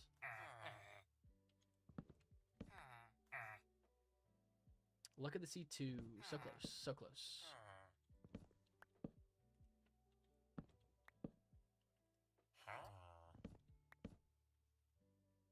Respiration. We're getting there. Slowly but surely. Quick charge.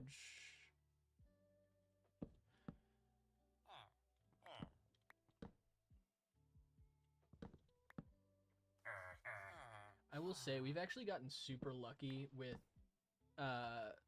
librarian roles up until this point. I'm like, oh, wait, lure 3. Beautiful, look at that. I was going to say, I don't mind that it's taking a little longer to get our next enchantment, but that's one of the ones we needed. All right, this villager over here, he's going to be the one to give us efficiency first try. He's going to be the first try efficiency villager.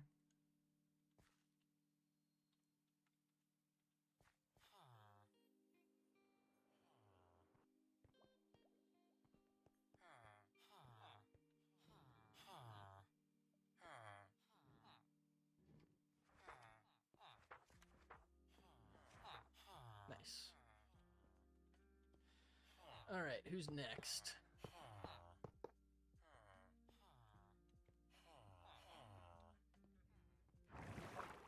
Sounds good, 13. Thanks for hanging out. I'll be around for another few hours probably, maybe another 2 to 3, maybe longer. We'll see what happens. So if I'm still here, I'll catch you later. If not, I hope you have a wonderful rest of your night.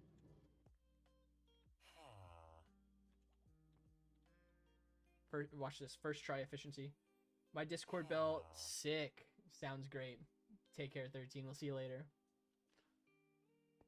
All right, here we go. First try efficiency.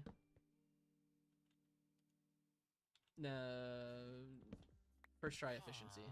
Okay, that doesn't work. It never works. I don't think that has ever worked in the history of first trying efficiency ever.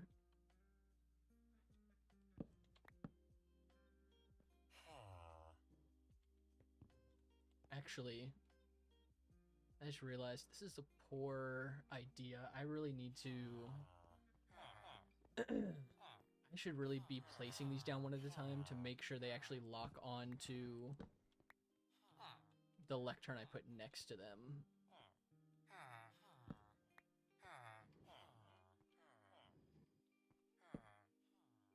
Yeah, okay. I thought I was so clever.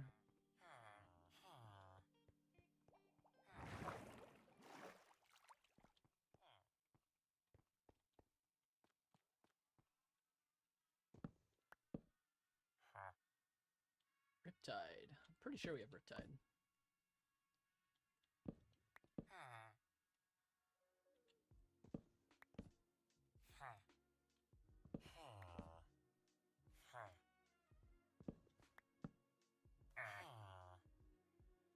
Piercing. We have piercing. Infinity.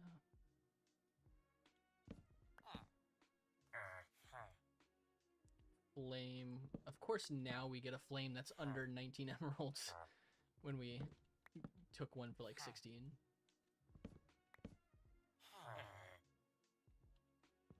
Bane of Arthropods. That's the other one I don't have. I don't have Bane of Arthropods. I don't think, to be honest, I'm probably not going to like sit here to roll Bane of Arthropods, Luck of the Sea, stuff like that. At least not yet. The part of me that's a completionist wants to have every single enchantment, but in reality, I don't need them, and I could put the time into other parts of this project. Yeah, the only important one I'm missing still, not the only one, I think I'm missing efficiency and density are the two that I want, because when I get maces, I want to have density. And you know, efficiency's efficiency. So I at least want those two. If I get the others along the way, great. If not, it's not so pressing. I would like to, before the end of tonight, get some farming villagers into place for golden carrots. And then probably get back to the build after that. I'll need other villagers for other things in the future, but I will just get them into place as needs be, I think. Not going to stress too much about that right now.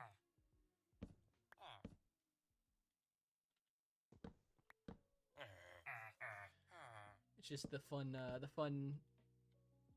what is it? Just the waiting of getting the next enchantment.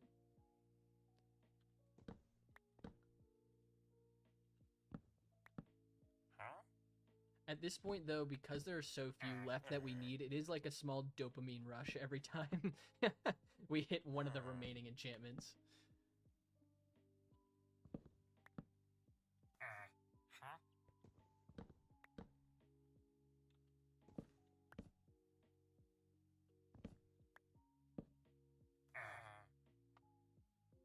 Sweeping edge.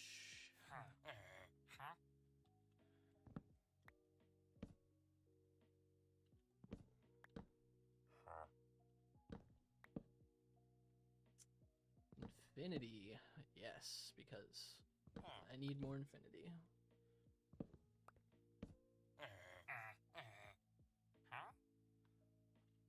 flame. I decided to settle for flame for like 16 emeralds because every one I was seeing was like 18, 19 emeralds. And then ever since I settled for the 16 emerald flame, I've seen a half dozen that are single digit emerald cost. Again, not that it really matters because it's flame and I have infinite emeralds. I just, my brain goes burr when I see the ones with lower emerald costs.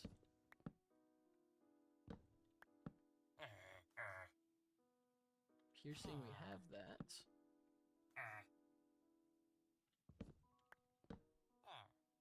That's true, not technically infinite emeralds. It's a very good point.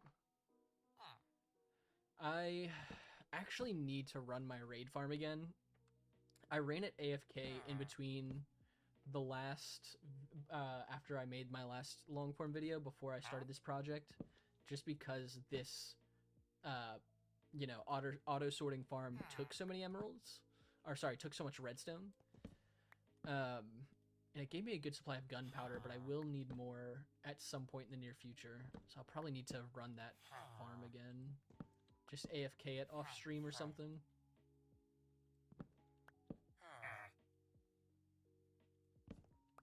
I could do it while I edit. Actually, the raid farm is a hard one to AFK. The design I found is you can AFK it, but I can't really use my computer for anything else when I'm AFKing it, just because if I move the mouse, it destroys, or if I move the mouse, it destroys the AFK feature. I have to be like looking at a particular spot the whole time. So I can't really edit or like do anything else while I'm using that farm. It kind of has to be while I'm working my actual job. I say actual job like my 9-to-5 job. Bane of Arthropods goes to 5. That's what I thought.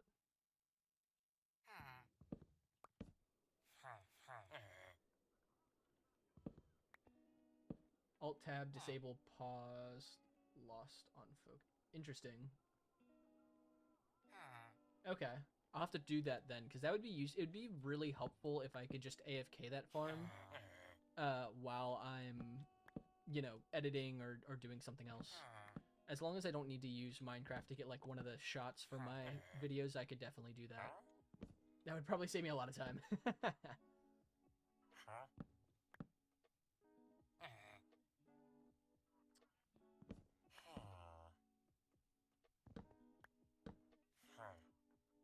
Unbreaking, we have unbreaking. As long as yeah, that's a good point. I could probably build a little glass dome around my character so that I don't get attacked by phantoms, so it's not an issue. Phantoms are the worst. I hate phantoms so much. They're so annoying.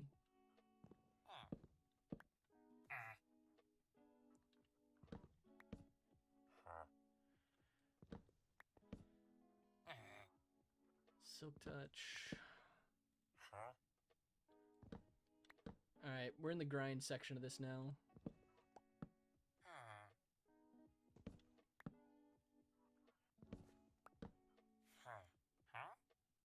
I think I have thorns. Pretty confident I have thorns.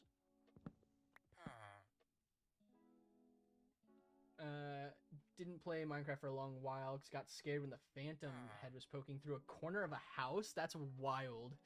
I don't think I've seen that. That sounds mildly terrifying. Yeah. Dude, phantoms are wild. I am not surprised they added them into the game. They're just like, it's like the one mob that everyone collectively dislikes is the phantom.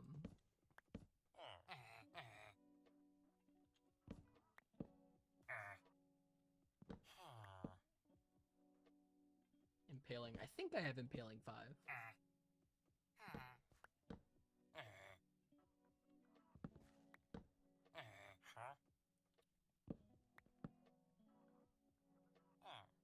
Good for... Yeah, that's true. You make slow falling potions with phantom membranes, right? Breach. Breach. We need density. We have breach.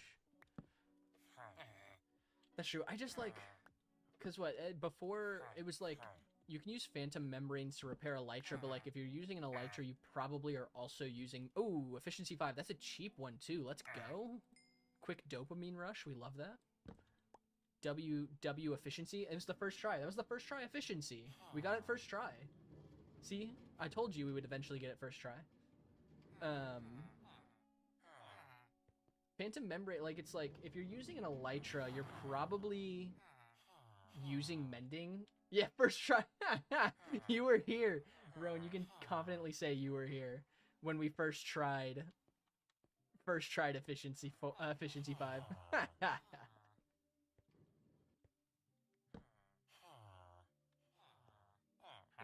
That's so funny. And it's 23 emeralds. Like, I'm pretty sure the cheapest it can be is 17. So that's a pretty good emerald trade.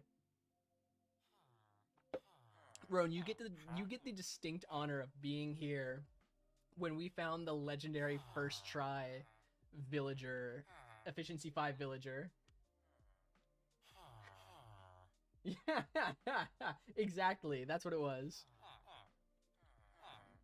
We were trying for curse advantaging and got efficiency 5. All right, that's one of the 2 primary ones down. I think the last one I really want now is density. Which we don't really need luck of the sea. We don't need lure. I don't think we really need. There's one other one. Bane of Arthropods. We don't really need those 3. It would be nice to have at some point. If we get them in the meantime, great. If not, we will worry about that later. What the heck? How did you get here? I don't remember putting you in a minecart. It's fine. That's so funny. I almost re-rolled that too on accident. I went so brain numb there for a moment. What was I thinking? Yeah, I feel like if you're using elytras, by the time you get to elytras in Minecraft, you're probably using mending, so you probably don't need phantom membranes for repairing elytras. Or you probably also have multiple elytras. Slow falling potions, I guess, is their primary use at that point. There's Luck of the Sea 3, that's funny. I will take it. Yeah. That's an enchantment we don't have. Like, at this point, if I get Lure or I get Bane of Arthropods, at that point I'm just gonna roll for all of them. Because we're just so close, and the completionist in me is like, we need everything.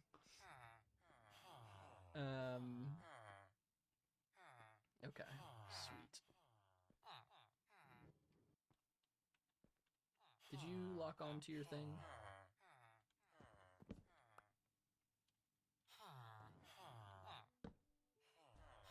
Okay, good, we're good.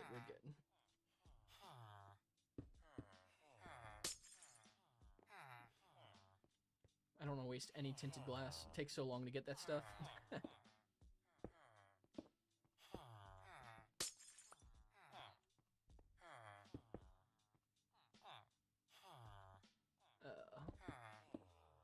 Okay.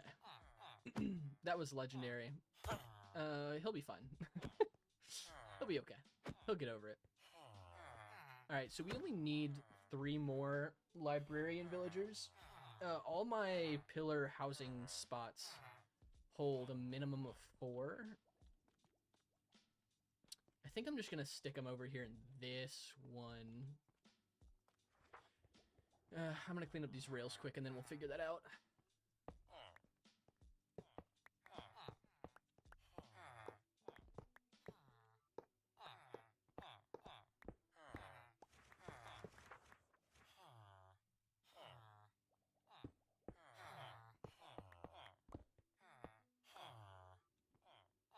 I feel like in every project, there's a point in the project where the brain just goes into like TV static mode.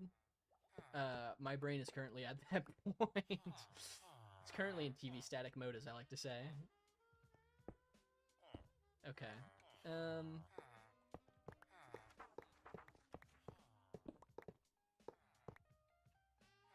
It's fine. I'm not going down there for that. 1 polished andesite.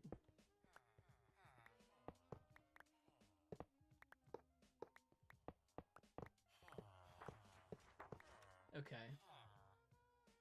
What's up, Adam? How are you doing? I appreciate the compliment. Okay. I need... Not need. Want. 3 more villagers. Maybe I'll put them up here. 3 more librarians.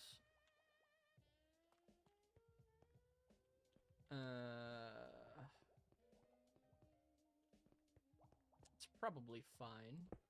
Keeps them all relatively centralized. I like patterns. My brain is happy when there are patterns.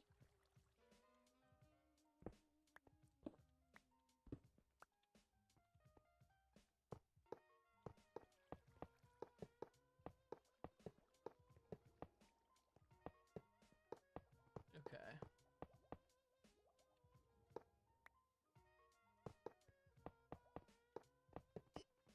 All right, we're doing it. We're so close. We're so close to done with villager trading, which is wild. I did think genuinely. I mean, it's taken a minute. It hasn't been like, you know, just like an hour or two. It's taken a couple hours. I guess it kind of has been. It's only been it's been 4 hours. But like I expected this to take a little bit longer. I say that now. We still need a minimum of 1, possibly 3 more enchantments. So watch this last like 1, 2, 3 enchantments are gonna take multiple hours. That would be so sad. Okay, who's next? You can stay up here. You're the farmer.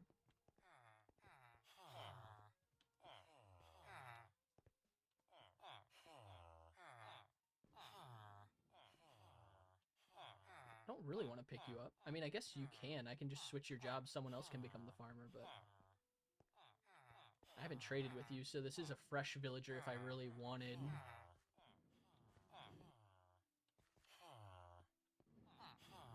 Okay. Sure. You want to hop in too? It's a free ride.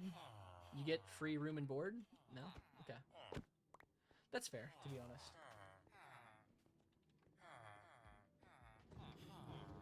Alright, let's get him down there. Get him into place.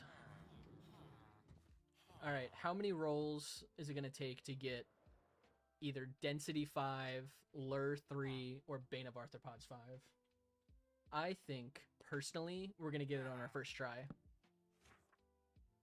I meant our first real try. Our, like, actual first real try. Maybe not.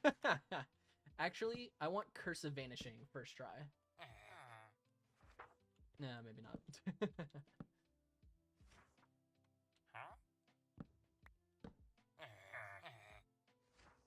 Fire Prot.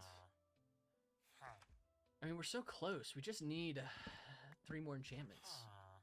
If you would be so kind as to just give any of the ones you feel like, I'll be happy. That's not... that's a good one. I just already have that. I already have that too.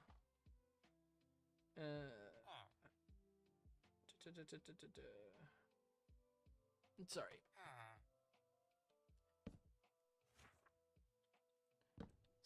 Curse of Binding, we have that.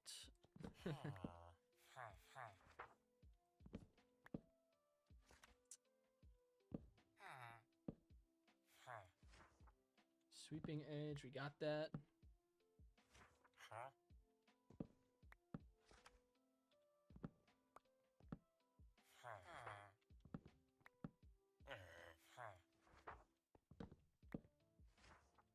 Back to the grind of rerolling lecterns.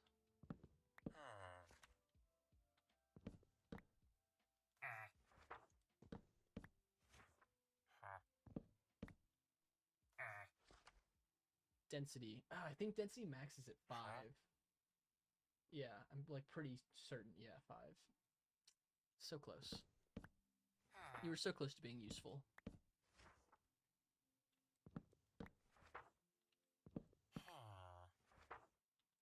There's Loyalty, Frostwalker, Impaling. I think we have Impaling.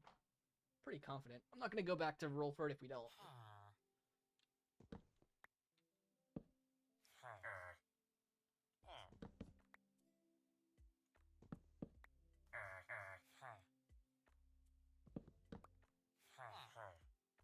Luck of the Sea. We just got Luck of the Sea, didn't we? Lure's the one we still need.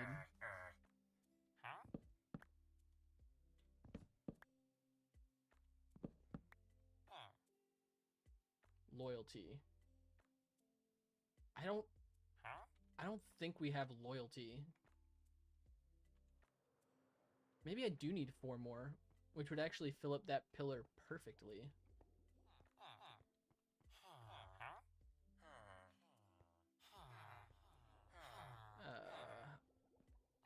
If I had loyalty, I think it'd be one of these first few villagers that we rolled.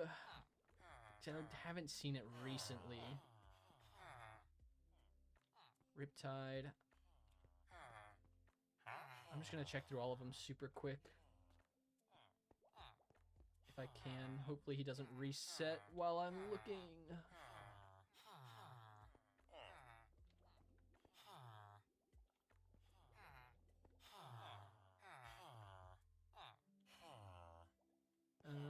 Did I have multiple respirations there? I don't know. It's fine. Paling, piercing, breach, frostwalker, silk touch.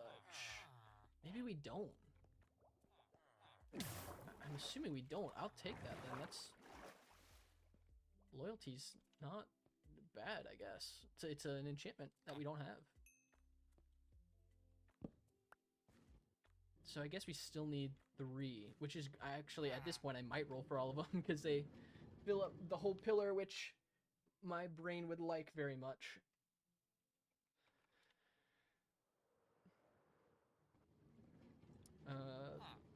Hello.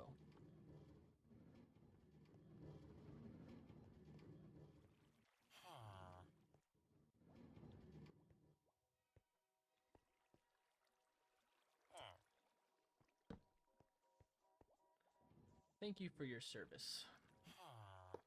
I appreciate loyalty. I appreciate your loyalty to this cause. Get it? The joke because he he offers loyalty. I thought it was kind of clever.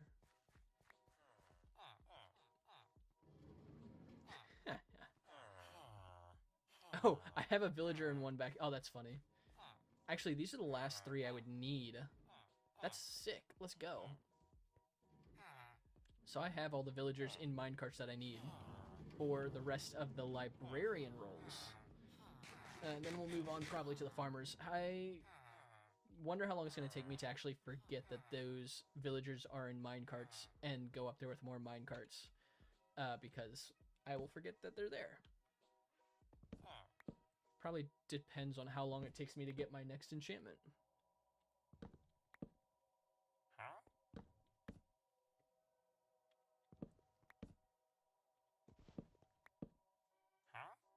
Sweeping Edge, we have that.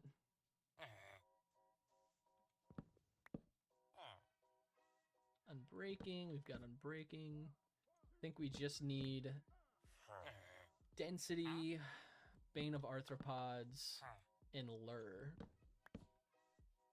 Density, though, is the primary one. If I get just Density, I might stop. So that's really the last one I really want to have. Although in reality, I say that I'll probably just roll for all 3 of them anyways.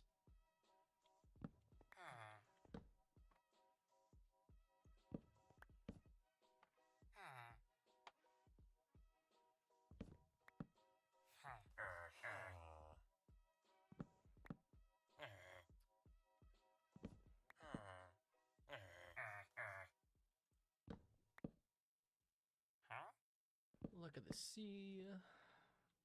Projectile protection. Loyalty. That's a significantly cheaper loyalty than what we just rolled. Again, doesn't really matter too much because really only need... I've already got a loyalty trident. I doubt I'll need another one. Actually, kind of a funny story with loyalty. I was playing on a server a while ago with a couple of friends. A little over a year ago at this point, and I had a loyalty trident and I threw it, and for whatever reason it just like disappeared, and I was like, huh, that's weird. And so I spent some time to get another one, Like a week later on the same server, and I lost the trident in the overworld because I was like flying around a bunch of unloaded chunks in the ocean. I think I must have lost it somewhere in the void. When a chunk loaded is my guess. And then I went to the nether at some point. I'm on the nether roof running around what I assume is the same location where I lost the trident, and it came back to me in the nether, and I'm like, that's super weird. Like, I lost it in the void in the overworld, I'm assuming, and then found it again in the on the nether roof. And so I'm like, does that mean that somehow the nether roof and the void in the overworld are like connected? Like, not lore wise, but like in the game's code. Yeah, super weird. I thought that was like super interesting. I was like, there must be some code connection to the void in all dimensions, would be my guess. I think it was because I was flying over unloaded ocean chunks. That's really cheap. I was flying faster than I think the chunks were loading. And so when I threw the trident, because I was just throwing it for fun and letting it return to me, I threw it pretty far ahead of me. I think it just fell into the void before a chunk loaded, and then a chunk loaded over the trident before it returned to me, is my guess. I'm not actually sure if that's a thing. That's my running theory. It was super weird, though.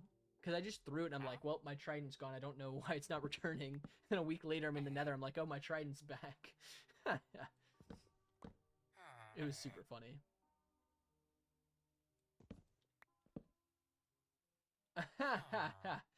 That, yes. Short answer, yes. Pokemon was actually the first game I ever played was Pokemon Emerald. That game holds a special place in my heart. I have attempted live Pokedexes before, but never completed them. The one I tried a live Pokedex in was in Pokemon Diamonds. But I don't have any Gen 1. I didn't have any Gen 1 or 2 games, so I couldn't transfer Mons from Gen 1 or 2. So I was missing a good chunk of I was missing a good chunk of the Pokedex because of that, the National Dex. Are you a Pokemon fan, Rowan? Sounds like you probably are.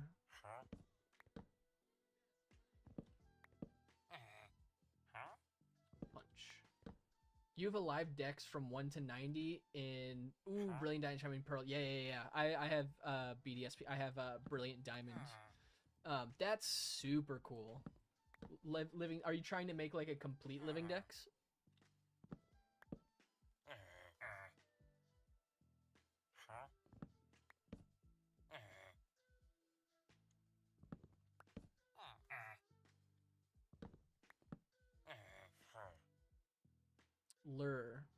Lure 3 is one of the ones we need. Let's go.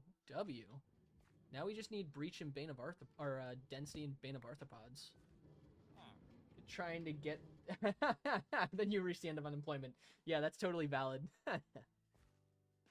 Yeah, Brilliant... I liked Brilliant Diamond and Shining Pearl. I like that they kept them pretty true to the originals.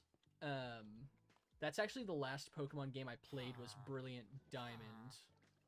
Because I played Sword and Shield, I played Brilliant Diamond. I didn't play Legends of Arceus. Didn't play Scarlet and Violet. I played a little Showdown. I do like the competitive aspect of Pokemon. I've played a little Showdown. But haven't played the games. They should have a Battle Frontier. I agree. Battle Frontier was like one of the best parts of classic Pokemon games. Like the Pokemon Emerald Battle Frontier, was it a Battle Tower in Pokemon Diamond and Pearl? It's just iconic. Like, I don't know. That's true. They didn't have that in BDSP. That was sad.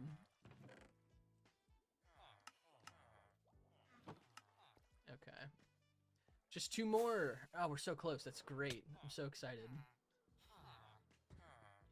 All right. I almost forgot I didn't have these 2 back here. All right, that I have these 2 back here.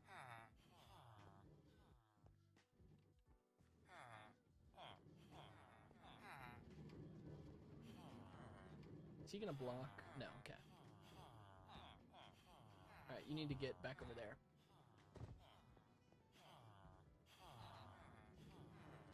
What's your favorite Pokemon game of the series that you've played? I guess that you've played is probably implied.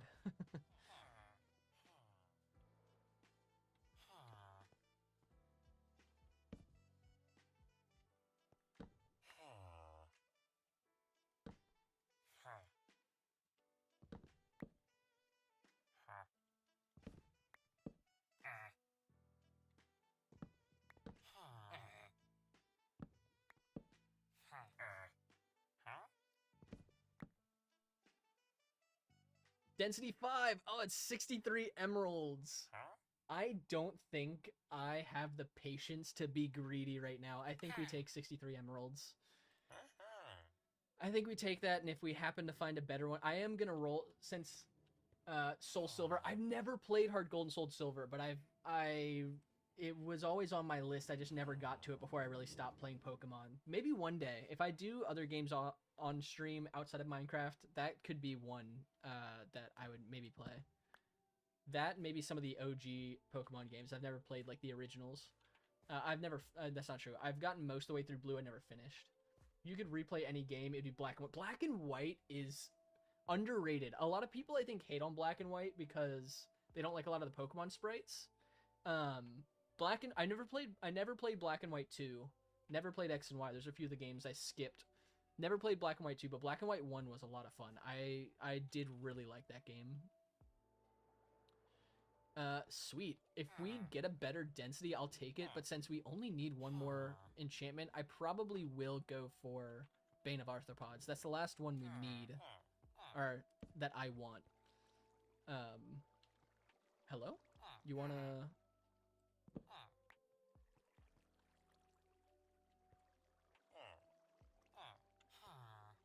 I kind of need you to take this one.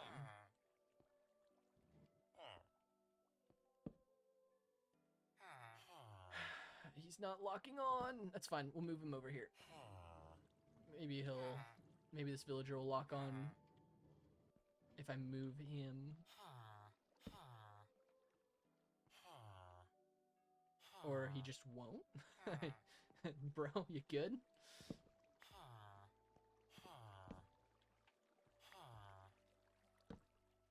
Okay.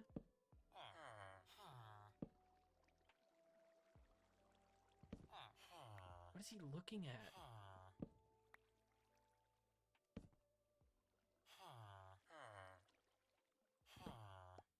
They're not locking on. Ugh.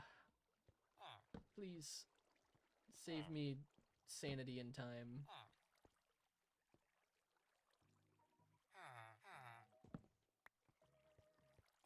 Okay, I think he locked onto this one. Now you should lock onto this one. Right? Please? Come on, you can do it. Do you make vids of everything in your hardcore world or specific parts? That's a good question. So right now, I script videos based on the project as a whole that I'm working on. So my last video was the building of the shell of this UFO. My next long form video will be this whole interior. So I built all of these pillars, and I've already edited the first half. It's like the first 15 minutes is me designing and collecting and doing some random stuff. And then this section will probably be another 20 minutes or so of building. So I don't do like all the details, but I do a good chunk of it, or the stuff that I think is memorable that I can remember. I will probably include rolling villagers and getting efficiency 5 on the first try, and make some sort of joke about how I definitely got it on my first try. Alright, I need you to lock on, please. Pretty please. You know what? I'm gonna come back to you. We'll worry about you later. We're gonna get... no, I'm gonna forget. We need to get you locked on. I'll probably also throw in some joke about, how locking... Yeah, totally first try. You were there. Roan, you'll get a shout out for being there. I actually need to make a note because I'll forget about how annoying... actually, I don't have that dock up. That's fine. I'll do it later. How annoying getting these villagers to lock onto a lectern is. Please lock on.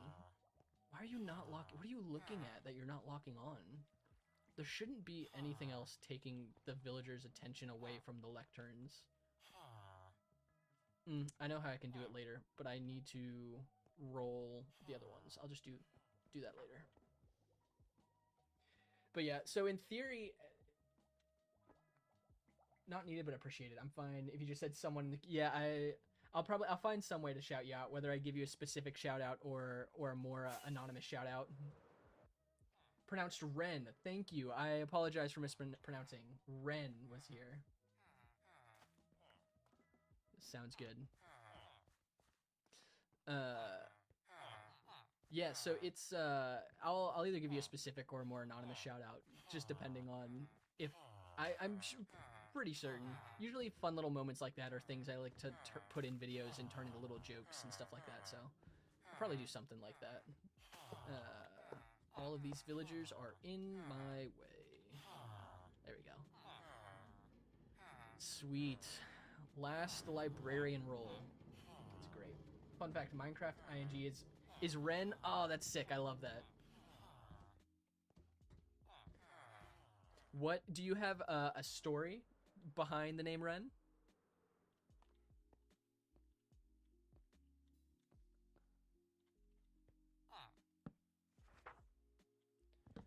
All right, Bane of Arthropods. Let's get it nice and quick. Make it a nice quick reroll.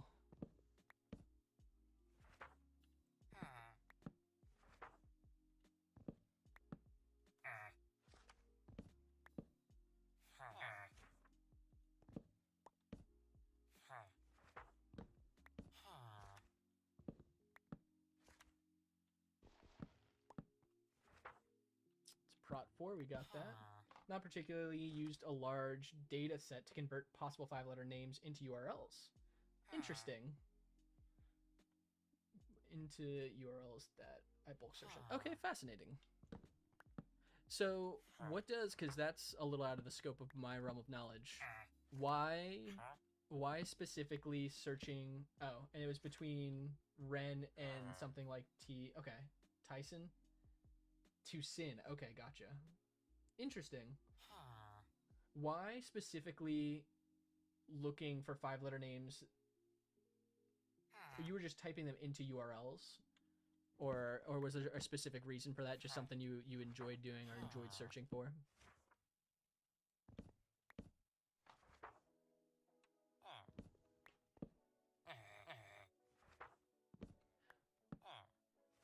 Okay, yeah. That makes sense.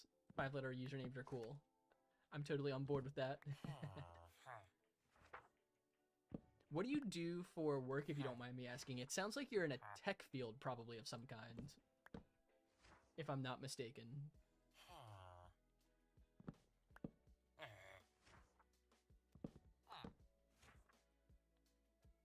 It does have a nice ring to it. Yeah, that's true.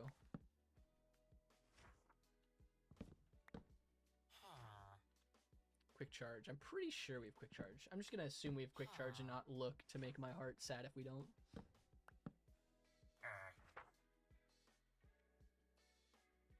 Yeah, fair enough. Fair enough. I totally get that. Impaling. That's an expensive impaling. I'm pretty sure impaling is significantly cheaper. Bookshelf.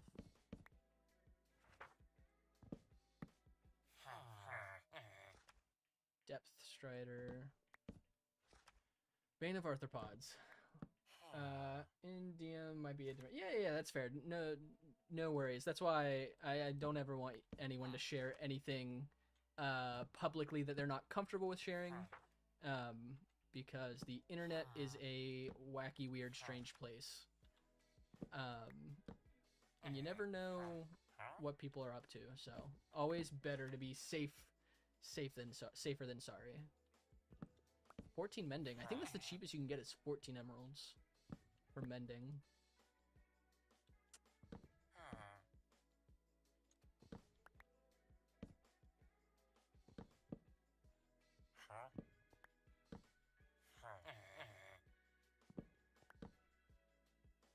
Sweeping edge.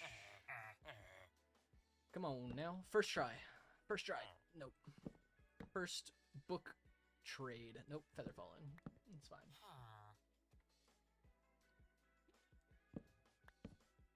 We're so close. We just need one more. This is the one that will probably take the longest, though, that being said. Really unnecessary to go for. I just couldn't help myself. Once I had every other one except for Bane of Arthropods, I kind of had to go for it, you know? It's like I was legally obligated deep within my soul to roll for it.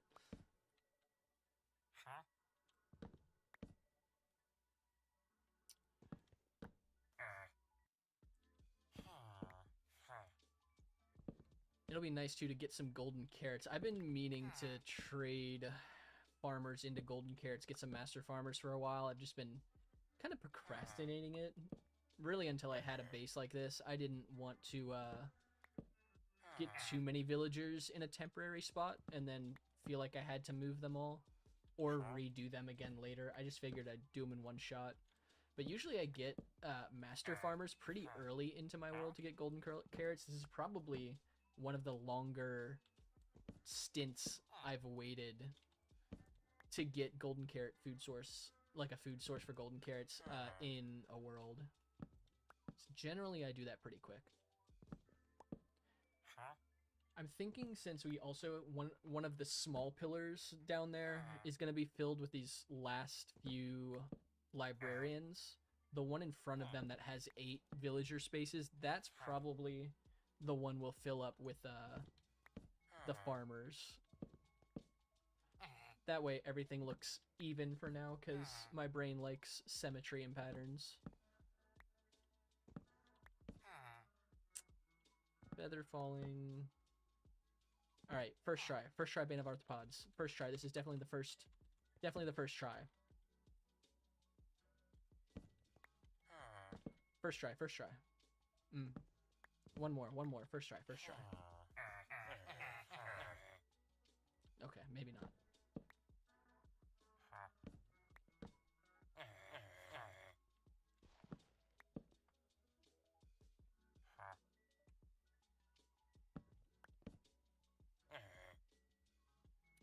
It's not a bad unbreaking, but I actually think we got pretty lucky with unbreaking. I'm pretty sure ours is like 20 some emeralds, fairly cheap. Again, at some point though, I want to get somehow a curing center set in so that we can do it cheaper as well. First try, emeralds to bookshelves trade. Watch. Now this specific villager is not going to have an emeralds to bookshelf trade. Ready? Crazy. See, that's just how it works. Once you say it, it just won't. It just doesn't happen. It's like the law of everything in life. Sharp 5. We already have sharp 5.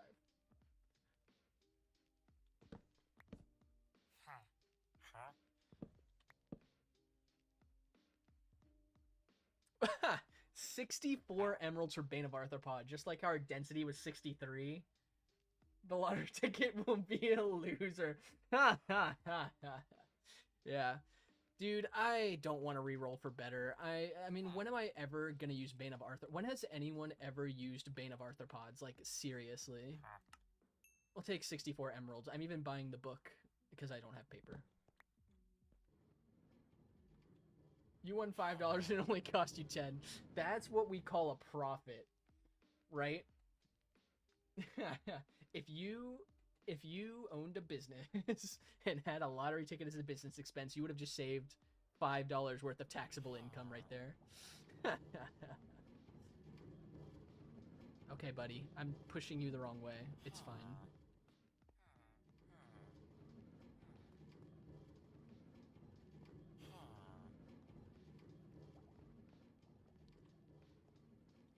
Alright, well, we got all of our librarians, which is great. It's good news. We're super happy about that. It is technically a loss. You are not wrong. In fact, some people would actually say you're right.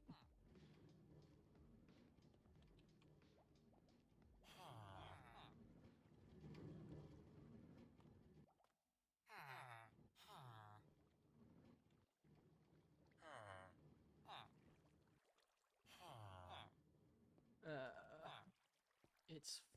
I will... push it down with the piston, I think. Hmm.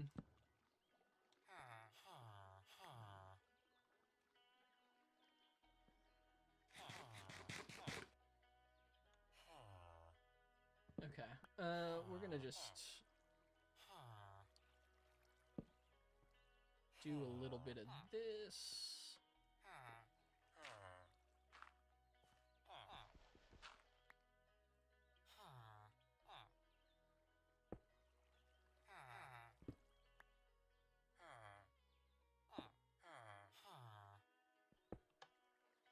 Sure. Yeah, that makes sense.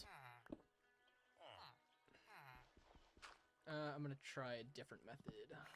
It's just not enough space here, I don't think. We're just gonna try a different method.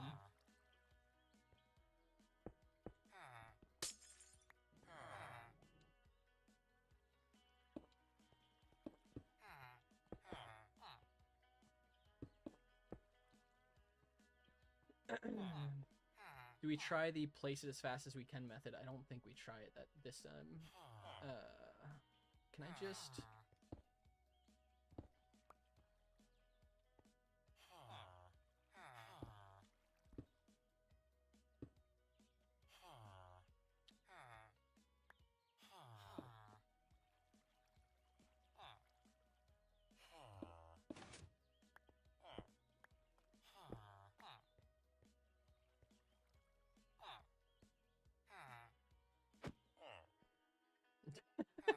Bro's just stuck in a block. He's fine. He'll be fine. What is he? Nah, he's fine. He's lure. We don't care that much about lure. Okay, great. He's locked in. I actually do want to see if we got this villager locked in. Now that we can let him out. Okay, yes. Sweet. I'm so happy that we... he'll be fine. Yeah, he's loyalty. He'll be fine. Alright, I'm happy to get them locked in. That feels so good. We have every possible villager trade locked in, which is sick. It didn't even take nearly as long as I thought it would, which is great. We love that for us. Now I just need to get, not need, I want to get some farmers into place. Get some master farmers so that we can get golden carrots. I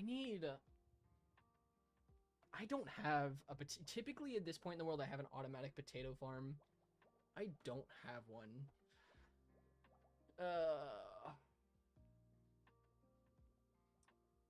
Because usually I would do carrot and potato trades for villagers because they're the easiest to make automatic farms for. I don't know. We might not be able to get all of the farmers to master level because I gave all the potatoes that I had to those villagers so they could breed. I guess I could technically bone meal.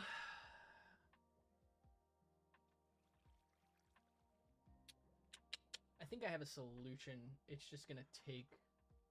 Pumpkins, melons are good too. Yeah, but is that... Are pumpkins and melons... I do have a pumpkin melon farm. Aren't pumpkins and melons like a second tier or third tier trade? I didn't think they were a first tier trade.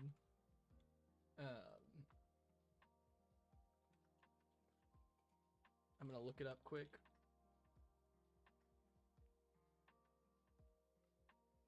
It is. It's a first tier trade.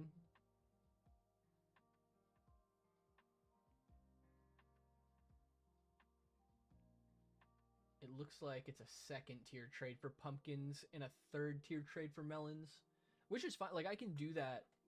I have that after I get them past novice. I am gonna go farm for some potatoes quick, and I'm gonna get a shulker of pumpkins and melons, so that we can just have them. Okay, I don't need these. Don't need these. Still need those. Don't need these. Yeah, because I definitely have the pumpkins and melons.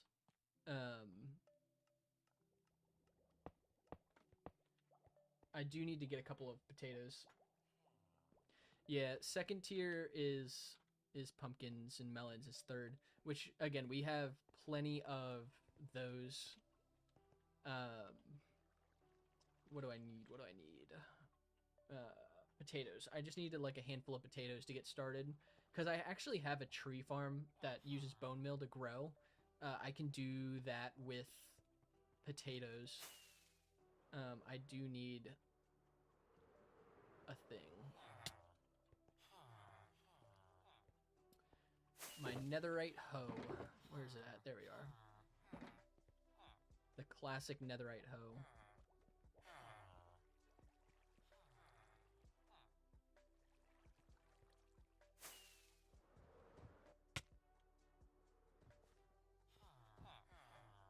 Do you have... I do. I can actually... I'll take you through them real quick so you can kind of see what we got going on. I'm just going to grab a few potatoes. All right, let's go on a little adventure. So this is the UFO base, which you've seen kind of. Actually, oh shoot, you know, I meant to record some of those librarian roles for the video.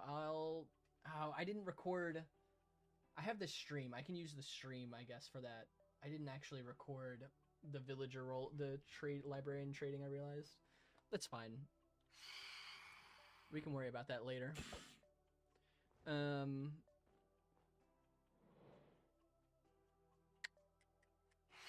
Okay. So yeah, UFO, this is like what is going to be now the main base, right?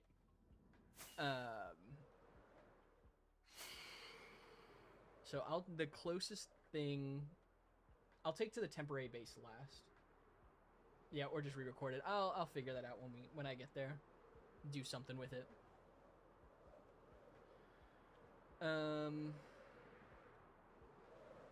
So I'll take you through the nether real quick.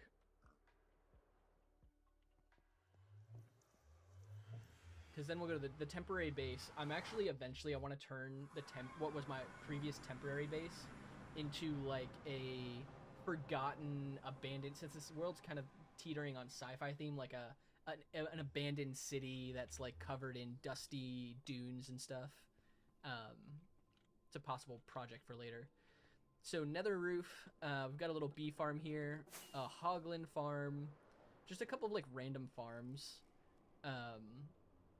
We've got a gold farm here with a little piglin trading center that I made just for funsies. And then this portal goes to an area that I've made into a bit of a farm hub. We've got a bunch of stone generators, a bunch of cobblestone generators, a large cactus farm, a flower farm that has a storage system that automatically turns flowers into their respective dyes. I've got a little geode. I'll free cam. I've got a little geode down here where it's loaded constantly because I have a couple automatic amethyst collection systems, but automatically collecting amethyst is trash, but I have the ability for that here. I also have a glow squid farm under here for glow squid ink sacs. This is the storage system for the cobblestone farm. I have layers of furnaces so I can automatically turn it into stone or smooth stone depending on what project I want to do. And I think that's everything in this area.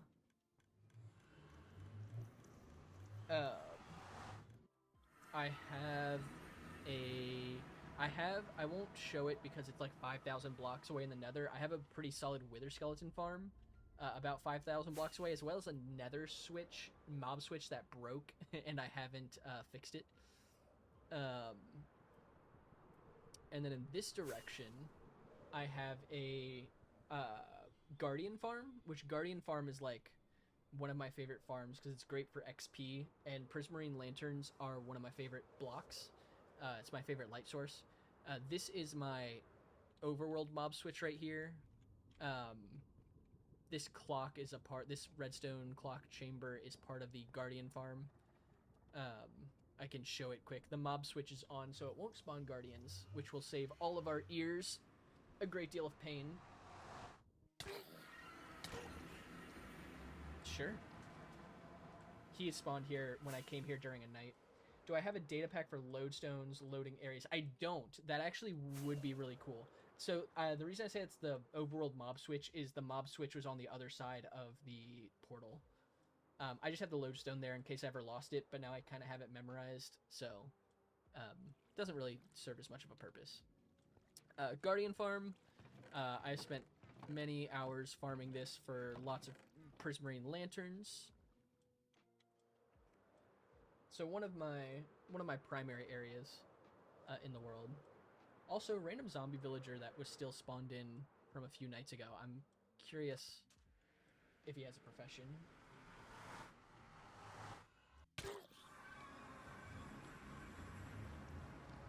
I don't know. Looks like he's a profession. It's kind of neat. Just gonna keep bro here. I'll show it real quick. Did I actually name in the video where I built this portal? I gave the iron golem that's here a name. I named him Ralph. I don't know if he still has a name. I'm gonna check. There's my little stasis chamber. I did. I named him Ralph. He's not subscribed to Kyle Brown MC, so that's why he's stuck inside that one block space. That's what I do to non-subscribed viewers, apparently. Okay. The next spot I'm gonna show is I've got a raid farm, the one I was talking about AFKing earlier. It might be a little bit loud because there are raids still loaded in. Actually, this will give me the perfect excuse to get gunpowder. Also, I didn't bring... That's fine. Brace your ears. I don't know how loud it's going to be. Maybe that's not too bad. I just want one stack, I think. This is the raid farm. I will probably expand it at some point, but this one works pretty well. I've got my sword here. Eventually I'll make it netherite, but it's my raid slayer sword.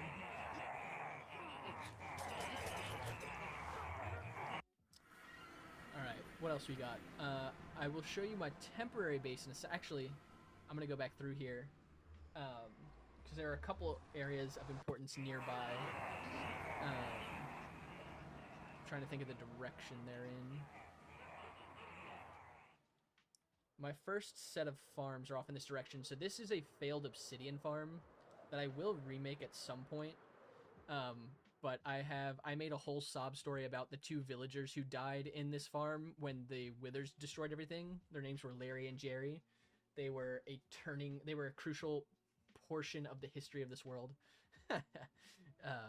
So this is a failed farm. My first raid farm is also over here. More of a beginner mini raid farm. I've also got an ominous bottle farm, as well as a creeper farm over here. So I'll also show those quickly. So ominous bottle farm, which won't function without the mob switch off. Creeper farm, and then my temporary base is over there, but I will show that last. I have a few things in the end, nothing super crazy. As you can see, most of my world is primarily farms. The UFO was the first build in my world, and there will be... My next couple projects are also builds. But I wanted to build a bunch of farms to kind of, get the world up and running so that I could do the rest of what I wanted to do pretty freely and not have to build a farm every time I wanted to, do a creative build. or at least not have to build like a bunch of different farms. So I got some basic stuff out of the way. Okay, that was a chunk loader for the failed obsidian farm. I leave it there as a memorial to Larry and Jerry. I actually have a memorial to Larry and Jerry. I should probably show that. I forgot I made that. This is the sand duper, or the falling block duper, technically.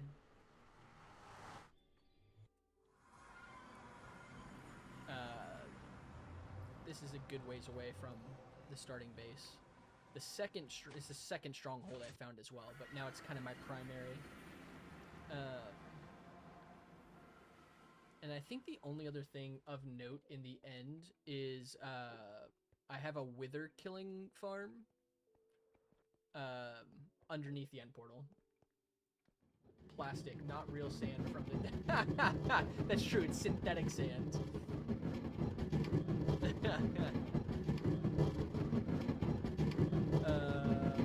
Yeah, this is a super efficient wither killer. It takes advantage of stacked minecarts. It takes advantage of instant cramming. So it's really, really useful. Did you kill the dragon? I have not. That is, I want to do, after I've got a couple sets of projects in mind. After I do those, next will be probably transforming the end into something, which will require, obviously, respawning the dragon a couple of times. But I haven't done that yet. I've only killed the ender dragon once.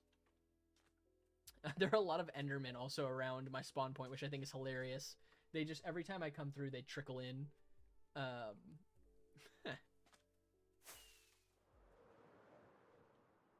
You did that before 300 days? Yeah, that's fair. It's you know, in most I think I've only respawned the ender dragon once ever. It's never been a super high priority of mine. But when I do some kind of build in the end, it'll definitely become one. Enderman, yeah, Enderman galore.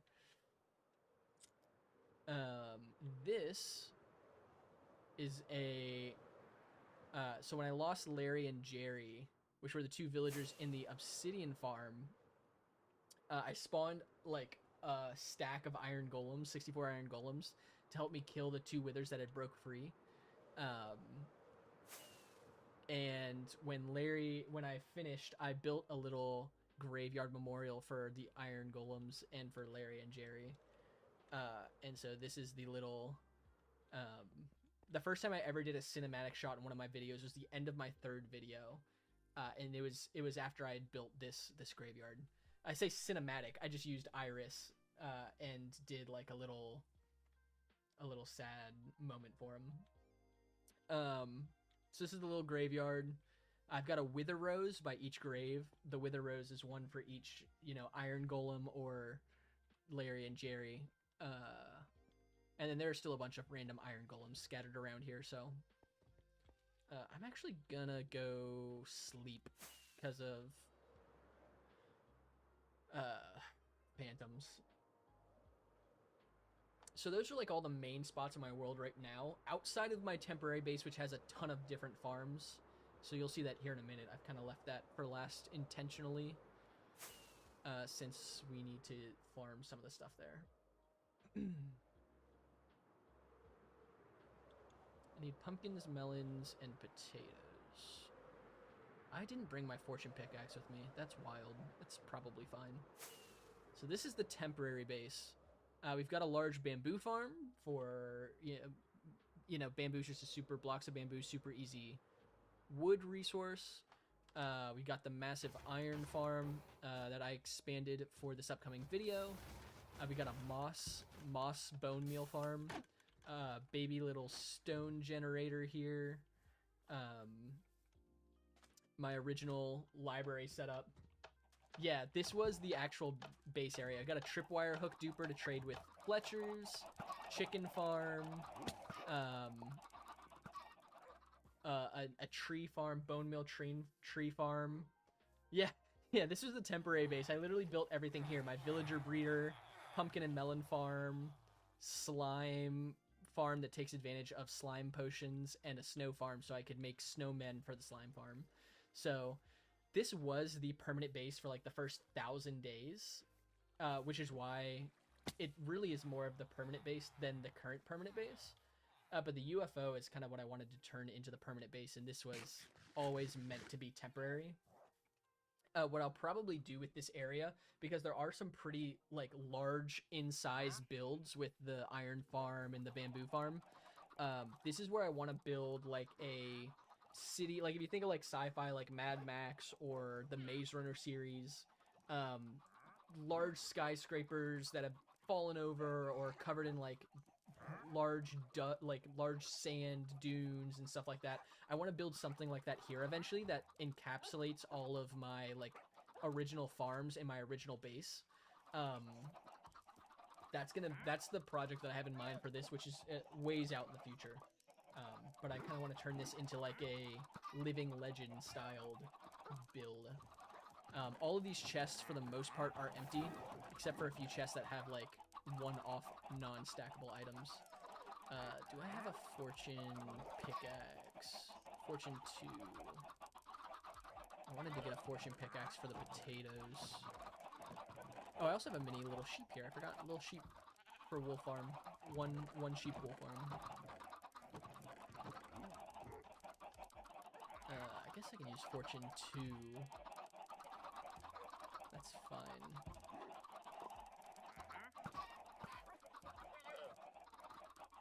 Welcome back, Ghost. Good to see you. Yes, it's one that's a ways off in the future, but it is one that I've been theorizing for a while about this area, because this area is just, I spent the first 1,000 days using this as a base. I want to turn it into something memorable, and so that's the thought process for now, at least.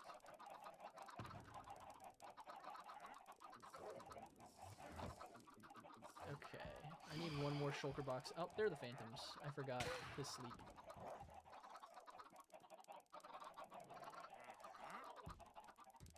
Okay. I'm gonna get some pumpkins and some melons. And then we're gonna farm a handful of potatoes as well for our farmer villagers that we're gonna get.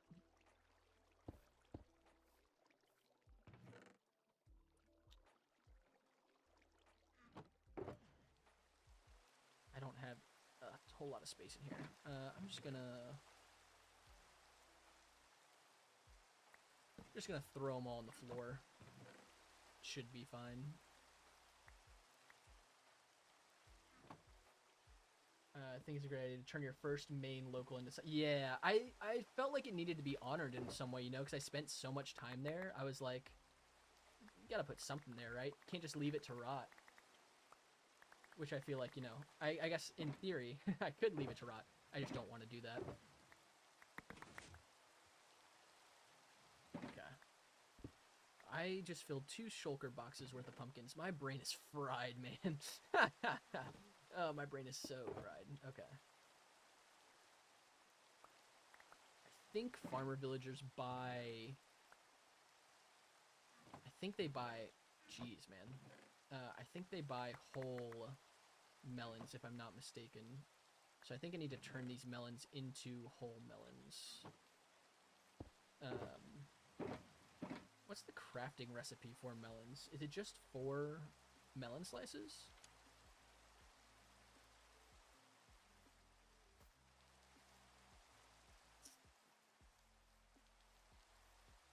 Or is it 9 melon slices? 9? Yeah. Okay. I didn't bring a crafting table with me.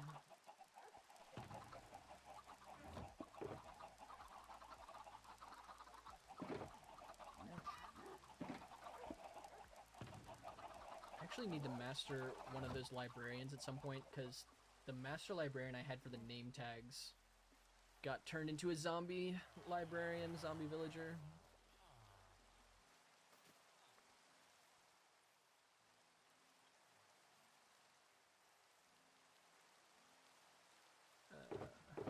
Okay.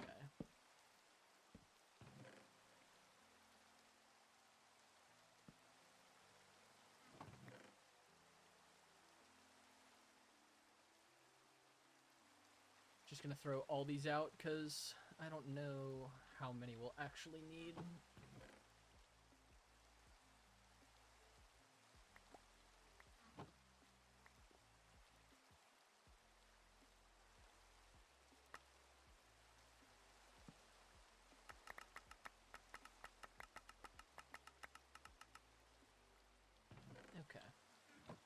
Let's see how many that gave us. I don't think that's nearly enough. I don't think we'll need a whole shulker's worth. Whole shulker box worth. I think this is kind of overkill. But if there's one thing to learn about me, it's that I do everything significantly more complicated or over the top than I have to. Not everything, most things. So that's kind of routine for me.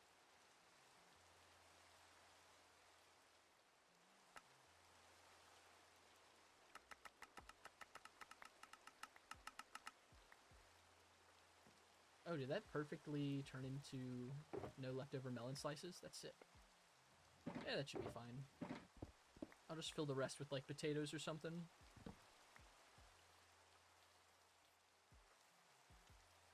Okay. This is normally a tree farm. But, actually, I'm gonna destroy this comparator quick.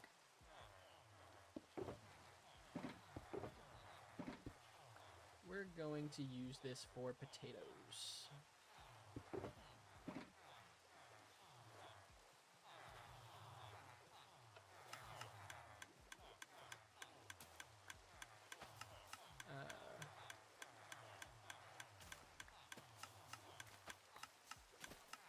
We're just gonna do this for a minute.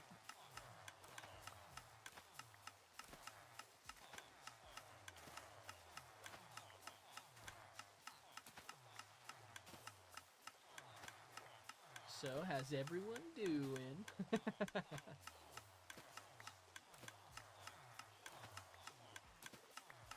Anyone got any fun plans for this weekend? I'm excited for next weekend because we got the 4th of, at least here in the States, 4th of July coming up, so get a little holiday weekend going.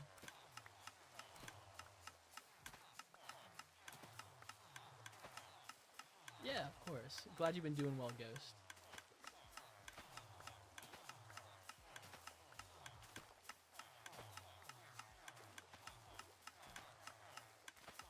Yeah, I always like a nice long weekend.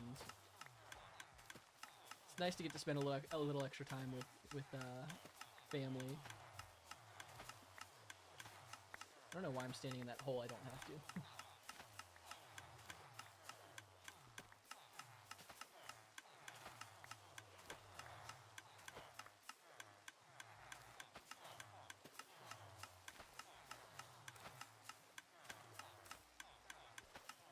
Probably really don't need too many. I don't think I need a full shulker's worth.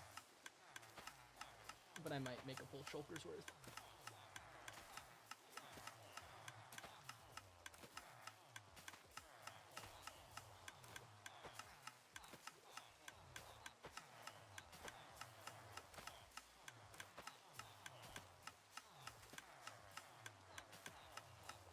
That's probably fine. I don't care to do... I probably need more, right? Because, like... What? Villagers, they trade 60... They trade 22 per emerald trade. I just need to level them up, though. Maybe we'll just fill up the rest of this and then be done. Because I really don't need more than that.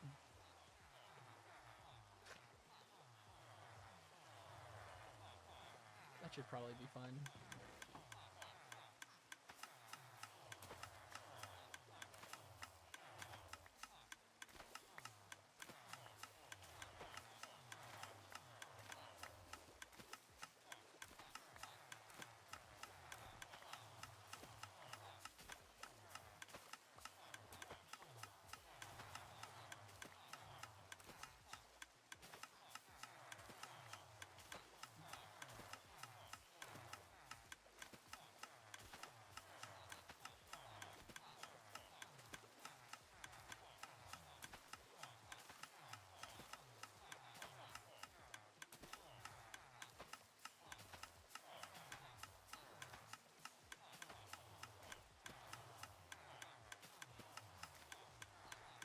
I accidentally broke that one. That should probably... We're only doing 8 villagers. This might be okay. It's gonna be a little short, I think.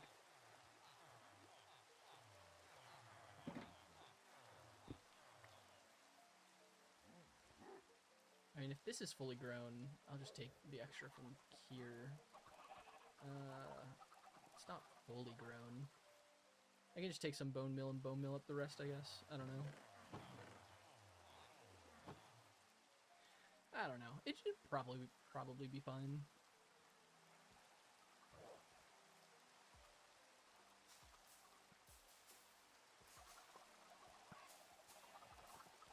I'm too impatient, in all honesty, to wait. At least on stream. There's no need to sit there and farm too many potatoes, I don't think. As entertaining as it would probably be to sit in front of a bone meal dispenser and grow potatoes, I say let's not do that on stream.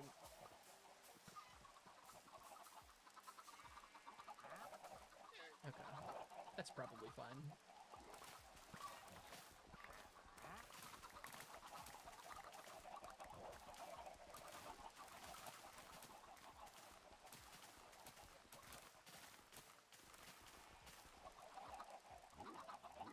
Although, to be fair, I don't know how much more entertaining rolling villager trades is to growing potatoes.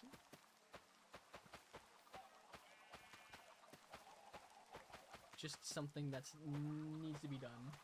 When it comes to candy, do I like sweet, spicy, or sour? Great question. I like a little of each, to be honest. I prefer sweet candy. I would say in order, though, of like most to least favorite, to be sweet, sour, spicy. My wife loves sour candy, though, so I've been getting more into sour candy because of that. So, probably sweet's my favorite, then sour, then spicy. What about you? What's your favorite?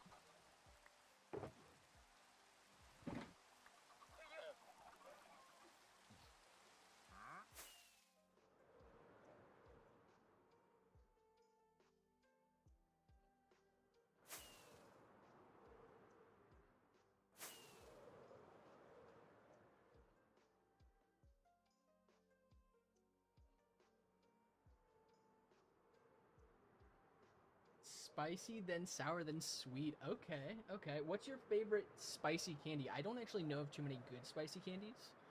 Do you have a favorite?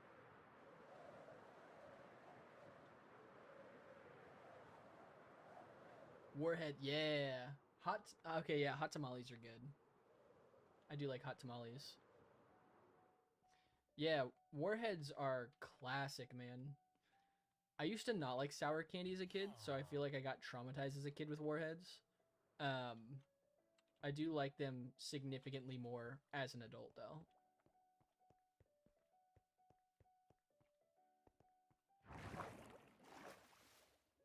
Okay. This should take significantly less time than the librarians did.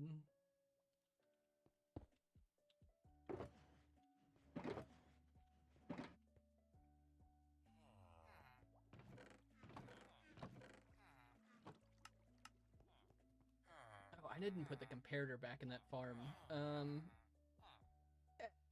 Fine. I will probably try and use that tree. Actually, I'm going to make a better tree farm eventually, but I'll probably try to use it. Be like, why isn't this working? And forget that there's not a comparator there. Okay, I want to put gunpowder over here. I also need to put baked potatoes somewhere in this farm, I think.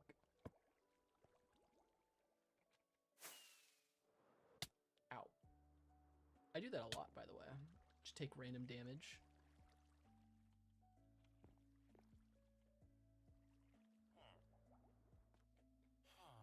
Yeah, actually, one of my favorite candies I've been getting more into recently are the,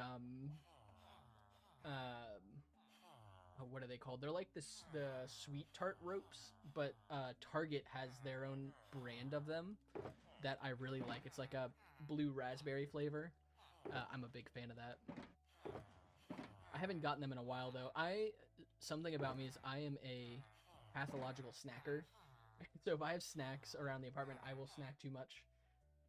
And so I don't frequently keep snacks around our apartment because of, or at least not ones that I like so much. because of that, helps prevent me from snacking so much. But the sweet tart ropes from Target were like, I had a bit of an addiction to those for a while. I can't lie. Sweet, that should be enough. Or just get gross candies. That's a good point. Very similar. Tend to snack a lot. Yeah, snacking's just so fun. It's so easy, you know. I just got into an unhealthy habit with it for a while, so I tend to keep less. I like to have like more. Like my wife and I love to have popcorn in the evenings if we're watching a show or a movie together. So like that's a favorite of mine. But outside of that, I don't tend to keep too much around anymore. I made 9. I didn't need 9. It's probably fine. Okay, I need 8 more volunteers. You're gonna be one. Voluntold, maybe.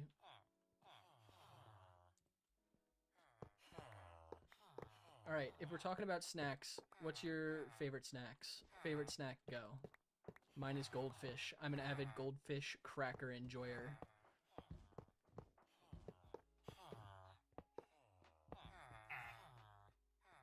Little burnt cheesy crackers. That's all I need.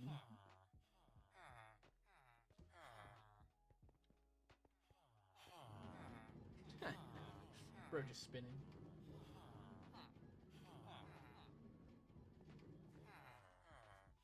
I don't have any composters. I can make some though. I honestly, so true. Ren, I agree with you. It would be so much easier. 2 things that would make life so much easier and give me so much more time. Not having to eat and not having to sleep. That would make me so much more efficient as a human being.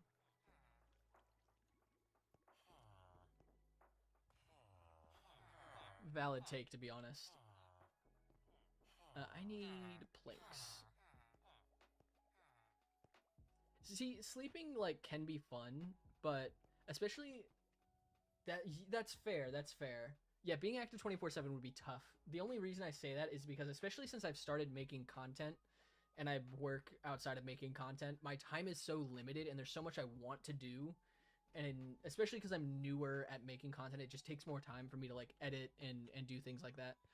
I would just get so much more done if I didn't have to sleep, which might not be healthy. I already currently don't sleep a lot because of doing this project, not as much as I should at least. But yeah, that would save me a lot of time. Yeah, welcome to being an adult, honestly.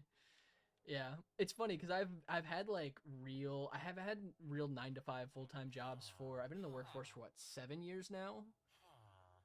Um, yeah, keyboard shortcuts are helpful. I'm trying to learn more of them.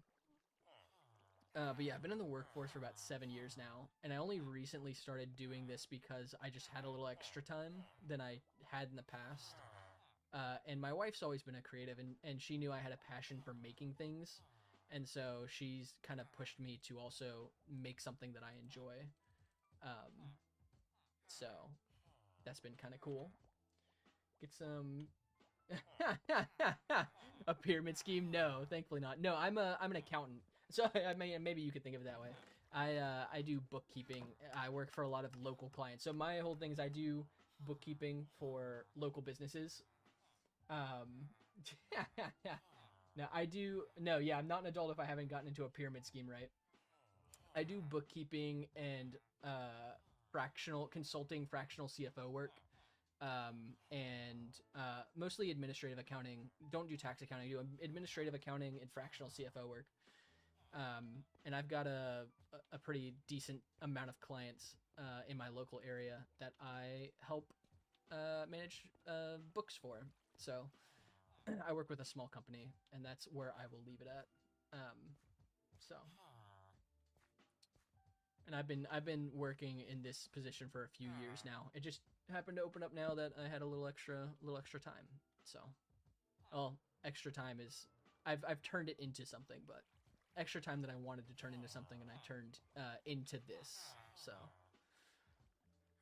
what do I not need? I saw something I don't need in my inventory.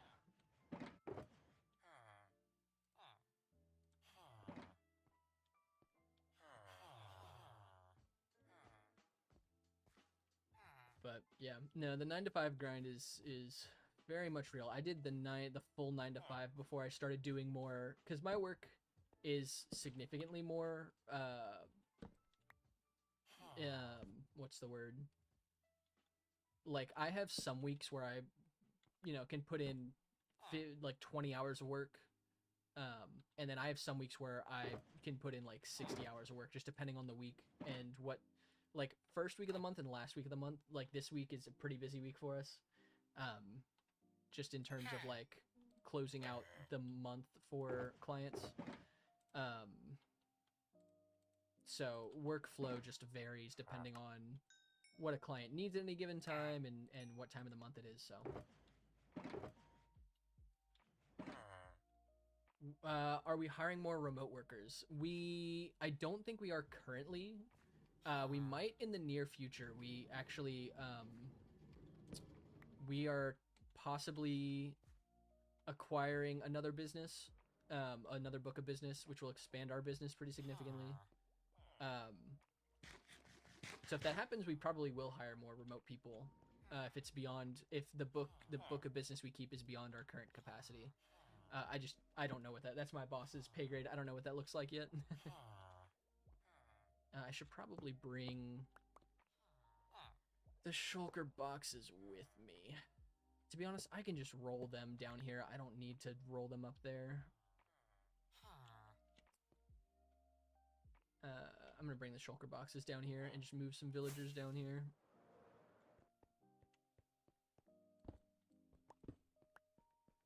But yeah, even though technically we are remote, I work from home, but I do meet with a lot of clients at their offices. So I travel outside of my home office fairly frequently for a few weeks out of the month. But I work primarily remote, which has been really nice for a lot of different reasons in my personal life. So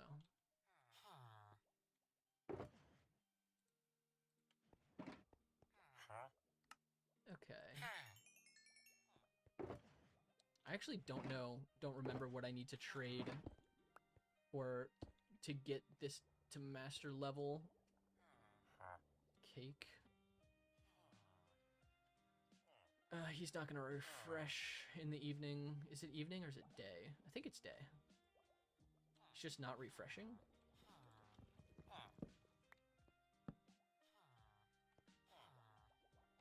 Huh.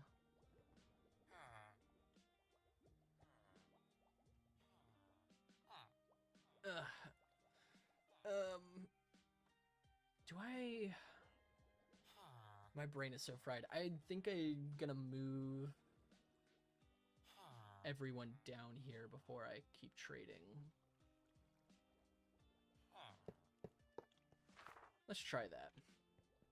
Let's free up some of my inventory space.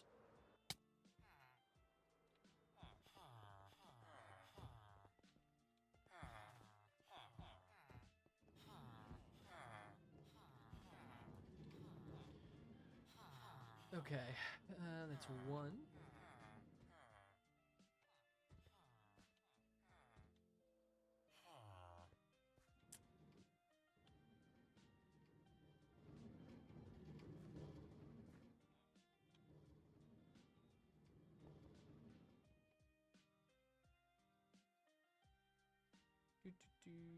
Okay.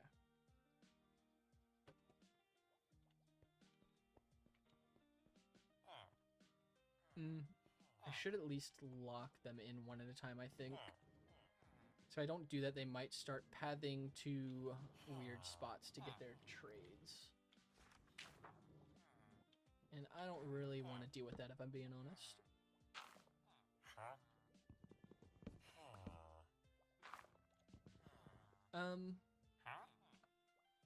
Since I'm not building a carrot or potato farm,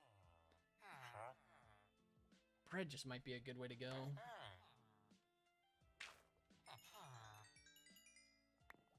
I just gave him the bread, that's fine. I kind of wanted to put it in my storage system.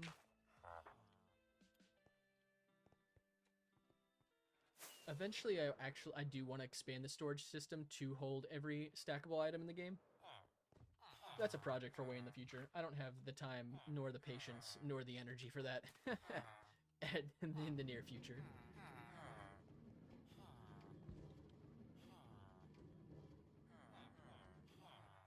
How do I chat in the Discord? So if you go to the, there's, I have a little channel that says rules, rules and verification. It'll have you read the rules, and then you can check the little check mark. And if you check the check mark, it should give you the permission to speak in most of the chats, like general chat, and there are a couple other chats. You just have to read the rules and give it a little check first.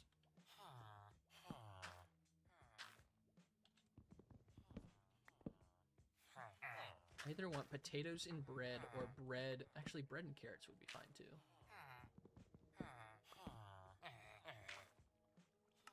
It's not exactly.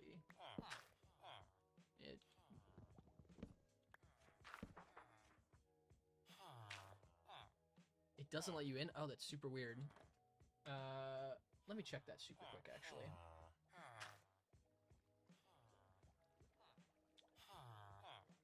Yeah, once it goes 2 and then back to 1, it should let you... You should be able to see the other channels in there. If it gave you the roles correctly. I'm newer to using bots. I see you in there. Try going... You can't type in the welcome chat, but you should be able to... Okay, yeah. I see you. You're chatting in the general chat. Sweet. Yeah, good deal. In the Discord, there is a... one sec. There's a channel that has... It says build schematics. If you happen to use Lightmatica, and you do like the UFO build, you can download the schematic just for the shell of it in your world. Eventually, I will... I might have said it earlier. I'll eventually update it once I get... like, the rest of this finished. But for Lightmatica users out there, it is something that you can use. Do I have... I don't remember if I have bread in the system or not already. I feel like I do, but I probably don't. Maybe not. I'll just throw it back here somewhere. Yeah, I'll just throw it back here.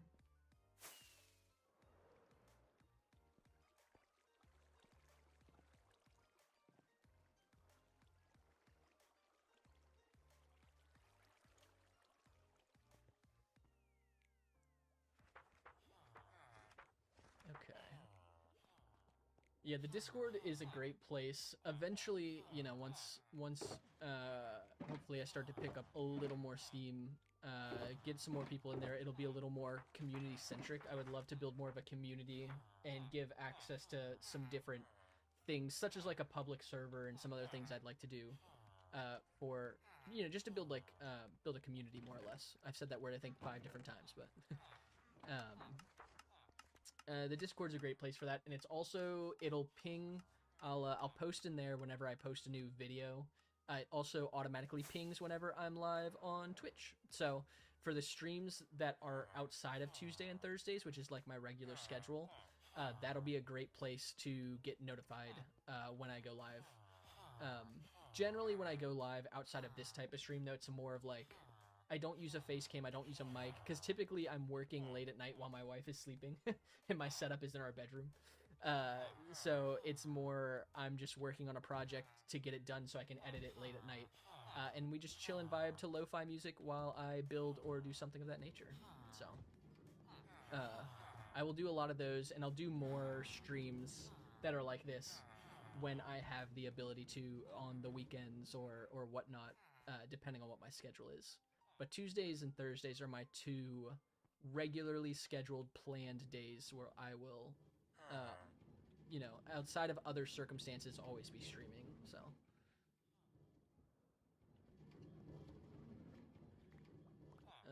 Okay.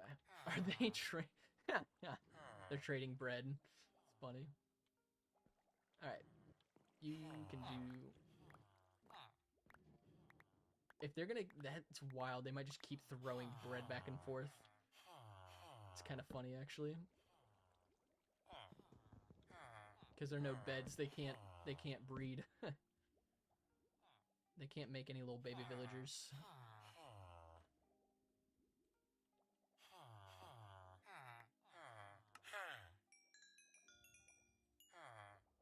Okay, sweet.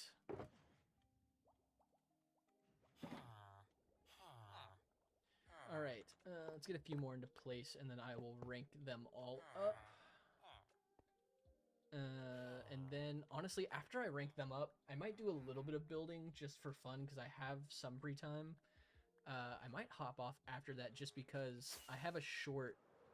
I wanted to finish editing tonight. I don't think I'll have time to finish it completely. I have 2 more shorts I want to get done before this weekend, if I have the time. I'm not sure if I will, but I might do some of that tonight.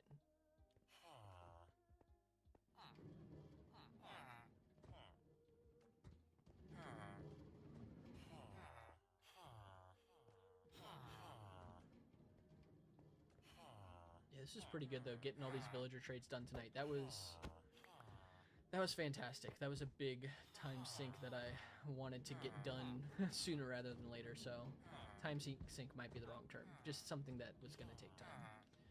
So I'm glad we got that knocked out.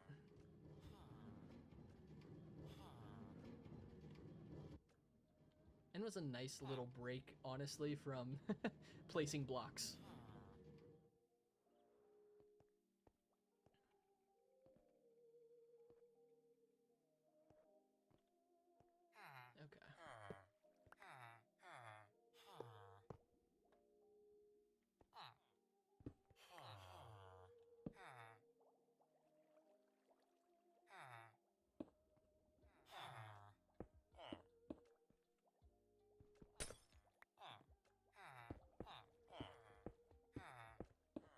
Sweet.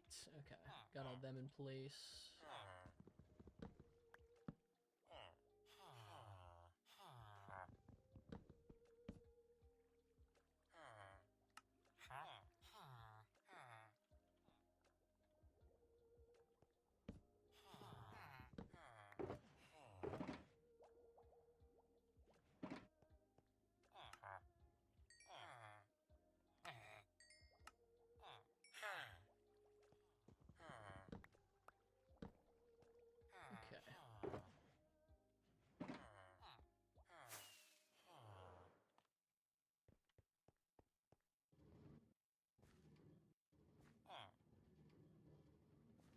Have I ever played Risk of Rain 2? I've actually never heard of Risk of Rain.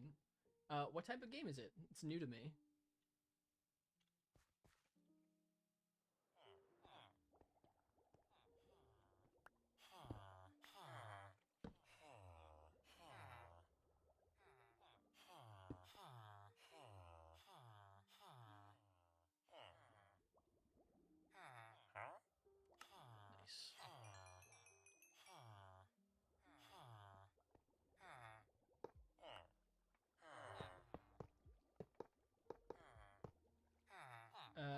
It's rogue. I do like roguelike, wave-based character shooter. Okay, cool.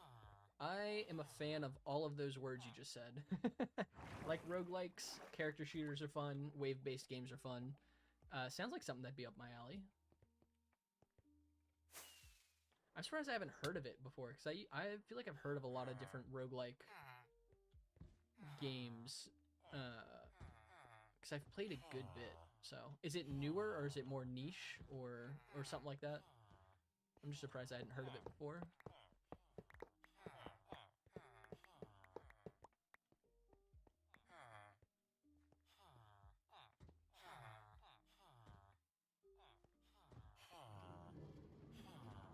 Alright, let's get Mr. Orifarm off of this crafting table.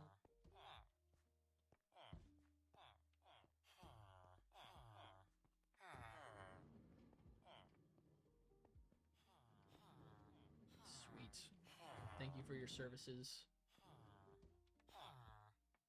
It's a little more niche. Okay, that might be why I hadn't heard of it.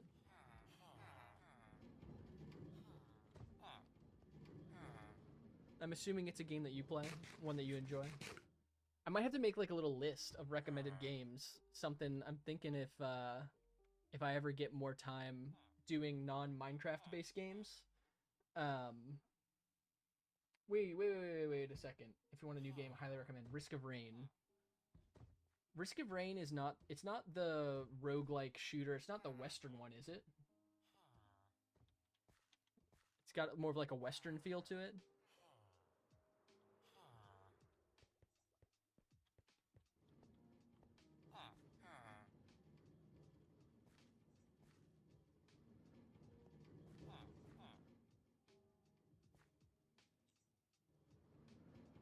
No, more sci-fi. Okay. Then I'm thinking of a different one. Something to look into then. At some point, I'm very well may do like a, if I get more days a week to stream, do like a recommended game, you know, once a week recommended game, non-Minecraft stream, and I can make a little list of games. That would be fun to do, I think. One game that I would probably like to play on stream at some point, besides the niche game I play called Realm of the Mad God, that'd be a fun one, is TFT. I'm a big Teamfight Tactics fan as well.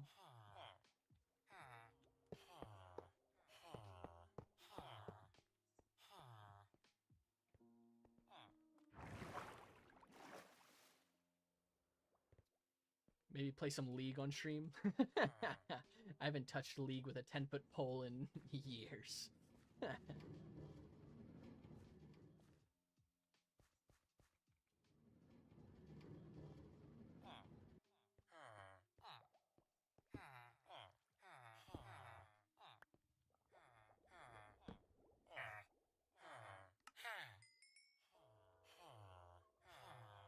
Grinded so many potatoes for no reason.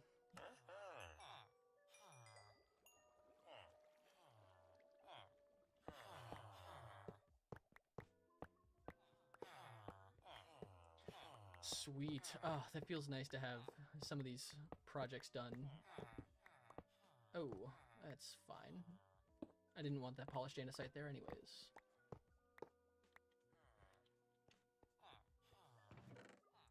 Ghost is, I don't know if I asked you that earlier. I know I was talking to some others. Is that a favorite game? What are your, outside of Minecraft? Or I don't even know if Minecraft is a favorite game for you. What are your favorite go-to games?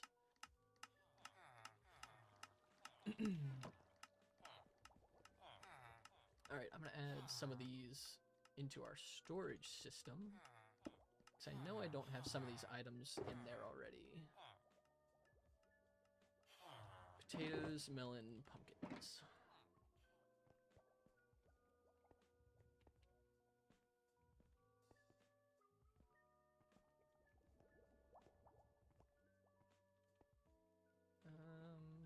What do I have and not have? I do have composters. Maybe put melons and pumpkins over here.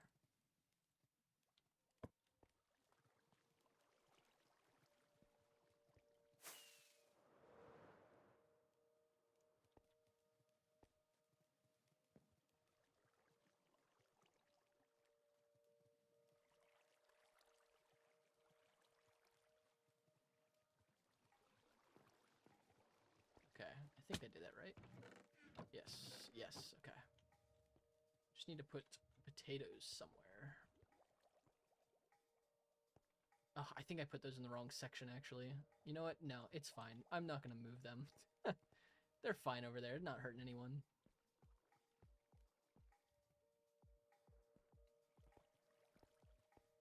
I do have poppies in here.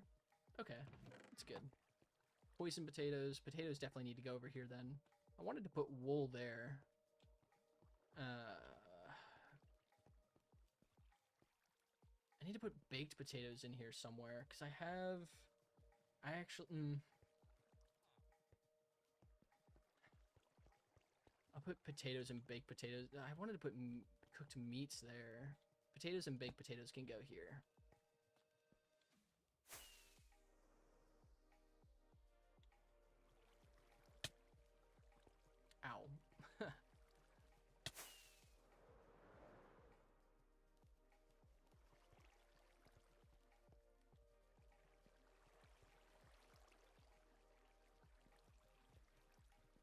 think that already has stuff in it.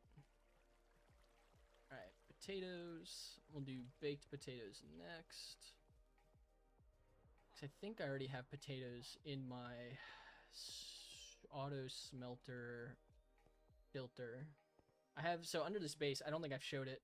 I have a, the auto sorter goes into this water stream down here that actually goes into an item filter that filters out items that go into this auto furnace. The auto furnace has a bamboo farm on each side that provide infinite fuel.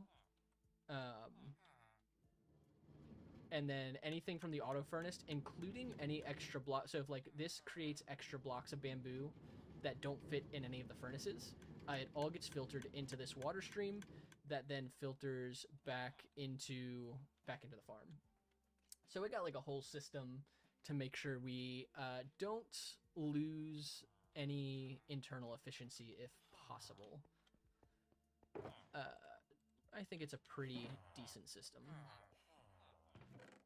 All right, I'm gonna throw these into the system so that they make some baked potatoes, and then we'll make a little storage spot for baked potatoes as well. Okay, I need to level everyone up. And put these away. Just gonna do a little inventory management quick.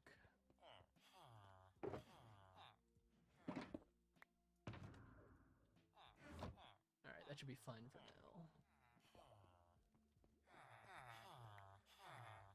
Okay.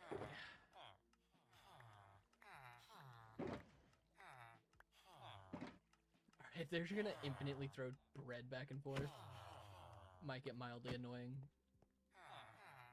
Just let them be, I guess. They can do their own thing.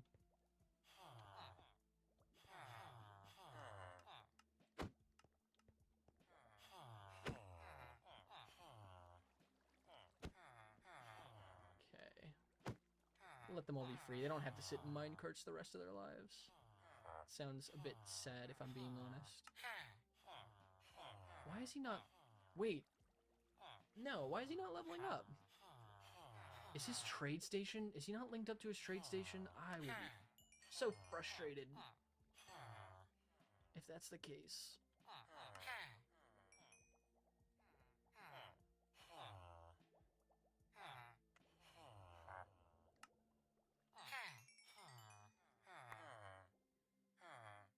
Okay, sweet. There's one. I think he's not synced up to his workstation. I'm gonna be so upset. Please sync up.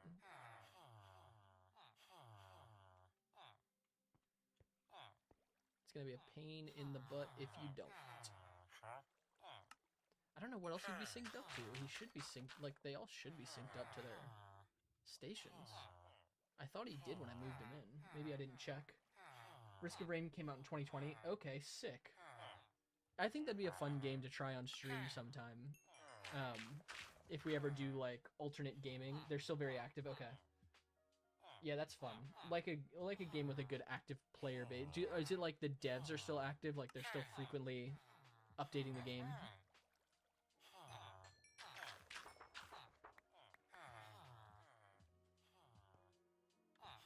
Okay. We got that one synced up. They're making DLCs as well? Oh, that's super cool. Okay. Yeah, that's nice to have the game still be active. I'm assuming then they must have a pretty decent active player base if that's the case.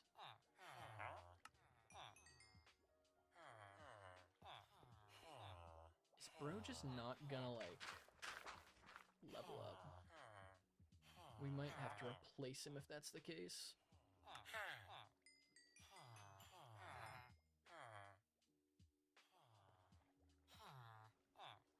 That's super fun. Well, you said it's a roguelike character shooter. It's not a multiplayer. Like, it doesn't have a multiplayer application to it, does it?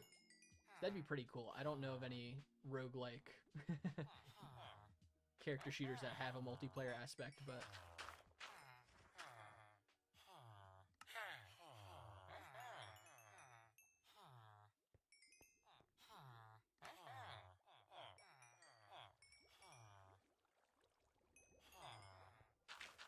It does? How does that work? That sounds fascinating.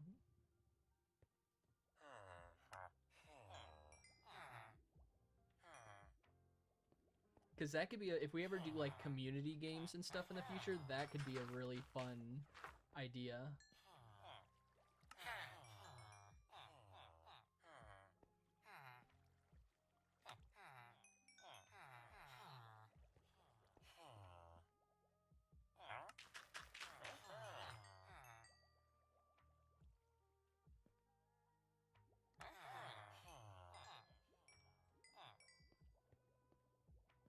You play with your friends pretty frequently. That sounds really sick, actually.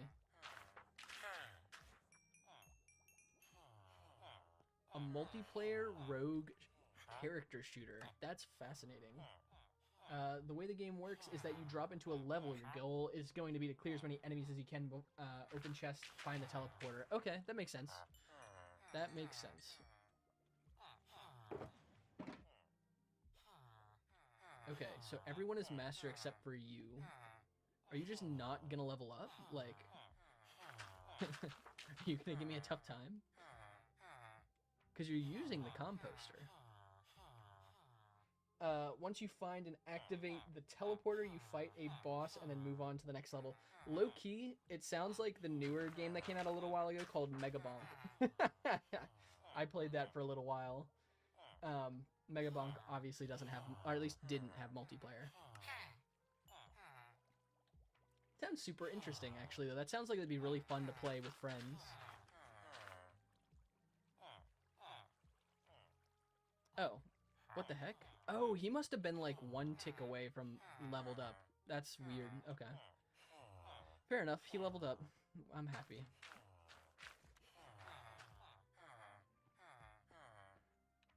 Okay, I can just let all this stuff run. And then we will get our food shulker box. We'll turn all into golden carrots.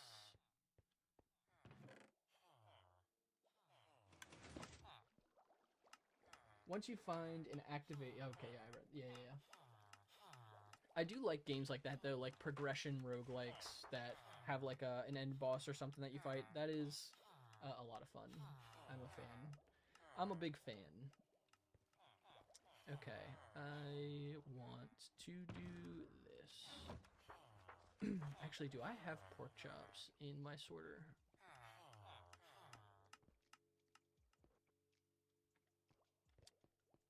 You know, one of my favorite roguelikes actually I played came out a few years ago. Did you ever play Pokerogue? I'm a big Pokemon fan, so Pokerogue was a lot of fun when it first came out. I spent a lot of hours on that.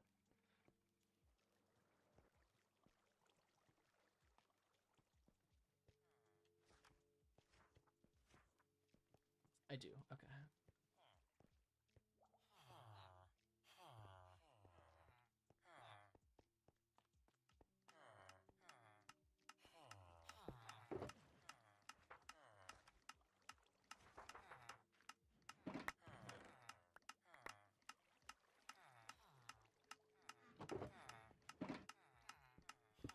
I've played most Pokemon games through to completion. Nice. I played a lot of the older games. Actually, my play is pretty sparse, but Pokemon Emerald was hands down my favorite. Pokemon Emerald's the first video game ever that I ever played. So it holds a very special place in my heart. But that's hands down my favorite Pokemon game. I think I'm actually going to put my axe away.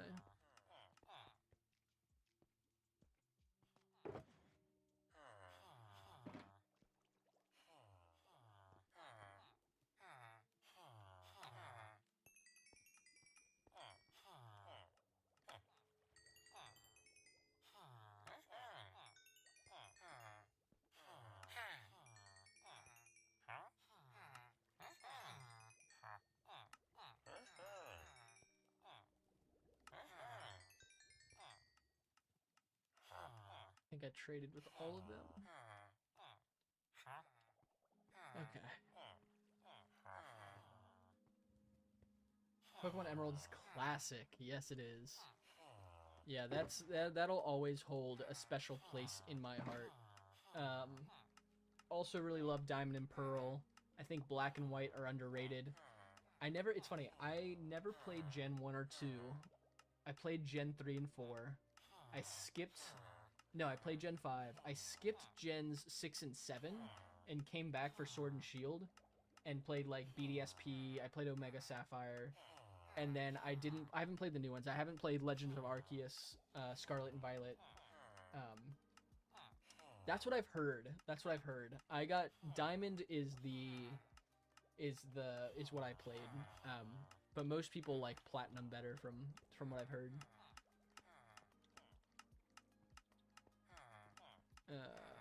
Where did I put emerald blocks over here?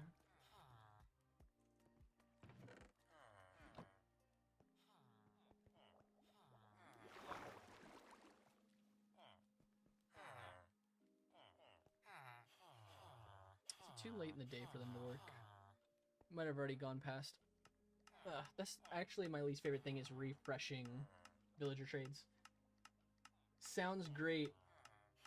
Sounds great. Thank you, Ren, for hanging out with us. I will be live again in the near future, so hopefully we'll see you again soon. Have a good night, and yeah, we'll talk to you later. Thank you for joining, for hanging out with us.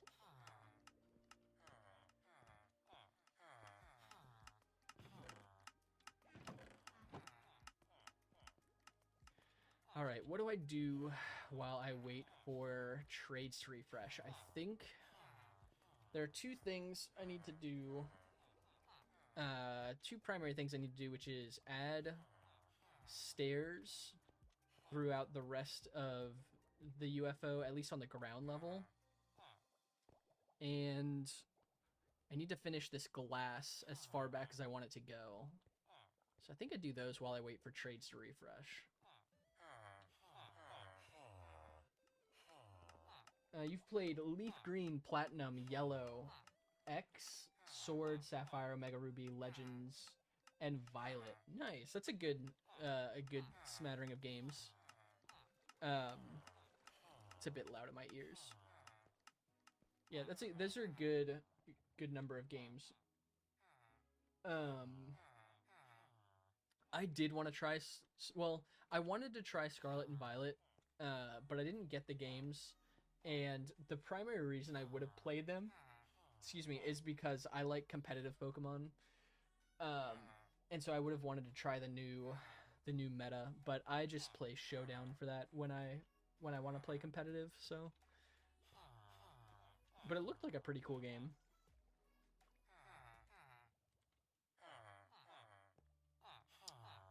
What do I need?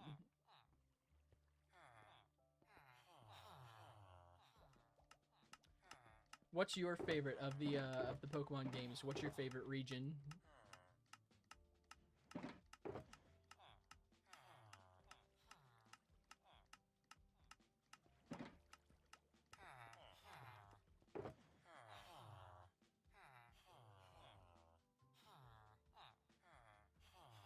Yeah, I think I think the open world is a really cool concept for Pokemon. I'm actually a little surprised they hadn't done it sooner. I know they didn't really want to break their formula that had been working for them.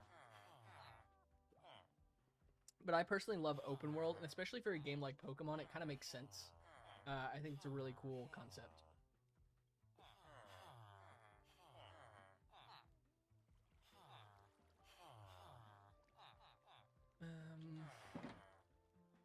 Okay.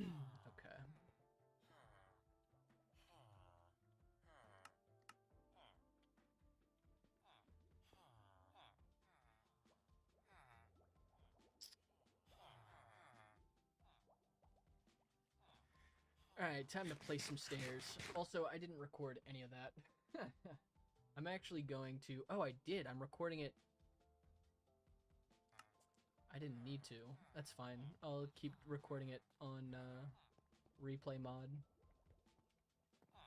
My computer's just having such a hard time tonight. Otherwise, I would record everything on OBS as I'm streaming.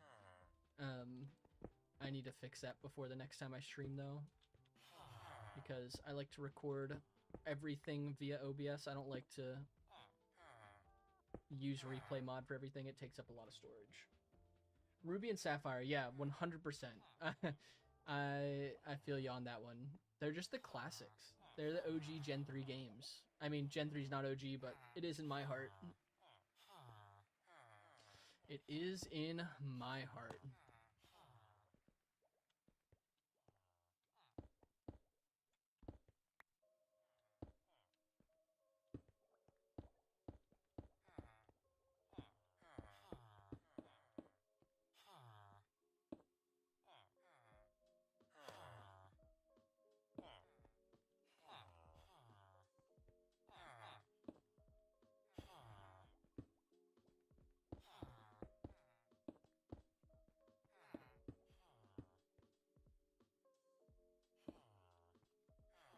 Hey Ren, thanks for subscribing. We appreciate you. I actually didn't know Stream Elements did. I'm assuming that's a YouTube subscription. I didn't know Stream Elements did that. W Stream Elements and W Ren. Come on, stairs. Corner stairs don't like me. This is just a known fact of placing stairs. There we go.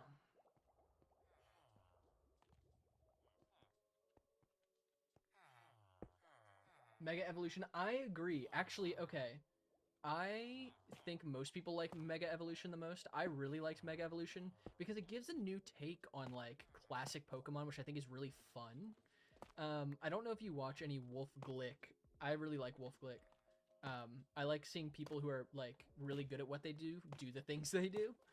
He really doesn't like Mega Evolution. It's his least favorite gimmick, I'm pretty sure, which is crazy to me.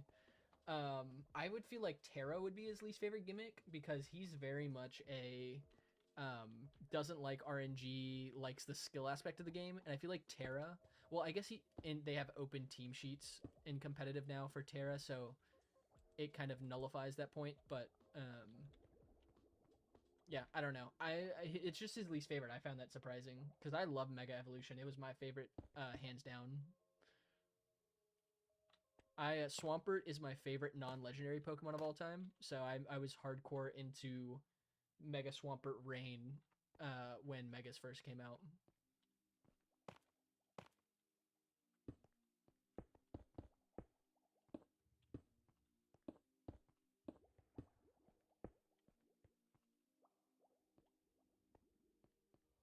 Okay. Superior is really cool. I really like Superior, especially with Contrary. It's a very cool mon. Does Superior have a Mega in the new games? It doesn't, right? It totally should if it doesn't. Mega Superior would go hard. I would like this to connect. It's fine. Kind of gives it an odd, I like the little odd breaks in the stairs. It kind of gives it an interesting feel. Don't want everything to be perfect. That would be too boring.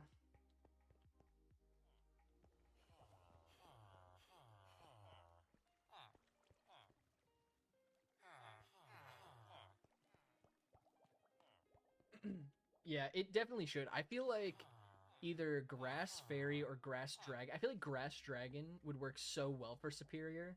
Just with its design, I think it could be like kind of like Dragonair-esque, but obviously, you know, unique for Superior. I think it could be a super cool Mega. I was surprised they went with like Emboar and Delphox and Greninja made sense. I think Mega Greninja is a cool idea, even though it already has a unique form. I was surprised though that Emboar was chosen in Delphox and I forget who was it. Chestnut.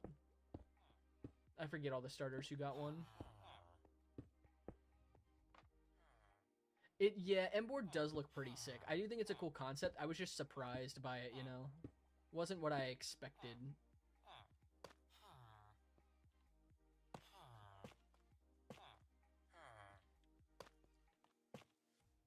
Chestnut Meganium, that's right. Well, who's the other water type then?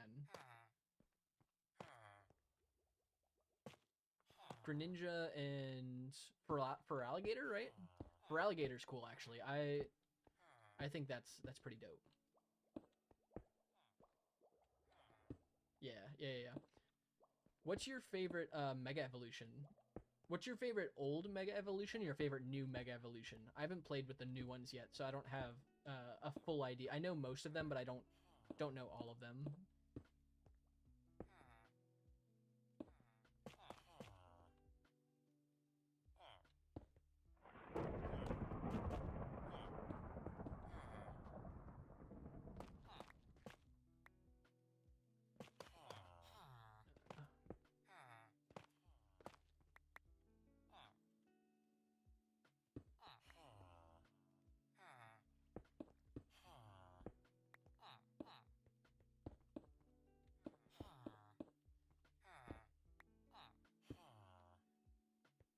Also, I totally saw that they gave Raichu Y No Guard. No Guard Zap Cannon is crazy, by the way. Gotta give their little mascot Mon anything they can, right? Charizard, Pikachu. Phalanx. What does Phalanx turn into? I don't remember. I've seen it like once, I think. Does it turn into like a person or something? I forget exactly. I know I've seen it once.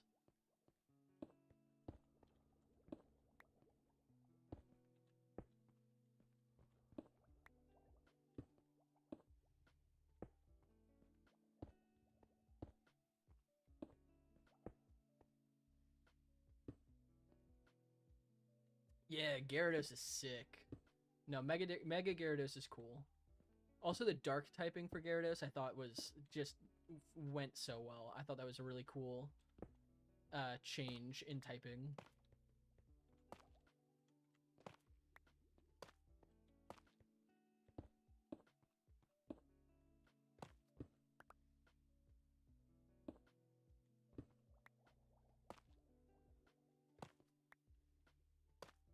Gracious, man, I can't place the stair to save my life.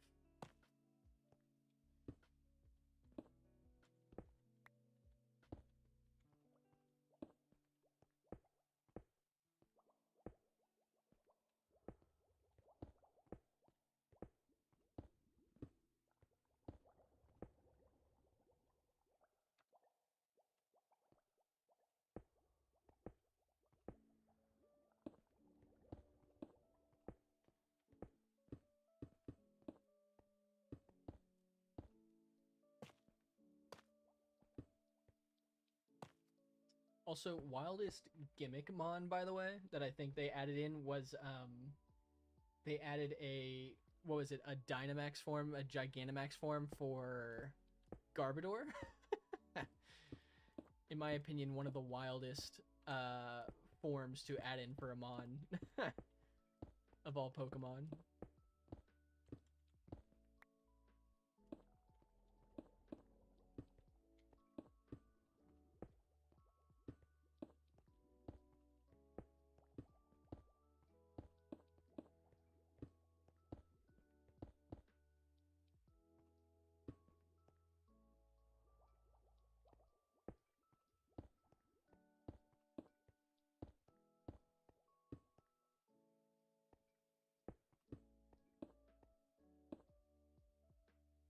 Yeah, Gigantamax Alcremie was really cool. I thought the design, like the giant cake, was a super cool concept.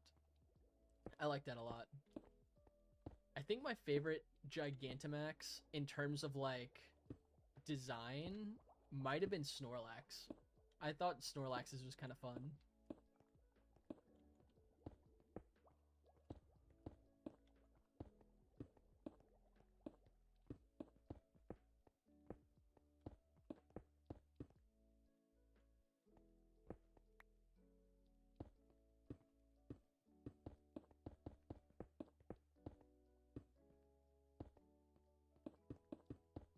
It's hard to say though. I don't know what my favorite, like, I don't know. I watched actually, I think around the time of Sword and Shield is when I watched the most competitive Pokemon.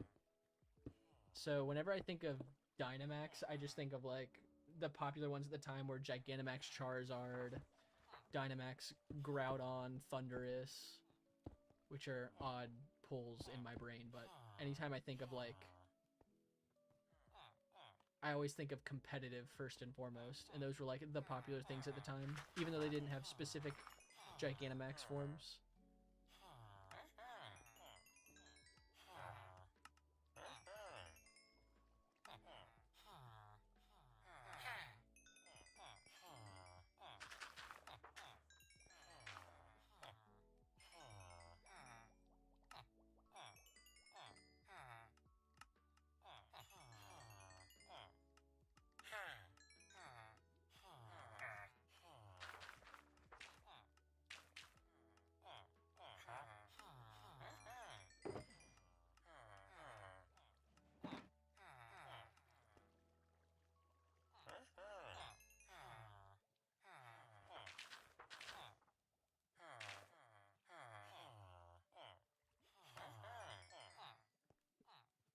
Alright, so doing some process of elimination, that must mean that your least favorite gimmick was Terra. I'm assuming you weren't as much of a fan of or actually no, because you didn't specify that you liked Terra more than, or Gigantamax more than Terra. Is Terra your least favorite gimmick?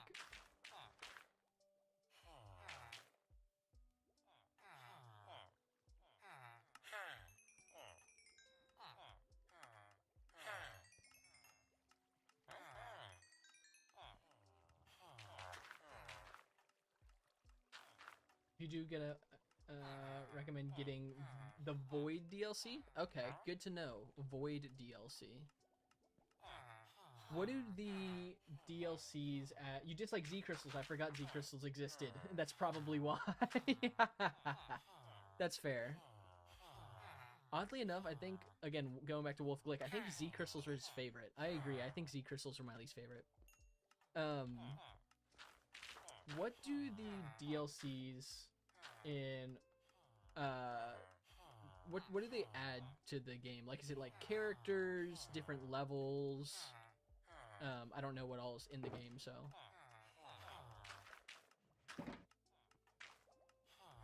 I'd be curious what the DLCs add.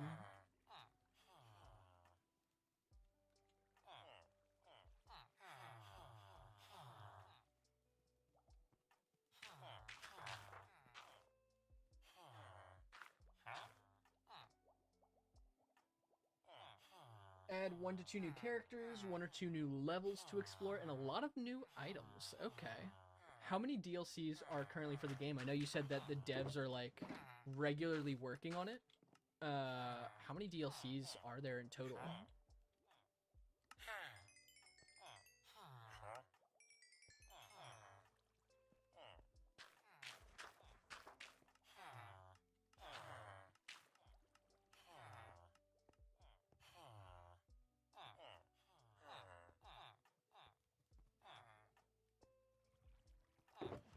I think that's all the refreshes we're getting for now.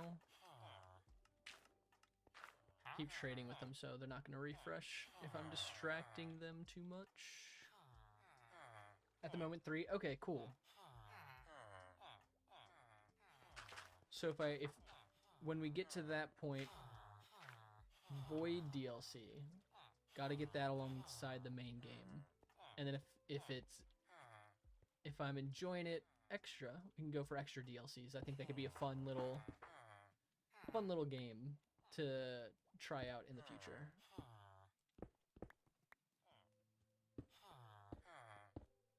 Hello?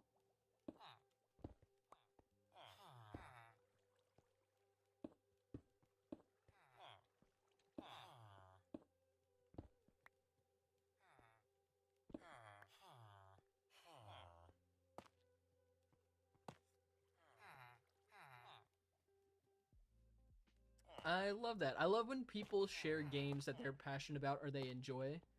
I think those make for the best recommendations, so I definitely have to check it out.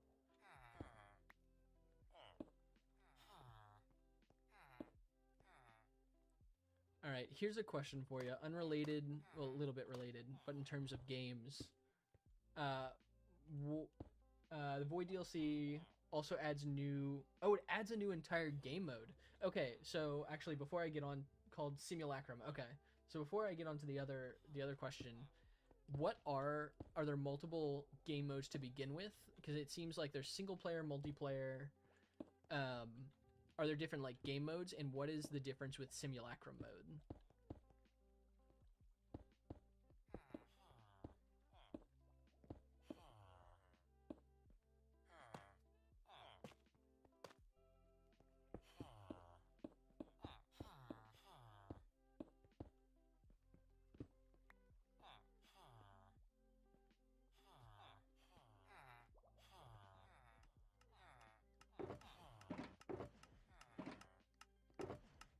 Also, WD&D reference. I mean, Simulacrum is not just for D&D, but WD&D reference.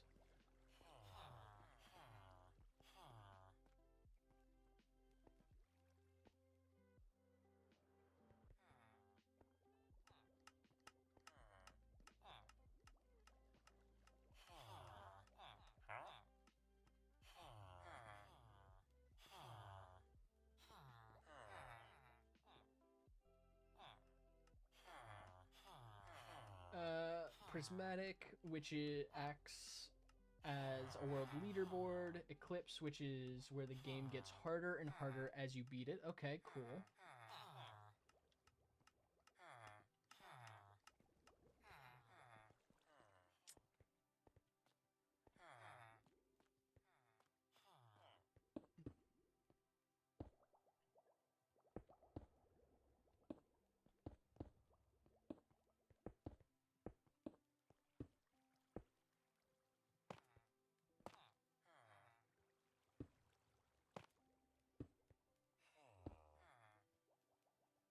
And then Simulacrum adds more of a wave-based mode, okay, where you have a limited area you can stay in. Okay, gotcha, that makes sense.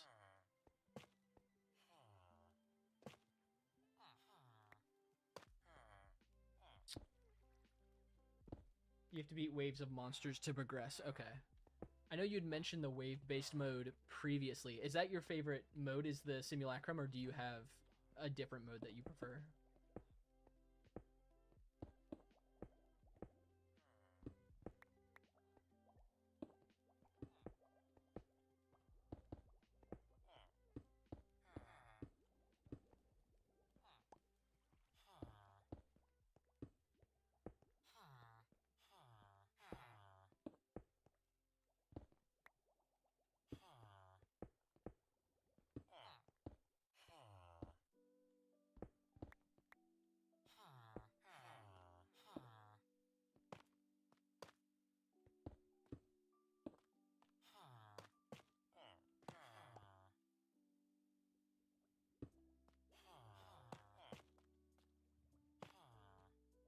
Game also has lore. Heck yeah. Anything with lore, if you say the word lore, I'm automatically hooked.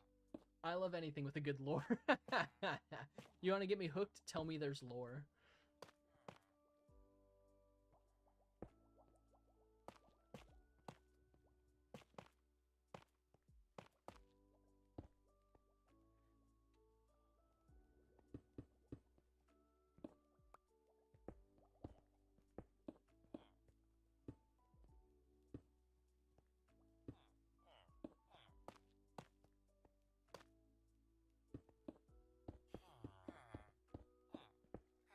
It's the kind of lore where you have to go into the level descriptions and item info. Okay, gotcha.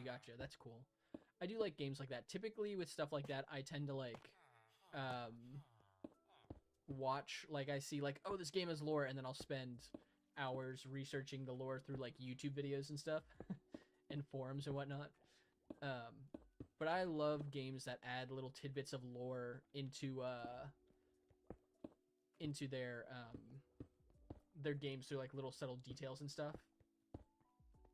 It's funny, actually, ironically enough, this Minecraft world, the item names of some of my primary items are lore details for my D&D campaigns, because my players don't watch Minecraft, and so I can throw in little hints that are fun for me that won't spoil campaign stuff for my players, because they won't see this. So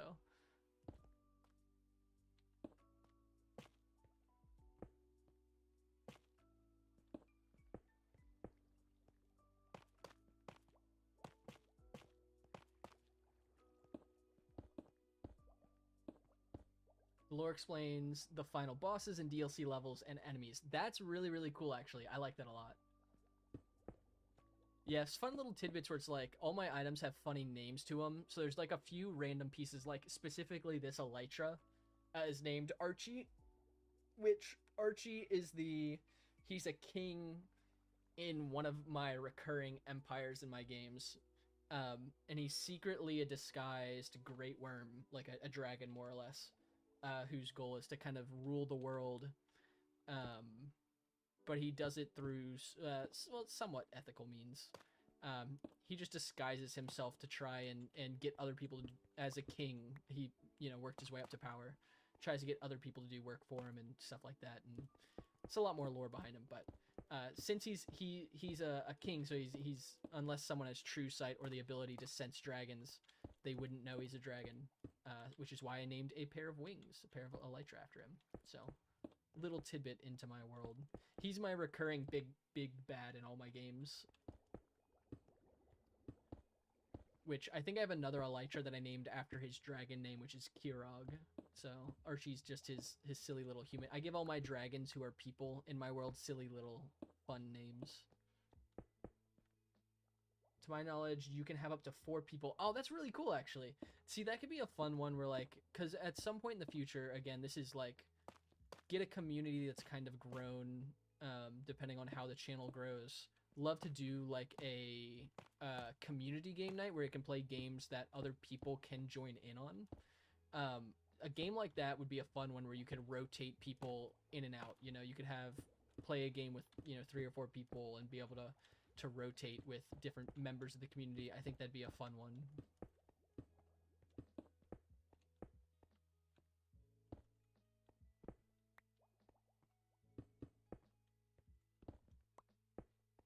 I'm actually going to start recording my footage again if OBS will let me, because it looks like OBS has chilled out a little bit from earlier. Be warned, one playthrough can... Okay, maybe that's not a community game then. Maybe that's something to do with the community, but in a different capacity. 2-hour playthrough is wild. Yeah, very time intensive. Okay, that makes sense. That's cool though, like a 2-hour roguelite you can play with friends. That actually sounds pretty sick. I can see now how you've sunk so many hours into it then. That makes a lot of sense.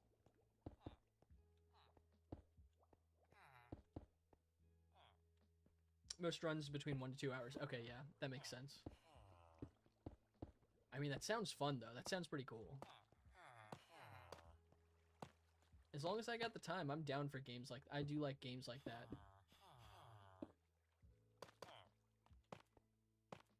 It takes about 20-30 minutes for a level to clear. Okay. So then in theory, you get through 2 to 5 levels, 2 to 6 levels per playthrough. Something like that. Depending on how good you are, maybe, or how far you're able to get. Okay, I think I need to do one more layer of stairs. For now.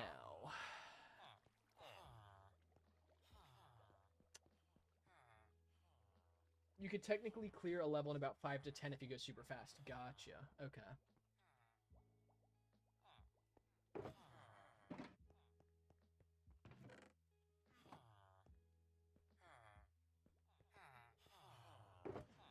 What's the furthest you... Is there like... I guess you said there's a boss at the end. Does each level have like a boss you reach, or is there like an infinity mode where you can like... Excuse me, like an infinite run mode or something?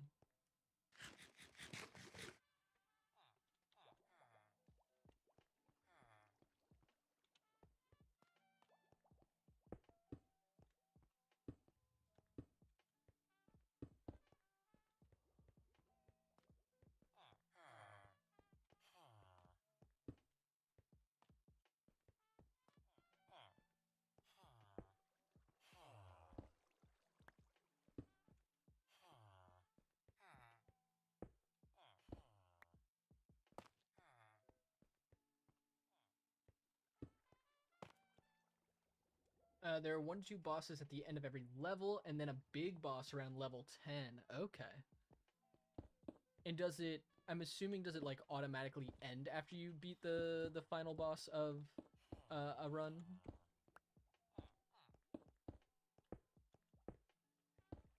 The simulacrum is much more of an infinite game mode. Okay, that makes sense. If waves are coming to you, that would be more of like an infinite mode style game.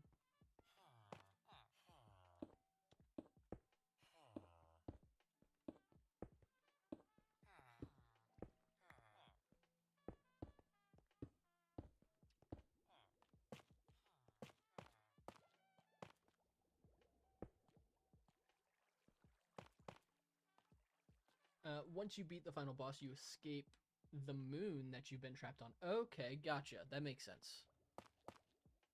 That's cool. That sounds like some lore stuff. Some in-game lore. Being trapped on the moon or on a moon.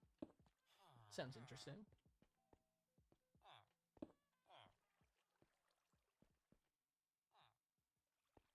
I think that's fine for now.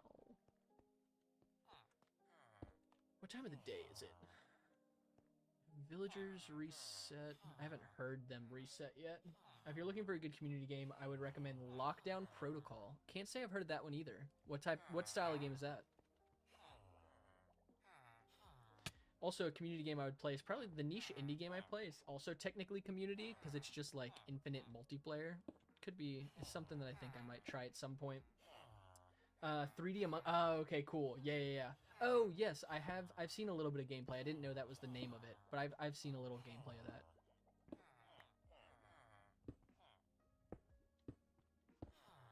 I think a fun community game. I haven't played it, and it'll probably be out of the popular eye by the time I get to the point where I'm doing community games. But Mecha Chameleon looks like a lot of fun.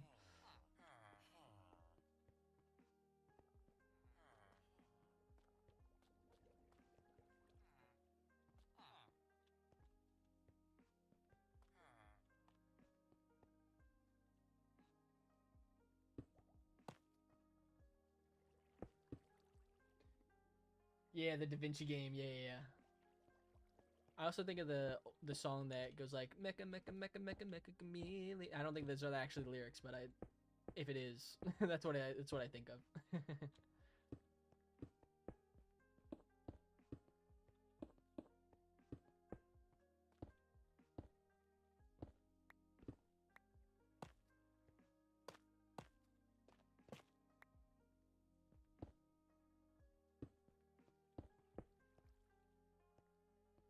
Yeah, I watch a decent bit of Ludwig in my spare time, or while I'm editing, if I have the brain capacity to edit and listen or watch something, I watch a little bit of Ludwig, and he's been playing Mecha Chameleon with his friends a lot recently, and it's been fun to watch.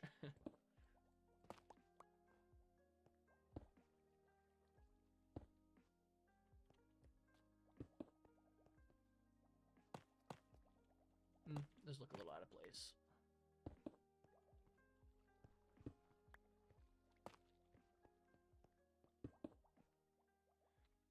Karma Chameleon. Is that the name of the song, Karma Chameleon, or is that the name of the game? I thought it was Mecha Chameleon, but oh, Karma. Okay, yeah, Karma Chameleon. That's the name of the song. Yeah. For some reason, it's once Mecha Chameleon came out, that's like the only thing in my in my head is Mecha Chameleon. That's funny. Yeah. Karma Chameleon. That makes more sense.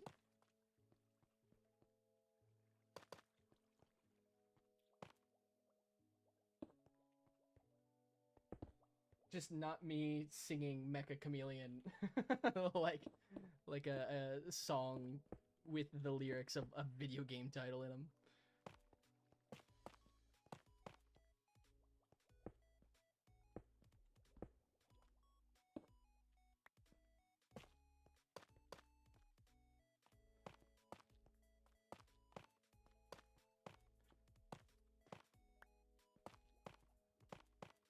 Just me being like, oh yeah, it's like that song from TikTok, from Among Us. Like, gracious, I'm gonna become one of those kids.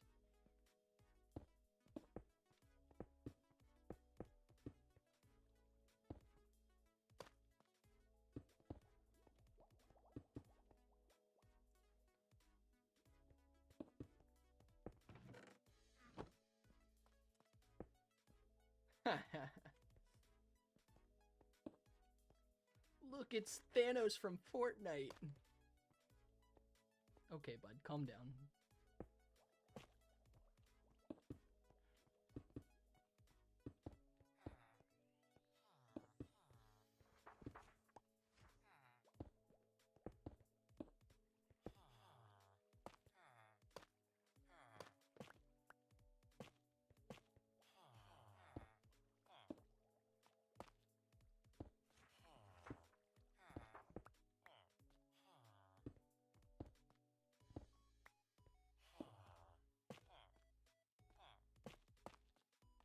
Getting to the point in the evening where my block placements are not so precise. Start placing blocks left and right. They're actually... I know, genuinely, who look at Strongway from Fork Knife. I know. It hurts my heart. Genuinely. I'm like, oh, please, please, child. But it's like, in reality, as a kid, right, you only know the source material of, like, what you've been fed. And for most kids, it's pop culture games, and Fortnite's been... Also, my thing's overloaded. I need to stop recording, I think. You know, for most kids, the primary pop culture information they've been fed are things like Fork Knife. So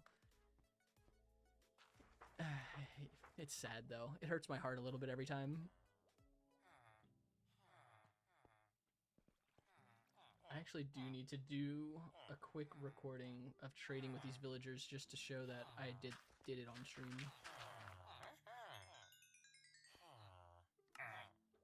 Their trades are going up because they're chatting with each other. Dang capitalism. They're getting greedy.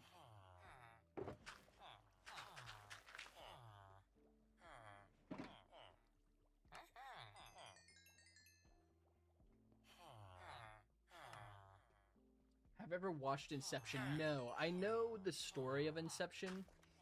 I've just never watched it. I know I would probably like it because I do know the story. I've just never actually watched it. I'm actually less movie cultured than I should probably be. I don't watch so many movies. My wife's family, though, I've watched more because my wife's family watches them. If you ever get the chance, it would be worth it. I believe you 100%. I have like a short list, not a short list. Yeah, a short list of movies that like I know I should watch and just haven't watched. Inception's on there. Also the Lord of the Rings series. Like I like D&D. I like that kind of stuff. Like high fantasy. I've just never watched Lord of the Rings. Hi, Hannah. Yay, sounds good. Yeah, I know. I've never watched Lord of the Rings. It's crazy. Lord of the Rings is something, like, right up with that vein. I've never played Elden Ring. I've never played, Dark Souls. All games and things I know I would like. I've just never sat down to sink the time into them that they would require. But yeah, Lord of the Rings is one that surprises most people. Most people would assume that I've watched technically, I've watched The Battle of Five Armies, and that's the only one I've seen. And after watching the extended edition, yeah. I've been told that so many times. And eventually I will. I have no doubt that I will. It's just I've never sat down to do. I've just never, you know, taken the time to when I know that I probably should because I would love it.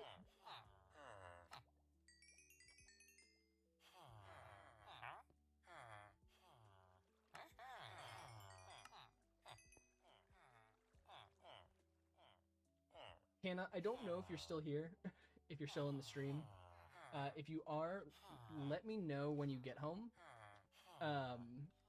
Dude, my computer's having a rough time tonight. Let me know when you get home.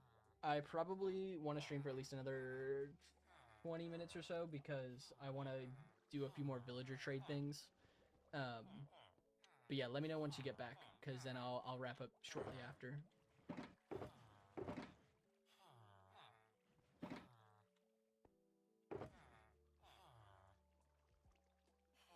Okay, I'm gonna clear a little bit of my inventory for now and then grab a bunch of glass. We're gonna go add some glass to places where glass needs to be added. Not tinted glass. Stained glass.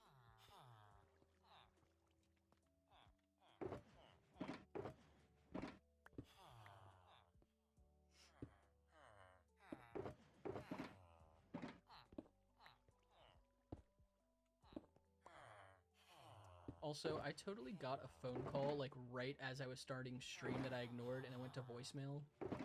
And it's mildly stressing me out because I have no idea what it is for or who it was. And people don't usually leave me voicemails unless it's important. So I have no idea what it could be.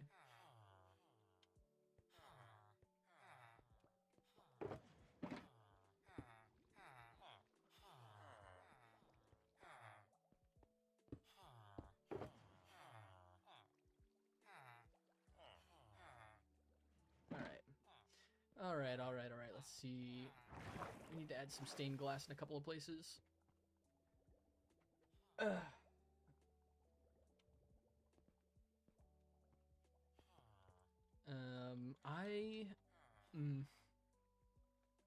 a little hesitant to add stained glass, actually, because I want to do a perimeter around the base to cover up the chests and the water streams up there. And I haven't built it. I have an idea in mind. I might just go around in a circle. I was debating not doing that, but I think I'm just gonna do it. Just going around the whole thing. And I don't know how. I want the stained glass to run up into that wall. And I don't know how far out exactly I'm gonna do that. So I'm hesitant to add in too much stained glass until I build that little wall. But I will figure that out. Maybe tomorrow night. I might do a little faceless, mic-less stream tomorrow, like later in the evening. Just a little lo-fi and vibe stream to do some building and plan out what that's going to look like, depending on how far I've gotten in my editing tonight.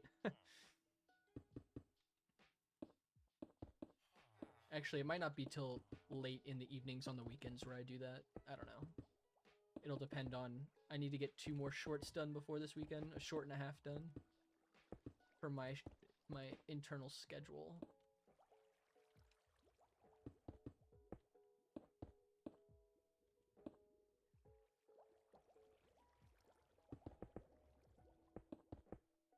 I think I will leave that there for now.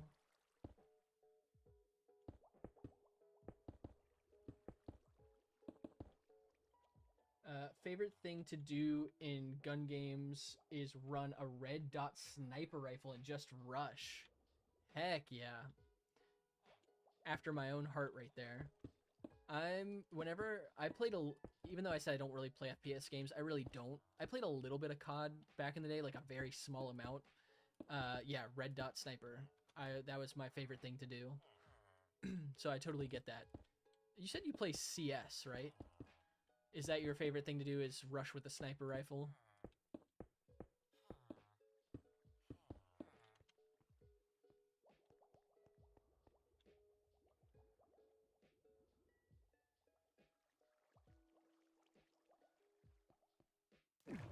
Hello? That scared me mildly. I forgot I had a water stream there.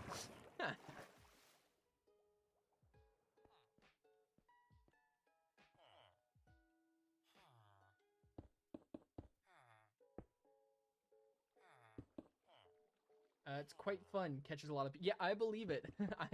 I know most people would not expect someone to run straight at you with a rifle, with a sniper rifle. I fully believe that catches most people off guard. Hey, as long as it works for you, right?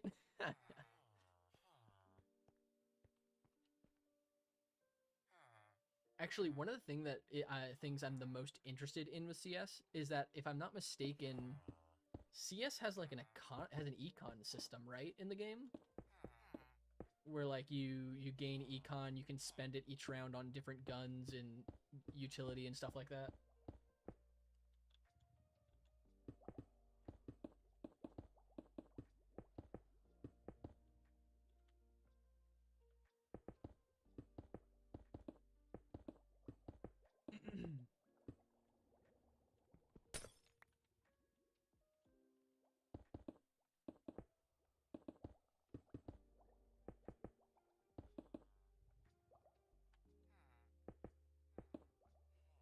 Yeah. Okay.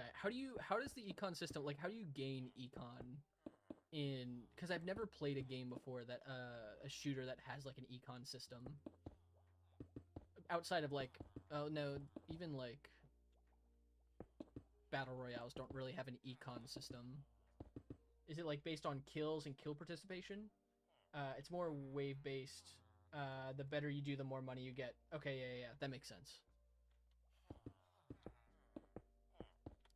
That makes sense. I think that's a pretty fair system too. Well, I say fair. I feel like if you're getting bulldozed in a game, it could make the game fairly lopsided. But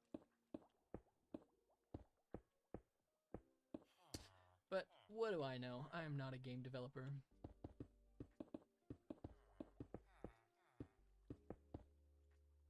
You start with X amount of money. As you get kills, you get more. Yeah. That makes perfect sense. That makes sense to me. So I've watched a little bit of pro CS, not too much, just a little enough to know vaguely what's going on. In like more casual CS, do games become fairly one-sided? Because I would feel like that would make, like, I don't know, that might make the game a little lopsided. Maybe not too lopsided because it is a shooter, but do games tend to be more like one-sided overall?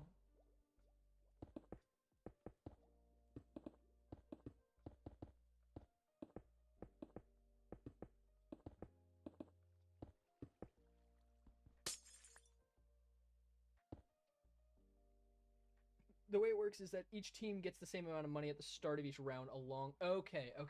I see. So you get additional if you, the better you perform. That makes sense. That sounds more balanced then. It tends to depend more on the skill of the player, less on the guns you get. That makes sense. I know that like headshot, because headshots are always like an insta kill in CS, and it seems like it takes less damage to kill enemies, so it's more like reaction time and accuracy, which I think is interesting. I think Valorant's that way a little bit. I haven't really looked at Valorant a lot though. I don't know too much about. I know very little about Valorant.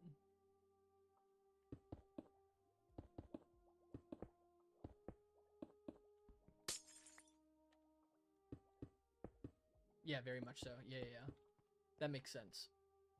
Which I think is really cool. I like that. That's one of the things I find really cool about CS is that it does seem very like skill reaction based.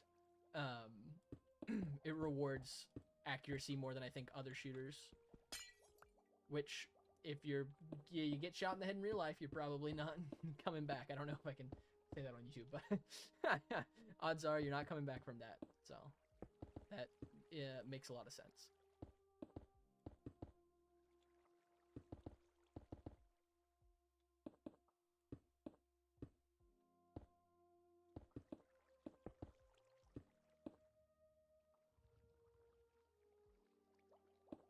Do you play any other shooters besides CS? I know you said CS. I can't remember if you mentioned any other shooters.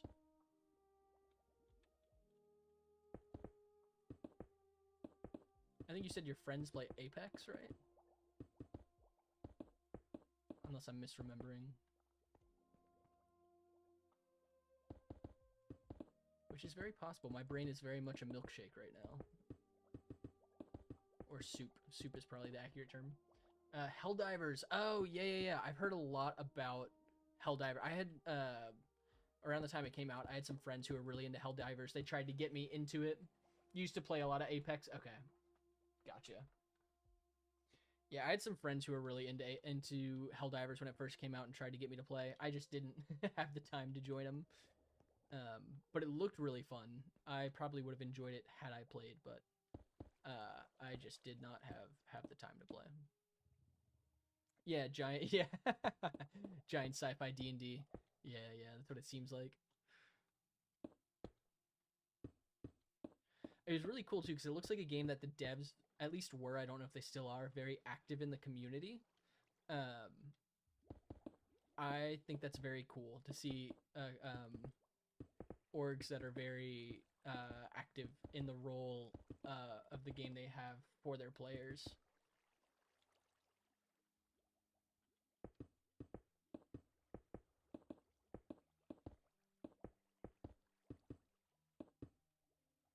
Yeah. Yeah, because I know they'd have like different quests and rewards based on like certain retrievals or choices that the players would make during different like I don't know if they call them campaigns, but like different events they were hosting, which I thought was a really cool concept. You don't really see too much of that, I don't feel like, so I thought that was pretty unique.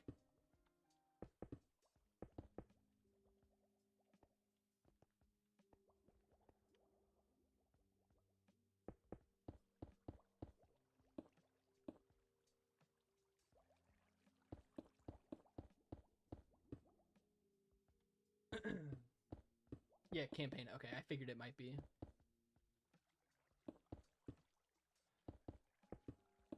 Seemed like a campaign style game for their events, for their missions.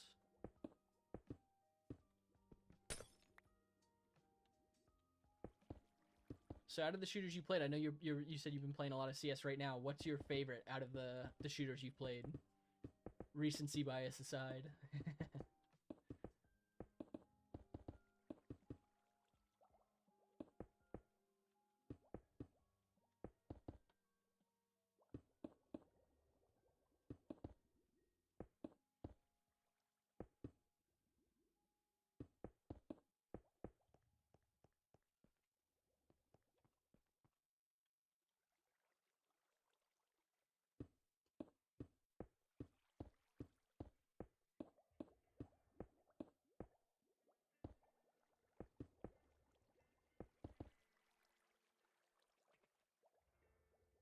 Okay, okay, gotcha.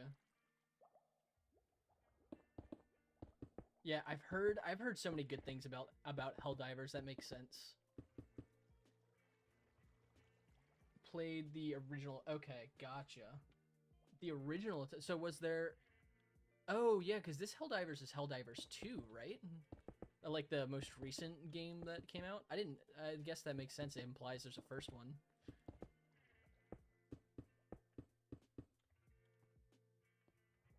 I didn't. I guess I didn't think about it like that, but I just connected the dots. That would make sense.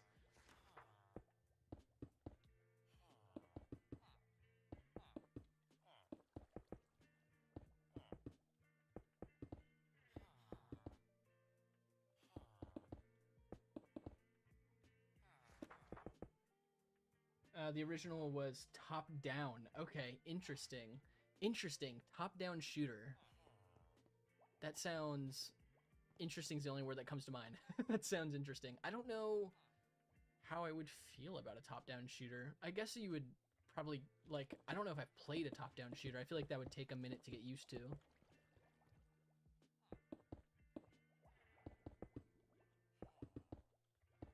Not that that reflects obviously on the game, just gameplay wise. I feel like that would just take a little getting used to.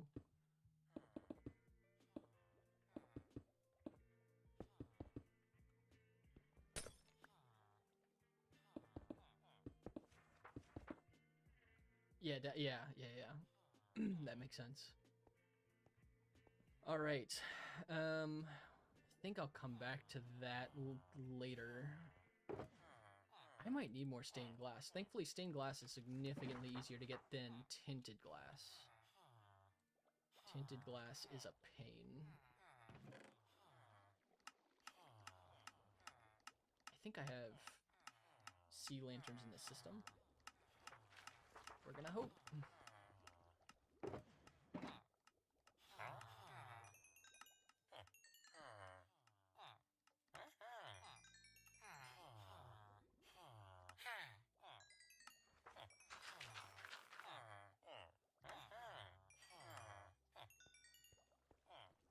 Okay, how much more do I need to fill this? Not much.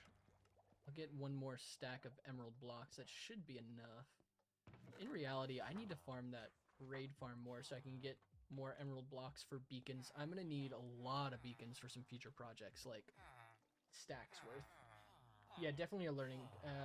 It takes time to get used to both active combat as well as timing your stratagems correctly. Yeah, that makes sense. That makes sense. Yeah, I think Helldivers would be a game I would enjoy a lot. I just haven't had the time to put into it. Maybe that's something I consider in the future, but um, it always every from everything I saw from it, it looked like a game I would really enjoy. So, all right, once I get these trades, I think that's gonna be it for the evening.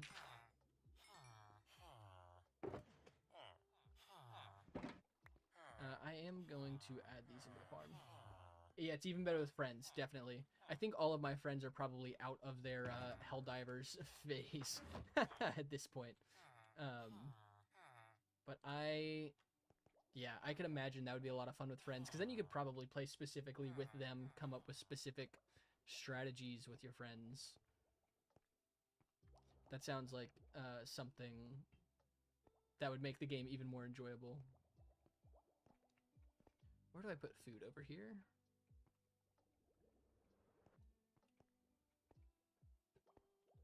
Okay, let's see. Where do we want to put golden carrots? Yeah, no, 100%. Actually, I played baked potatoes. I need to add those in. I don't want to forget that. Back in the day, I played a little bit of League. It wasn't very good, played it for fun, but the most fun I ever had with it was when I played with friends. I had a group of friends that we used to play together, a little ranked. It was really three of us, and one of them was significantly better than the other two of us, but that was still a lot of fun. Okay, where did I put the golden carrot? Is it here? Yeah.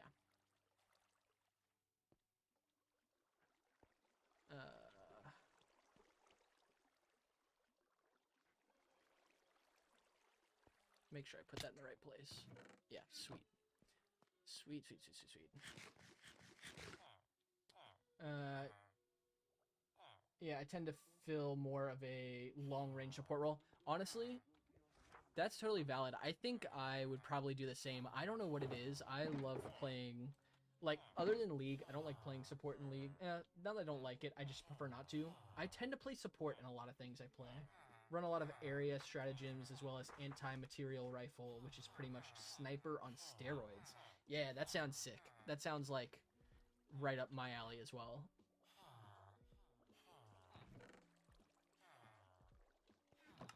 Yeah, that sounds like something I would enjoy. It's fun. I feel like being the long range support. I don't know, something about hanging back at a distance while everyone else kind of rushes in. It just sounds kind of fun to me. Have potatoes not processed, or do I just not have? I'm so confused.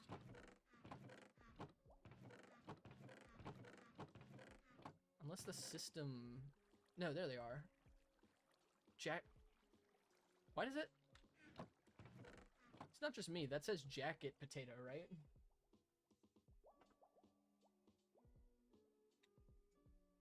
Is it just me, or does that say? Huh? I've never seen that before.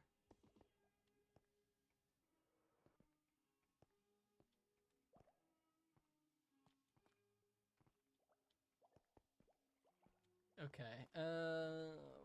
Where are my potatoes?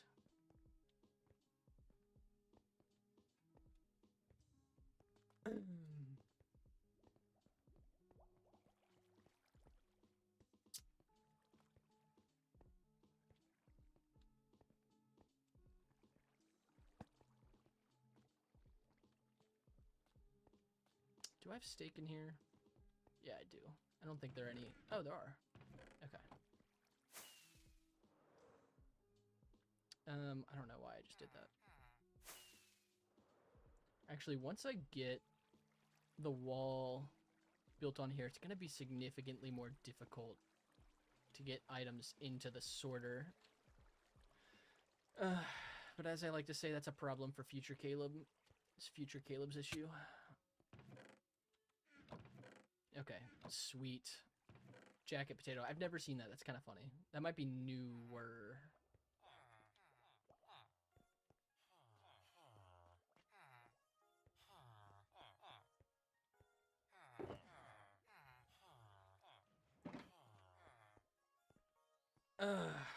All right. Well, I think that's where I call it for the evening. Man, what is it?